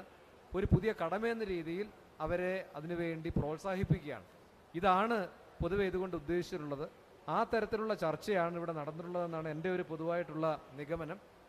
ഇവിടുത്തെ പ്രിയപ്പെട്ട സുഹൃത്തുക്കൾ പറഞ്ഞതുപോലെ ഇതിൻ്റെ പൂർണ്ണമായിട്ടുള്ള സാങ്കേതികമായിട്ടുള്ള ഘടകങ്ങൾ അത് ചർച്ച ചെയ്യുന്നത് എനിക്ക് തോന്നുന്നു കുറച്ചുകൂടി മൈക്രോ ലെവലിൽ വേണം എന്നുള്ളതാണ് എനിക്ക്. ഇതിൽ മാക്രോ ലെവലിൽ ടെക്നോളജിയെക്കുറിച്ചൊരു ചർച്ച എനിക്ക് തോന്നുന്നു ഇങ്ങനൊരു വേദിയിൽ സാധ്യമല്ല. Technology related discussion should come at the micro level. So a plan has got a problem, what exactly has been the technical issue and how did people manage that plan, അത് കുറച്ചും കൂടി സൂക്ഷ്മതലത്തിൽ വേണ്ടുന്ന ചർച്ചയാണ് എന്ന് മാത്രമാണ് ഇതുമായിട്ട് പറയാനുള്ളത്. നമ്മൾ വേസ്റ്റ് വാട്ടർ മാനേജ്മെൻറ്റിനെ കുറിച്ച് പറയുമ്പോൾ തന്നെ നമ്മുടെ സീവേജ്, സെപ്റ്റേജ്, സള്ളേജ്, സ്റ്റോം വാട്ടർ എന്നിങ്ങനെയൊക്കെയുള്ള നിരവധി വിഭാഗങ്ങളിൽപ്പെടുന്ന വാട്ടർ മാനേജ്മെൻറ്റിൻ്റെ സംവിധാനങ്ങളെക്കുറിച്ച് കൂടി ആലോചിക്കാനുണ്ട്. ഇത് ഓരോ കാറ്റഗറിയിലും വേണ്ടുന്ന മുഴുവൻ സാങ്കേതികവിദ്യകൾ മുഴുവൻ നമുക്ക് സ്വായത്തമാണോ എന്ന് ചോദിച്ചാൽ ഇല്ല എന്ന് പറയേണ്ടതായിട്ട് വരും. ഓരോന്നിനും വ്യത്യസ്തമായിട്ടുള്ള സാങ്കേതികവിദ്യകളും മാർഗ്ഗങ്ങളും നമ്മൾ തേടേണ്ടതായിട്ടുണ്ട്. അപ്പോൾ ഈ രൂപത്തിൽ ഈ ചർച്ച മുന്നോട്ട് കൊണ്ടുപോകുക തന്നെ ചെയ്യും. നിങ്ങൾക്ക് അറിയാവുന്നതുപോലെ നേരത്തെ രവീന്ദ്രൻ മാഷ് പറഞ്ഞതുപോലെ ഏതാണ്ട് 2,500 കോടി രൂപയുടെ ഒരു വലിയ വേൾഡ് ബാങ്ക് പ്രോജക്റ്റ് ആരംഭിക്കാൻ പോകുന്നു. അത് വേസ്റ്റ് വാട്ടർ മാനേജ്മെൻറ്റുമായിട്ടല്ല, അത് സോളിഡ് വേസ്റ്റാണ്. ഏതാണ്ട് 7ഓളം ഏജൻസികൾ ശുചിത്വ രംഗത്ത്, മാലിന്യ സംസ്കരണ രംഗത്ത് കേരളത്തിൽ പ്രവർത്തിക്കുന്നുണ്ട്. ഈ മുഴുവൻ ഏജൻസികളുടെ ഏകോപനം കേരളത്തിൽ ഇപ്പോൾ സാധ്യമാണ്. ആ രൂപത്തിലുള്ളൊരു വലിയ പ്രതീക്ഷയുമായിട്ടാണ് കേരളം മുന്നോട്ട് പോയിക്കൊണ്ടിരിക്കുന്നത്. അപ്പോൾ ഇതാണ് ഈ പൊതുവായിട്ടുള്ള നമ്മുടെ ചർച്ചയുടെ ഒരു പശ്ചാത്തലം. വളരെയധികം പ്രധാനപ്പെട്ട ഒരുപാട് വിവരങ്ങൾ ഈ ചർച്ചയുമായി ബന്ധപ്പെട്ട് ഇവിടെ ഉയർന്നു വന്നു. ആശങ്കകൾ പങ്കുവയ്ക്കപ്പെട്ടു. സാങ്കേതിക വിദഗ്ധരുൾപ്പെടെയുള്ളവർ ഇതുമായിട്ട് ബന്ധപ്പെട്ട് കാര്യങ്ങൾ പറഞ്ഞു. അതിൻ്റെ ഒരു സംഗ്രഹം എന്ന രീതിയിലാണ് ഞാൻ ഇത്രയും പറഞ്ഞത്. ഇവിടെ വന്ന എല്ലാവർക്കും ചെയർമാൻ എന്ന രീതിയിൽ നന്ദി അറിയിക്കുന്നു. എല്ലാ പാനലിസ്റ്റുകൾക്കും ചെയർമാൻ എന്ന നിലയിലുള്ള നന്ദി അറിയിച്ചുകൊണ്ട് അവസാനിപ്പിക്കുന്നു. നമസ്കാരം.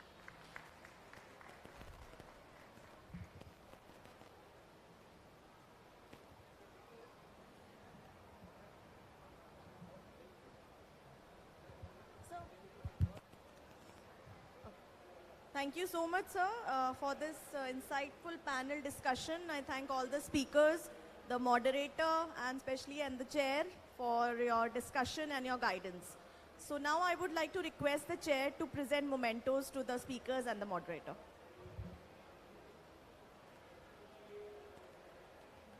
Sir. Mr. Jagjeevan, sir.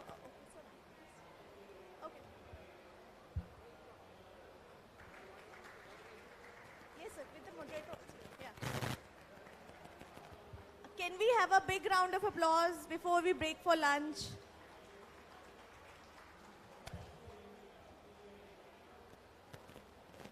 Mr. Ravindran, sir. Mr. Ravindran, sir.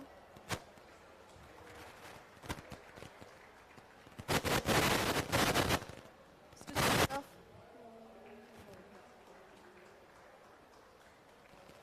Mr.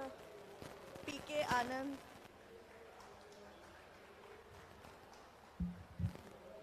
And Mr. Senthil.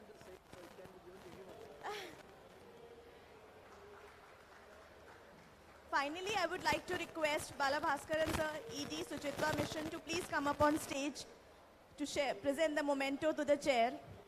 Please, a big round of applause.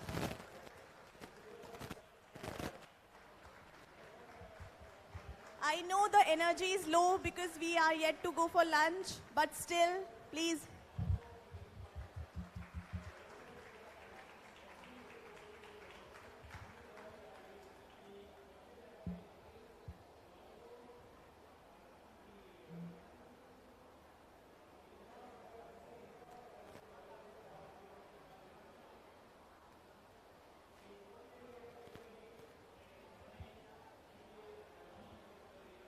Thank you, everyone. Thank you. We can now break for lunch, and the next session will start at 2 p.m. So I would request the audience to please be here by 1:55. Thank you.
climate change at the Institute.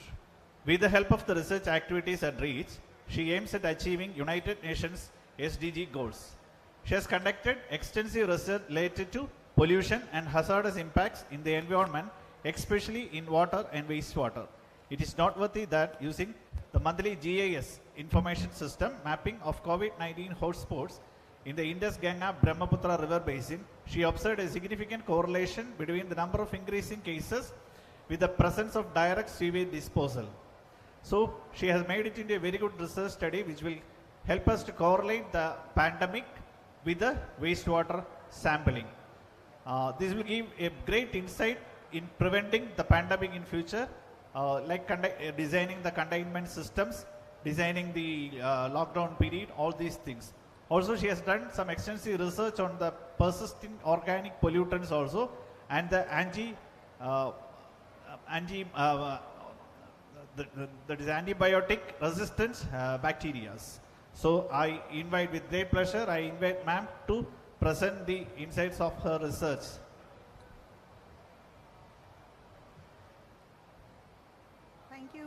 Thank you very much, Mr. Praveen.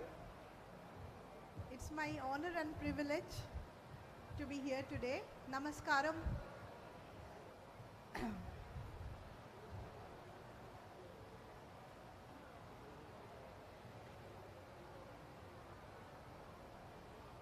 This is a session on liquid waste. So wastewater, what are the things that we can deal with wastewater? I'll try to show you in my talk today. Of course,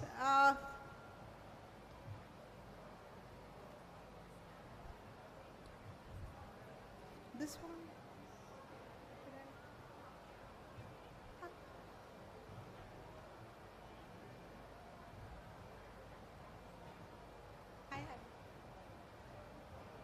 So, am I audible now?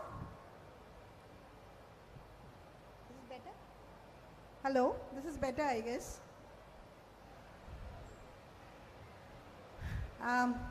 Well, we all are aware of the situation what we faced a couple of years back with the COVID-19 pandemic.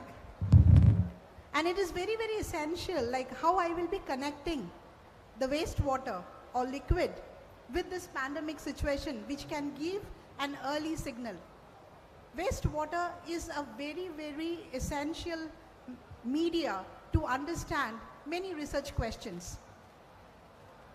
So at the outset of my talk, I'll be discussing about the COVID-19 pandemic, what motivated us to do this kind of work, because we all were new when the pandemic hit end of 2019 and 2020 we were suffering. We had a lot of experience, we all learned a lot of new things and started the research. So I will brief very less the technical parts, and there was a good variation between lockdown and post-lockdown phases which I'll try to highlight. And finally, this wastewater, which has a very good definition with antimicrobial resistance. What is it all about?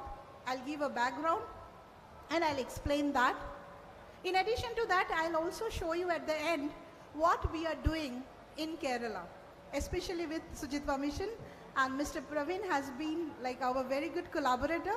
So I will show you a few briefs what we started and what are the results are all about. Now, few facts, how the virus, this was not new. COVID-19, SARS-CoV-2 was not new. It came in phases. There was SARS-CoV, then this one was SARS-CoV-2, and came through animals. And this is what one thing is very important. It is transmitted through other organism to the human beings. That's how it was initiated. And the most important part is like the virus is being shedded in the fecal matter. If it is shedded in the fecal matter, and the raw sewage or the waste water that we have can be exploited as a very good tool to understand to what way this variation can happen. Like we can possibly get some signaling with the fecal matter through the asymptomatic and symptomatic patients much before of time. How we do that, I'll try to explain you in the next few slides. So now why wastewater? As fecal matter comes in, the raw sewage is coming in. Raw sewage means wastewater. So there was a need. This is one of the top-notch American Chemical Society journal, where few of the editors started talking about that we need very effective environmental surveillance for this, for understanding the pandemic situation, because the viral particles are there in the fecal matter. So how do we do that basically? How do we understand? Now, both symptomatic and asymptomatic patient can shed off the virus, and when it comes to the fecal matter, every day when they are shedding in the fecal matter, it comes to the raw sewage. Now in a given population, say for example, you are like a given population of 10 lakh people, as we see in Chennai.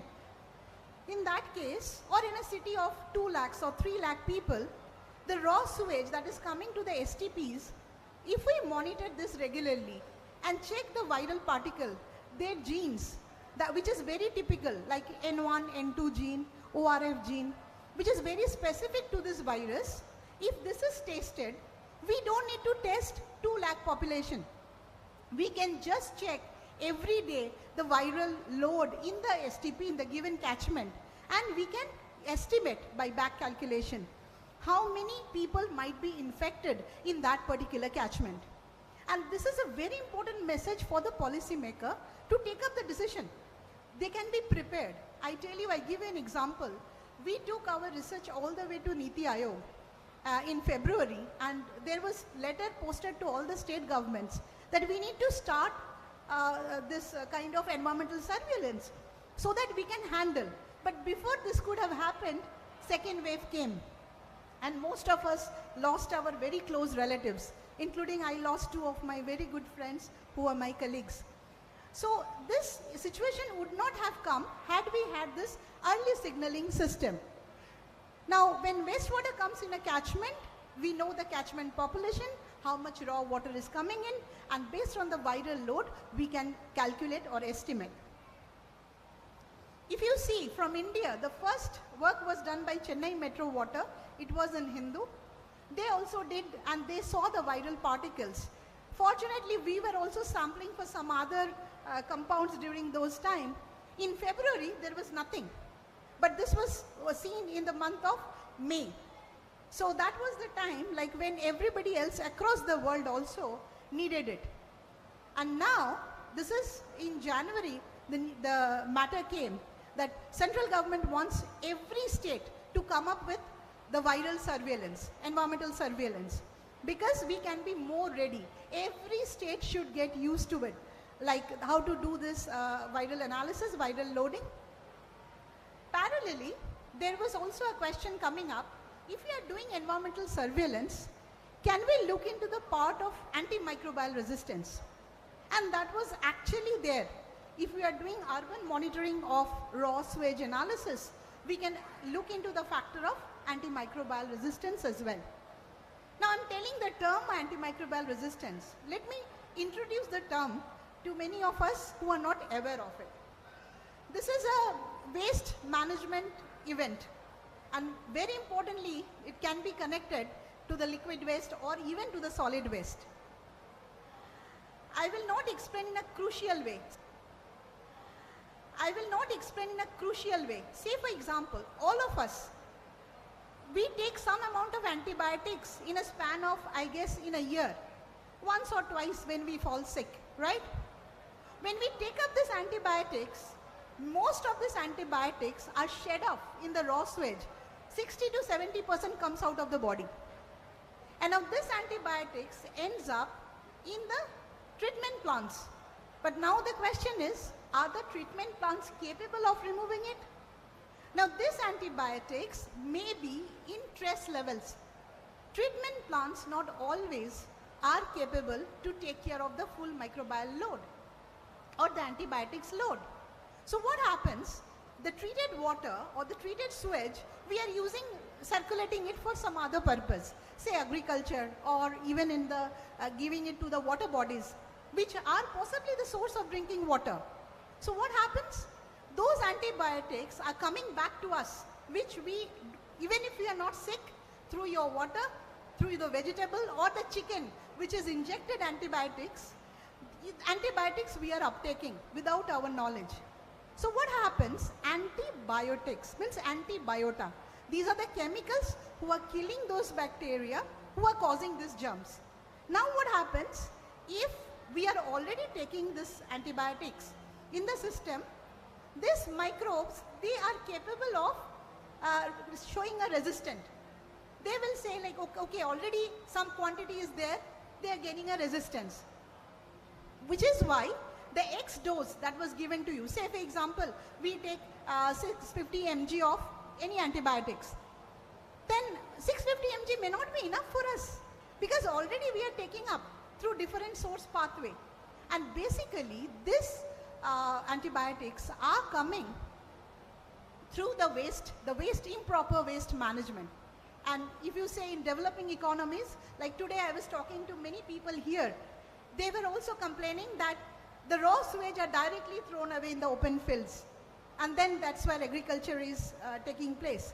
And this is common for our country, where many are not accessible to proper sanitation, especially in the low income groups, or where sanitation is not so well built up in those areas. This is going to be a very, very serious problem. And mind it, this problem is even dangerous than the pandemic that we faced. Many a times we are not understanding this. If you see the graph here, like amoxicillin, the excretion is more than 70% is excreted by amoxicillin, whatever, these are prime antibiotics we are taking when we are having fever, right? So more than 70% it is coming to the raw sewage, treatment plant is not ready to take it up, and then what happens? It ends up in the water bodies or where the treated water is coming up. But mind it, this is not just the problem for developing economies. Even developed nations across the globe, people are facing this problem. So this is an very easy pathway if you see that from the wastewater or from the animal husbandries or even from the industries, the water bodies might be impacted. And even we have seen in our results, like in the dump site, say for example, if you don't use a medicine, what do? You throw it in the dustbin. From the dustbin, it ends up in the dump site. Now, with the leachate, it can percolate in the groundwater. So the water you are drinking, possibly you are drinking with a good quantity of all these antibiotics. And that is going to develop the resistance for you. And this is something extremely has to be taken care for all the states, for all of us, because this presence of antibiotics will develop the bacterial resistance. And it can also, a lot of antibiotics are there means what? It can give a lot of synergistic impact. So many molecules, so many chemicals all together, and they can show even carcinogenic impacts that can also lead to endocrine disruptors. So we have to be very, very essential. So imagine only wastewater surveillance can give us so many understanding that what our population is facing, to what extent we are exposed to. Now, even though we are in the grip of COVID-19 pandemic, we are using so much of antibiotics. For one good example is azithral. Everybody, like in 2020, whoever was falling sick, doctor was prescribing azithral. And I'll show you slides when we were seeing high loading of azithral in the water bodies, where direct open defecation was practiced. So these are the major points which wastewater surveillance for early signaling as well as antimicrobial resistance is very, very essential. Now, if we look at the classes of antibiotics, we all know about penicillin. So these are first one which prevents bacteria from making the cell walls. So that is way of action. Then we have this sulfonamides or fluoroquinolones, which we are using constantly, like ciprofloxacin is one example, that inhibits the folate synthesis. And then it also inhibits the DNA replication for the bacteria. So that's how they control.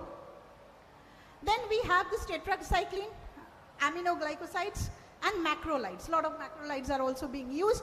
That inhibits bacterial protein synthesis. So what happens?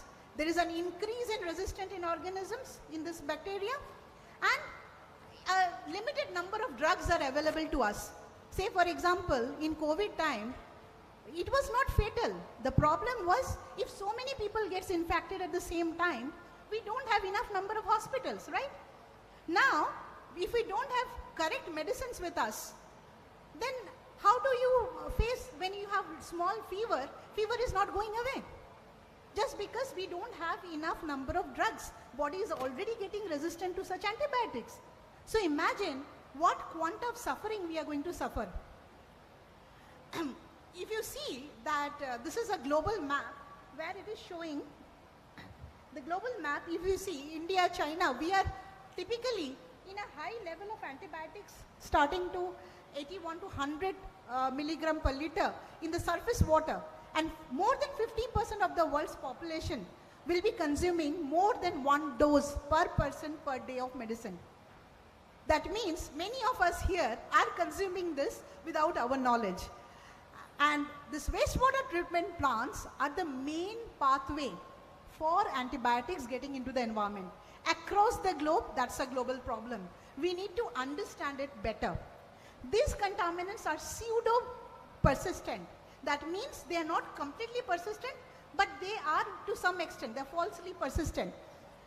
And these antibiotics, which are excreted through urine or through the fecal matter coming through the raw sewage, many a times we don't know what is the pathway. If we don't know the loading, because we are not checking it. To check antibiotics in one sample in water, it will cost us nearly 15 to 20,000 INR. So, do we think that all the STPs will be checking the stress level contaminants? Not at all. So, when this water or the solid waste are discharged, we need to, even the wet and dry sludge. We have seen that in the dry sludge, a good quantity of ciprofloxacin in Chennai, in one of the major dump site in Kodangayur. Why so much of ciprofloxacin? Because when we don't use a medicine, we have a tendency, we throw it in the dustbin. And when the solid entire thing is getting accumulated, coming back to the west sides. So we cannot take this situation very easily. Like how pandemic came suddenly, this is slowly entering our system. And you see here that every day they're saying that worldwide about 12,70,000 people will be every year are suffering because of antimicrobial resistance. We may not understand that until unless possibly it is something like the pandemic. It's a dangerous situation that is coming up, and we need not think much but to start working on it. And which is why we as scientists, we need to take this initiative and understand, and maybe many policymakers out here can make it a mandate that most of these STPs should be monitored, should be at least we cater to 40 to 50% of the population, so that we understand what is exactly happening in those STPs. So what are the research questions we wanted to answer during the pandemic time? Yes, one is the treatment plant, definitely that's what we were catering to. But the second part was also the low income groups along a river belt. That question was instigated in me, and I'll tell you why it was. Many a times I saw in Ganges, I'm not sure about what happens in Kerala because we just started working in Kerala, but in Ganges, we monitored with a marker, a chemical marker we used. Most of the STPs were found non-functional, which means direct raw sewage entering the river. But as we say, all our rivers are our mother, because they are dilute. They can take everything, get diluted, and then we don't understand the problem. Always we say if something is black in color, whether the water or the air, then pollution is there. That's not the case. These are pseudo-persistent molecules which are there in water, and we are taking them in direct or indirect pathways, and the problem we are going to face suddenly on one fine morning when the medicines will stop working and we are suffering from some disease. So this is why the research question also goes with the socio-economic people, like who are in the low income groups. What is happening to those ends where the sanitation facilities or hygiene facilities are not so much there, and raw sewage is channelized into the open water bodies. So that was also incorporated in our research question. And as I was telling you, we use a marker, KEFIN. caffeine is a very good marker for human waste entering a system. So if we monitor caffeine, we can say, okay, human waste is there in this part of the water body. So this is one very good example we took for all over Ganges, and we did an extensive work, and we found that in the middle stretch and in the lower stretch, certain points, STPs were non-functional.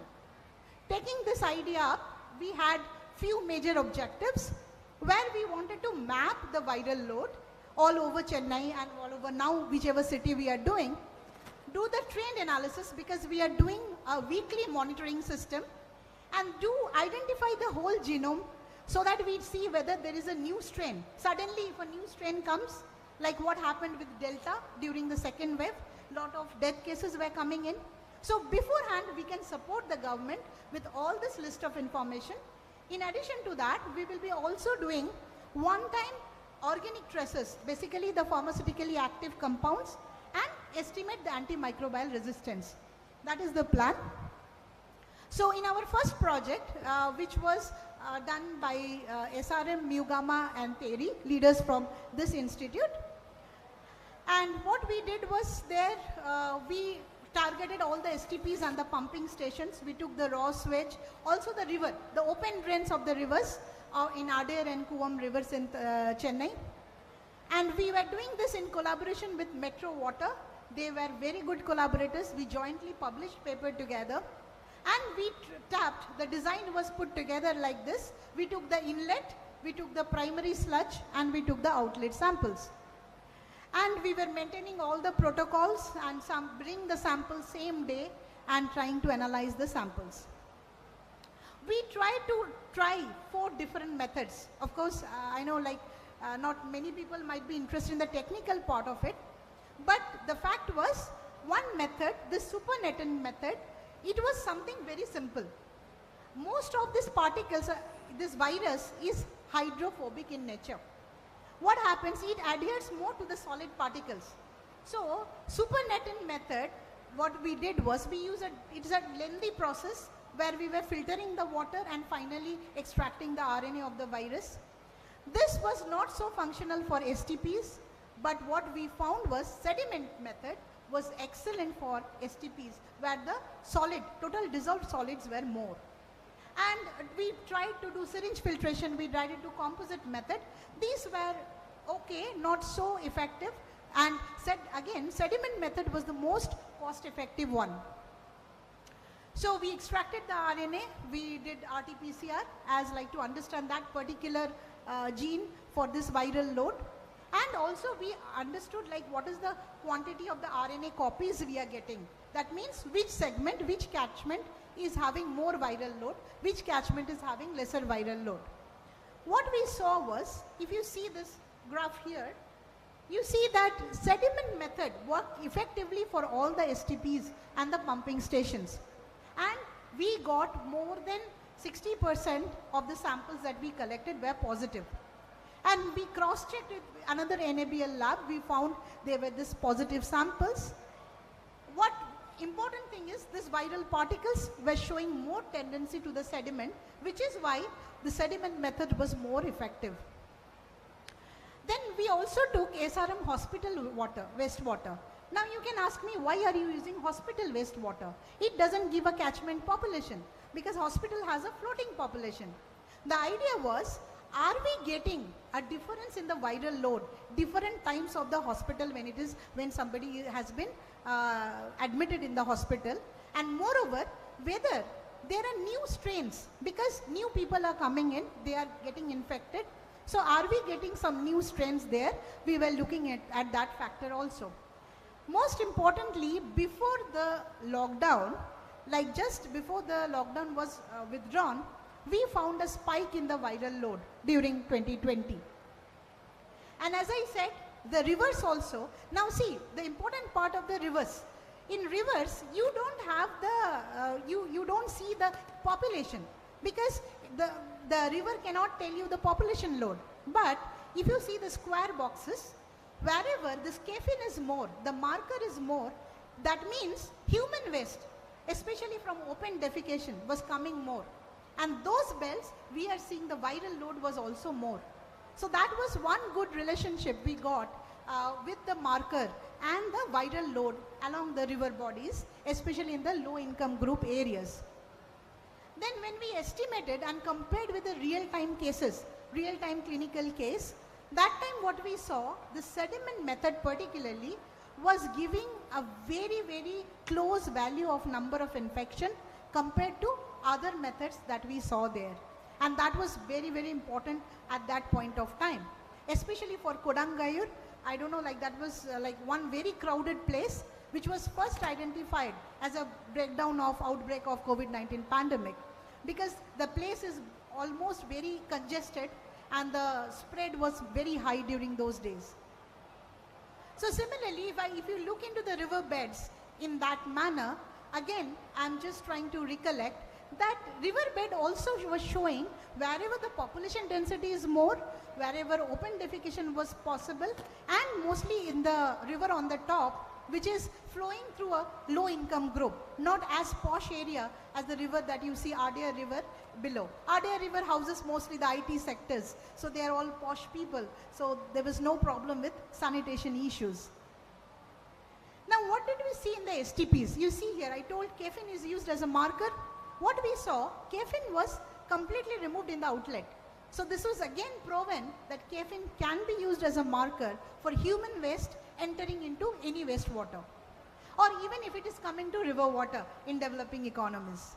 And the viral load was not detected in the treated water, which means Chennai treatment plants were actually functioning very well. And Chennai covers more than 60 to 70% of the population are connected with the STPs. So that functioning was very good. Fluoroquinolones, on contrast, like in the outlets, they were high. This shows, just I gave you example earlier, that many of these antibiotics are not being treated even by the secondary treatment unless some membrane technology, some high-end technologies are used in the tertiary phase. So we were seeing fluoroquinolones pretty much high there. What we did some kind of coherence, the organic molecules and the viral particles.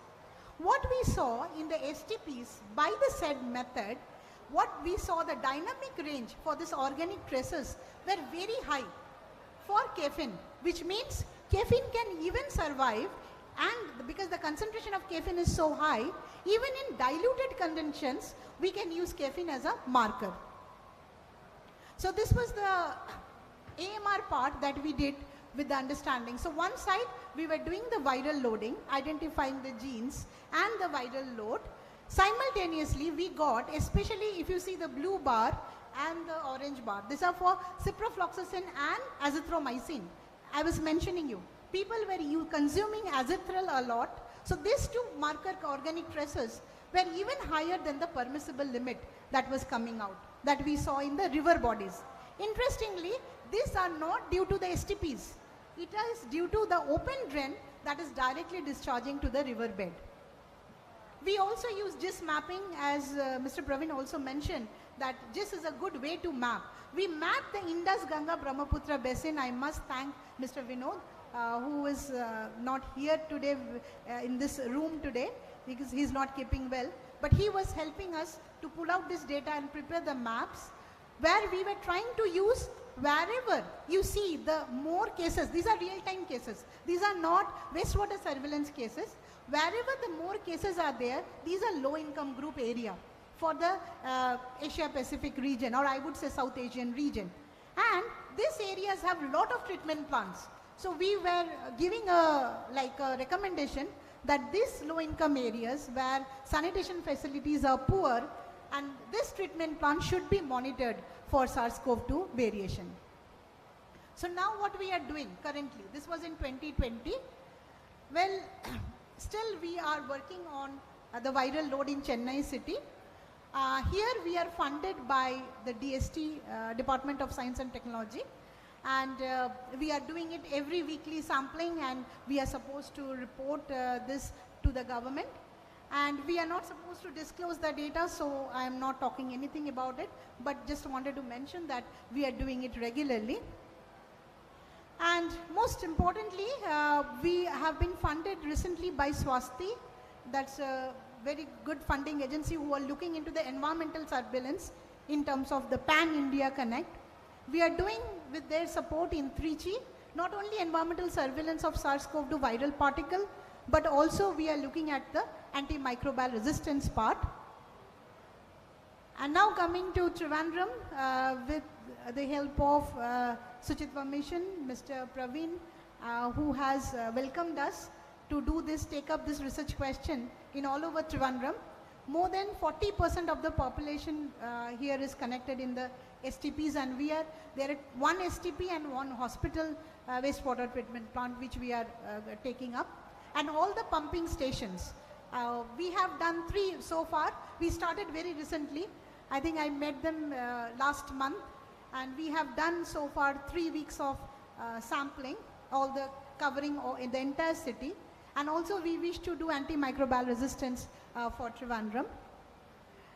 We are slightly based on our previous methods that we have established. So similar way, we have modified few methods and now we have strategized it.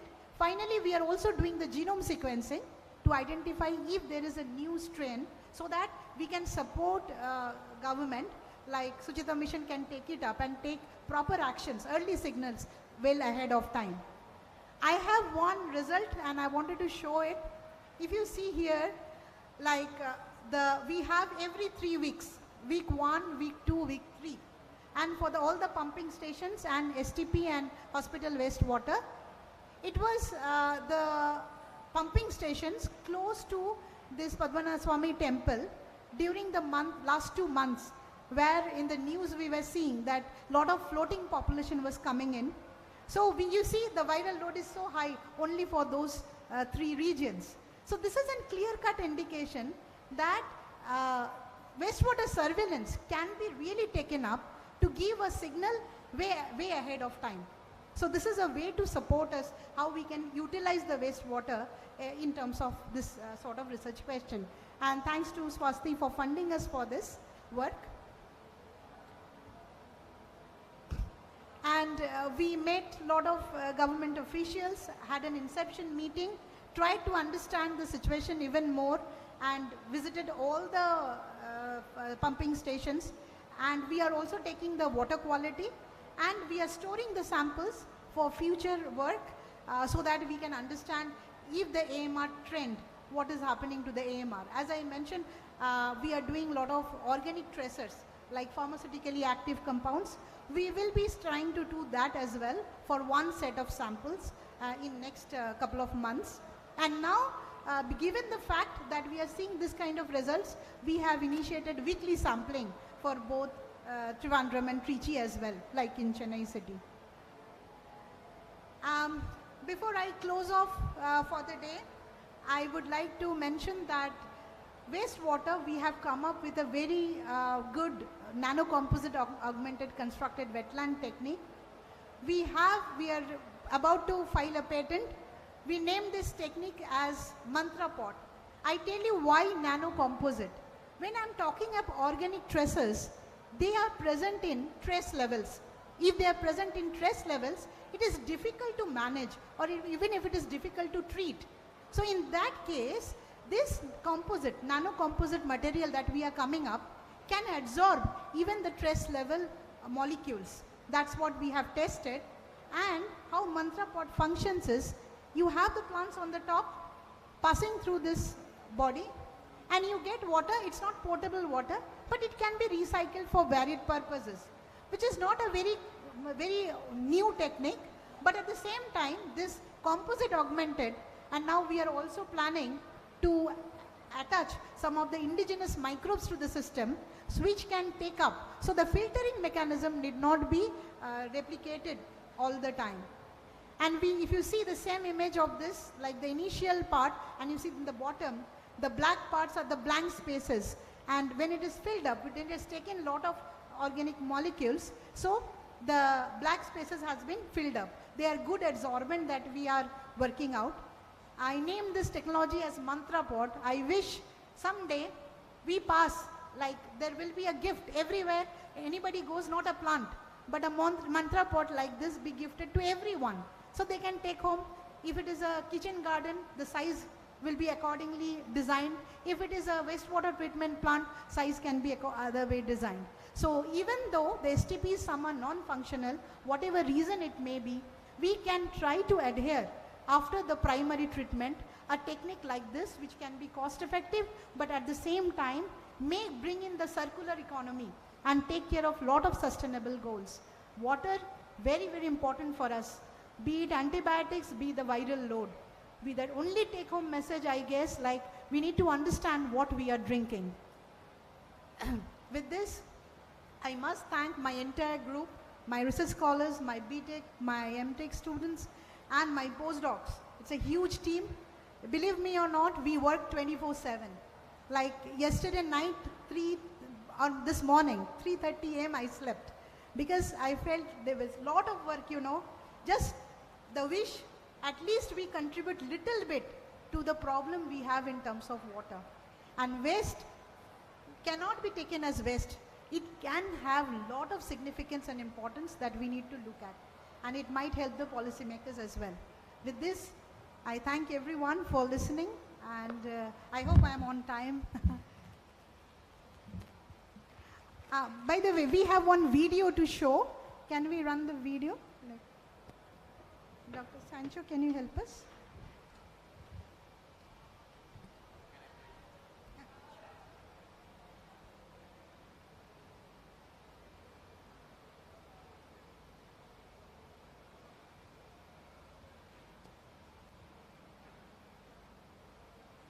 Wastewater-based epidemiology has emerged as a useful tool to assess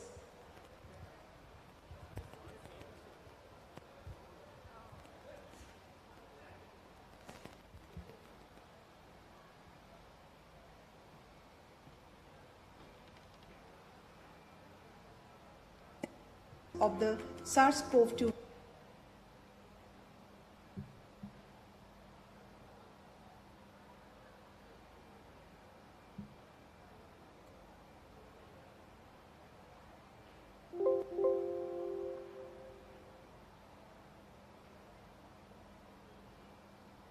virus in a given sewage treatment plant and estimate the spread of infection in the associated catchment population.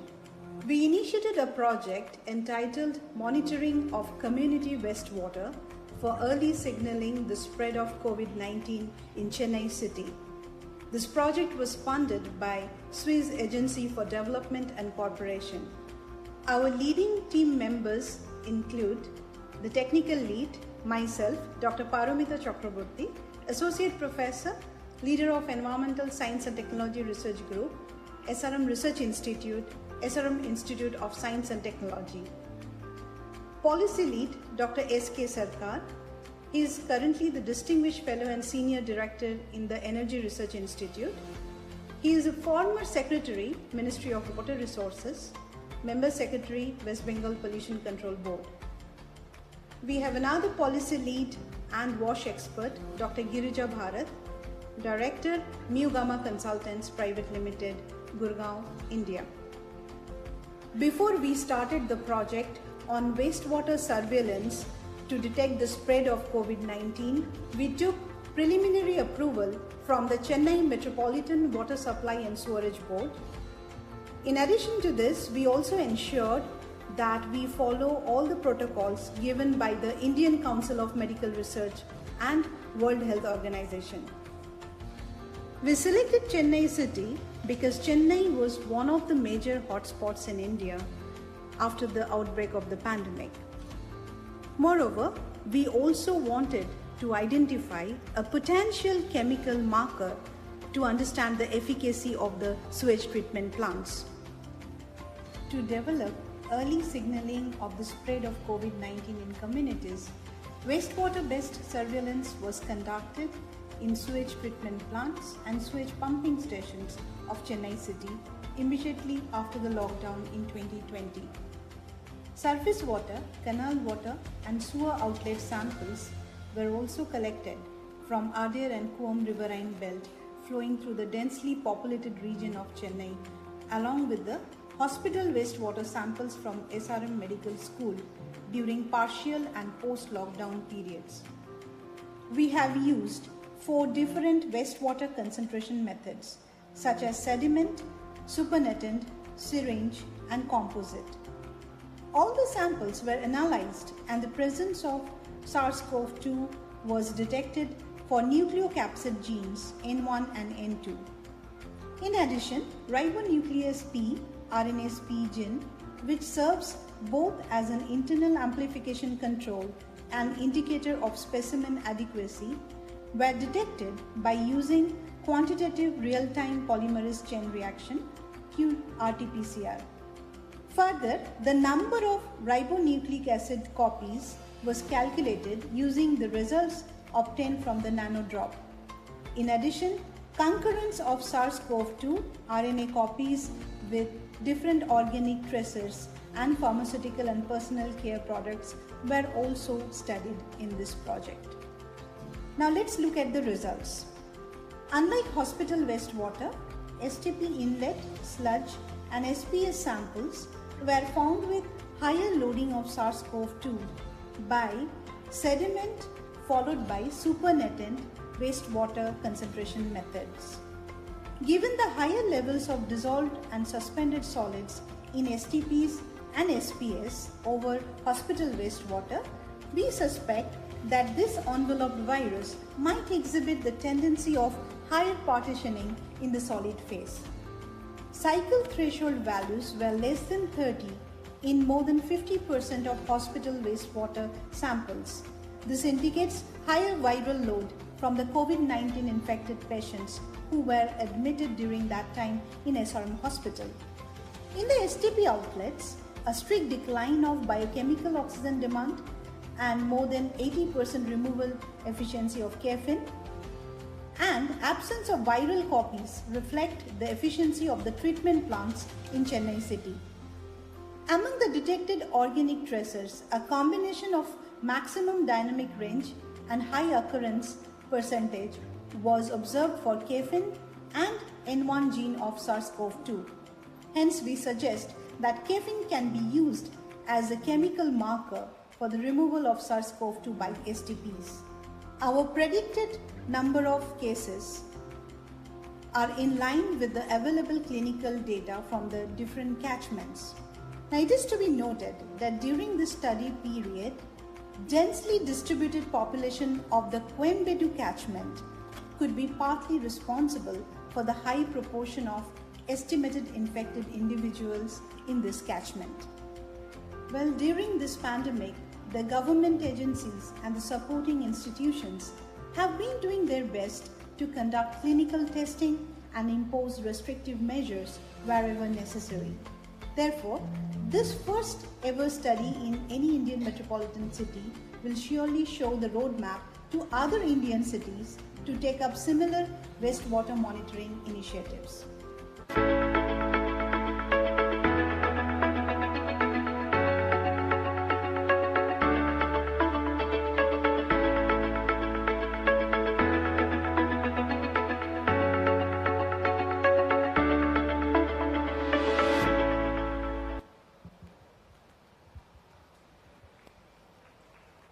Questions? Any questions? Thank you for the presentation, ma'am. Do you think the nature-based systems which SBM is recommending will be sufficient to cater the antimicrobial resistance? You mean to say like how you control antimicrobial resistance? No, actually the government is proposing, it is recommending to use planted drying bed and unplanted drying bed for treating the fecal sludge in rural regions. There are also possibilities for AMR in those regions. So will those nature-based systems be capable of handling this AMR?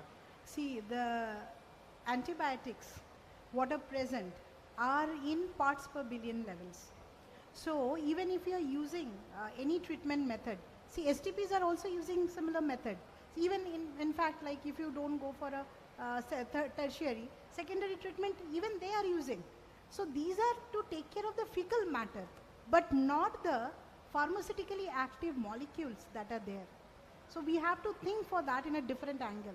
which is why I showed you, we worked on a nano composite material, which can absorb something which is in trace level, which is in PPB levels.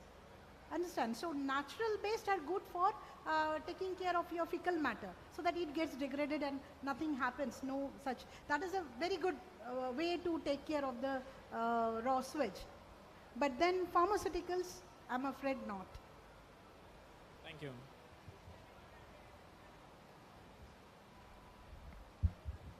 Madam, what gets measured? What gets measured gets done, and it is a great deal to measure what's been polluted. So in the introduction of the slide, you said the bats caused COVID. We from DAY3, Agastya Trust from Bangalore and US, and they have. I am from Nellai Nature Club, Tirunelveli, near Kanyakumari. So we have proven that the COVID has no connection with bats, because in my place in Tirunelveli, there are bats from Sri Lanka coming to Tirunelveli and going back. They travel so much kilometers, and people, after hearing the news bats caused COVID, they started shooting the bats and cutting the trees. So we had an awareness of mask with bats, that bats are no reason for it. So just would like to inform you, please do not involve the bats. Thank you. Actually, sir, this is what I presented in the first slide, was not mine. I was showing the published papers, what they came up with. And the idea of telling was that these are zoonotic. The origin is zoonotic. That's what scientists are talking about. And SARS-CoV was there earlier in a different form. And this is a newer strain, newer one. So usually with the spike proteins, that has been understood. So the first slide, the outcomes were not mine.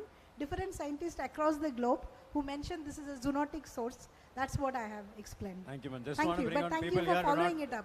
forget bad things of the bats. That's the reason. No, not at all. See, this is again another thing. Good you raised that question. Neither animals nor any organisms, I think, other than human beings, are so disastrous for nature. To be very honest, no other organisms are giving anything to us unless we have entered to their premises. We wouldn't have got it. So we are desirous. We want too much of everything. So we end up in such situation. 2 years of pandemic taught us too much of lesson. Again, we are back to square one. And you won't believe, I don't know how far. It doesn't matter, like whether it's a movie star like Rajnikant or it's a normal person like me, exposed to the same air, same water, and then the disease, when it happens, we may end up in different kind of hospital. But the exposure level is the same, doesn't matter who it is. So zoonotic origin doesn't mean that organism is responsible. No way, not at all. It is, we entered the premises, we left our boundaries, which is why we got it. Yeah, thank you. Thank you for raising that question. Madam, today from your talk I got a revelation that that one of I thought normal S3P operation can make the water clean and it can be used for other purposes other than drinking. Now you are saying that it is the antibiotics and resistant virus will be there in the normal operations cannot destroy that. Then how can we destroy this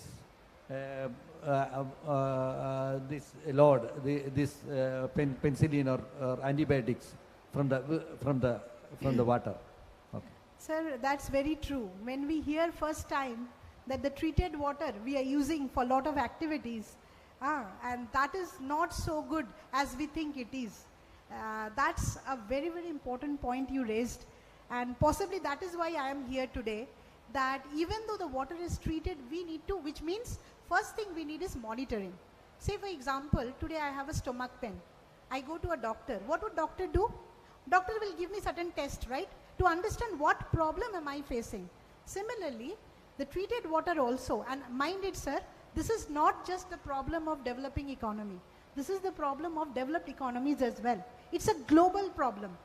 Because wastewater treatment plant earlier were not meant for it. The AMR story is pretty much new. Resistance were occurring even after penicillin got, came into the market and a year after that.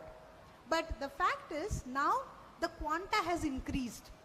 Now, not only the treated water, most of us who are eating chicken, most of this chicken, they are injected with a lot of antibiotics. We have animal husbandry indirect pathways that comes into the picture.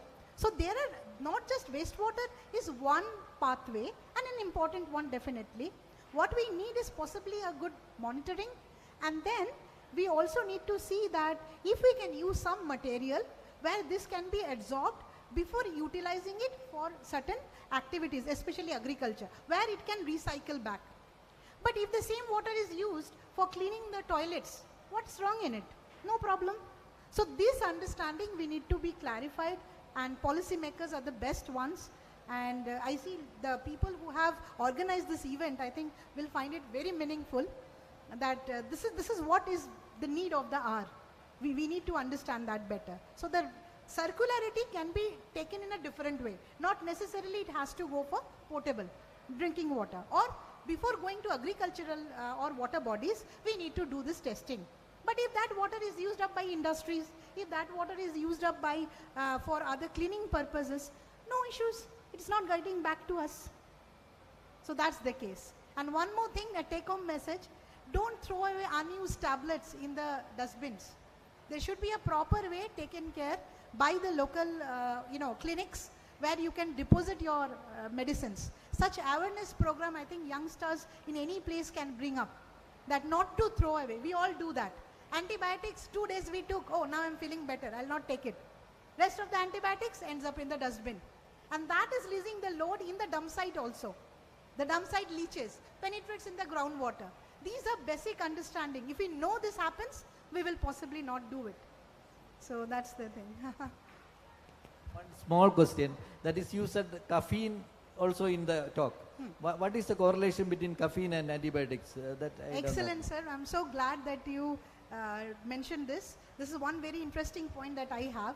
Caffeine can be used as a marker of human waste. It will come as human waste. Now say for example, how do I know in the river STPs are non-functional? Caffeine acts as a marker. If the raw sewage is properly treated and it is coming out, then caffeine won't be there. As you see in Chennai city outlet, there was no caffeine. But in Ganges, this is something really disappointing. Along the Ganges, most of these STPs, we found the caffeine concentration loading was very high. And it was marked with the sewer outlet. It was very high close to the sewer outlet, which means the open drains. In Ganges, there are a lot of open drains. They are releasing this wastewater. So caffeine can be used as a marker. If the caffeine load is down, means your treatment plant is functioning very well. That's a good marker, chemical marker. Any other questions? Okay. So I thank ma'am for her time and for this session, a specific session on antimicrobial resistance and how can we... Yeah. So I would now like to invite Praveen sir to present memento to madam for her time and guidance.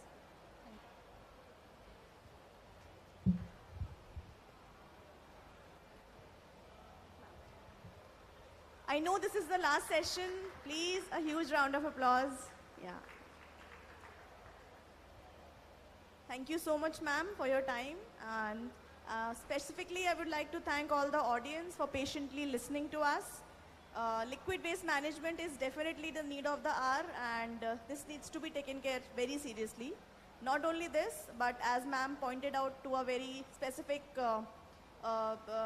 specific direction also for antimicrobial resistance, because we all have faced one pandemic and we should be more prepared for the next one if at all it happens. Thank you all. Have a good day. Thank you.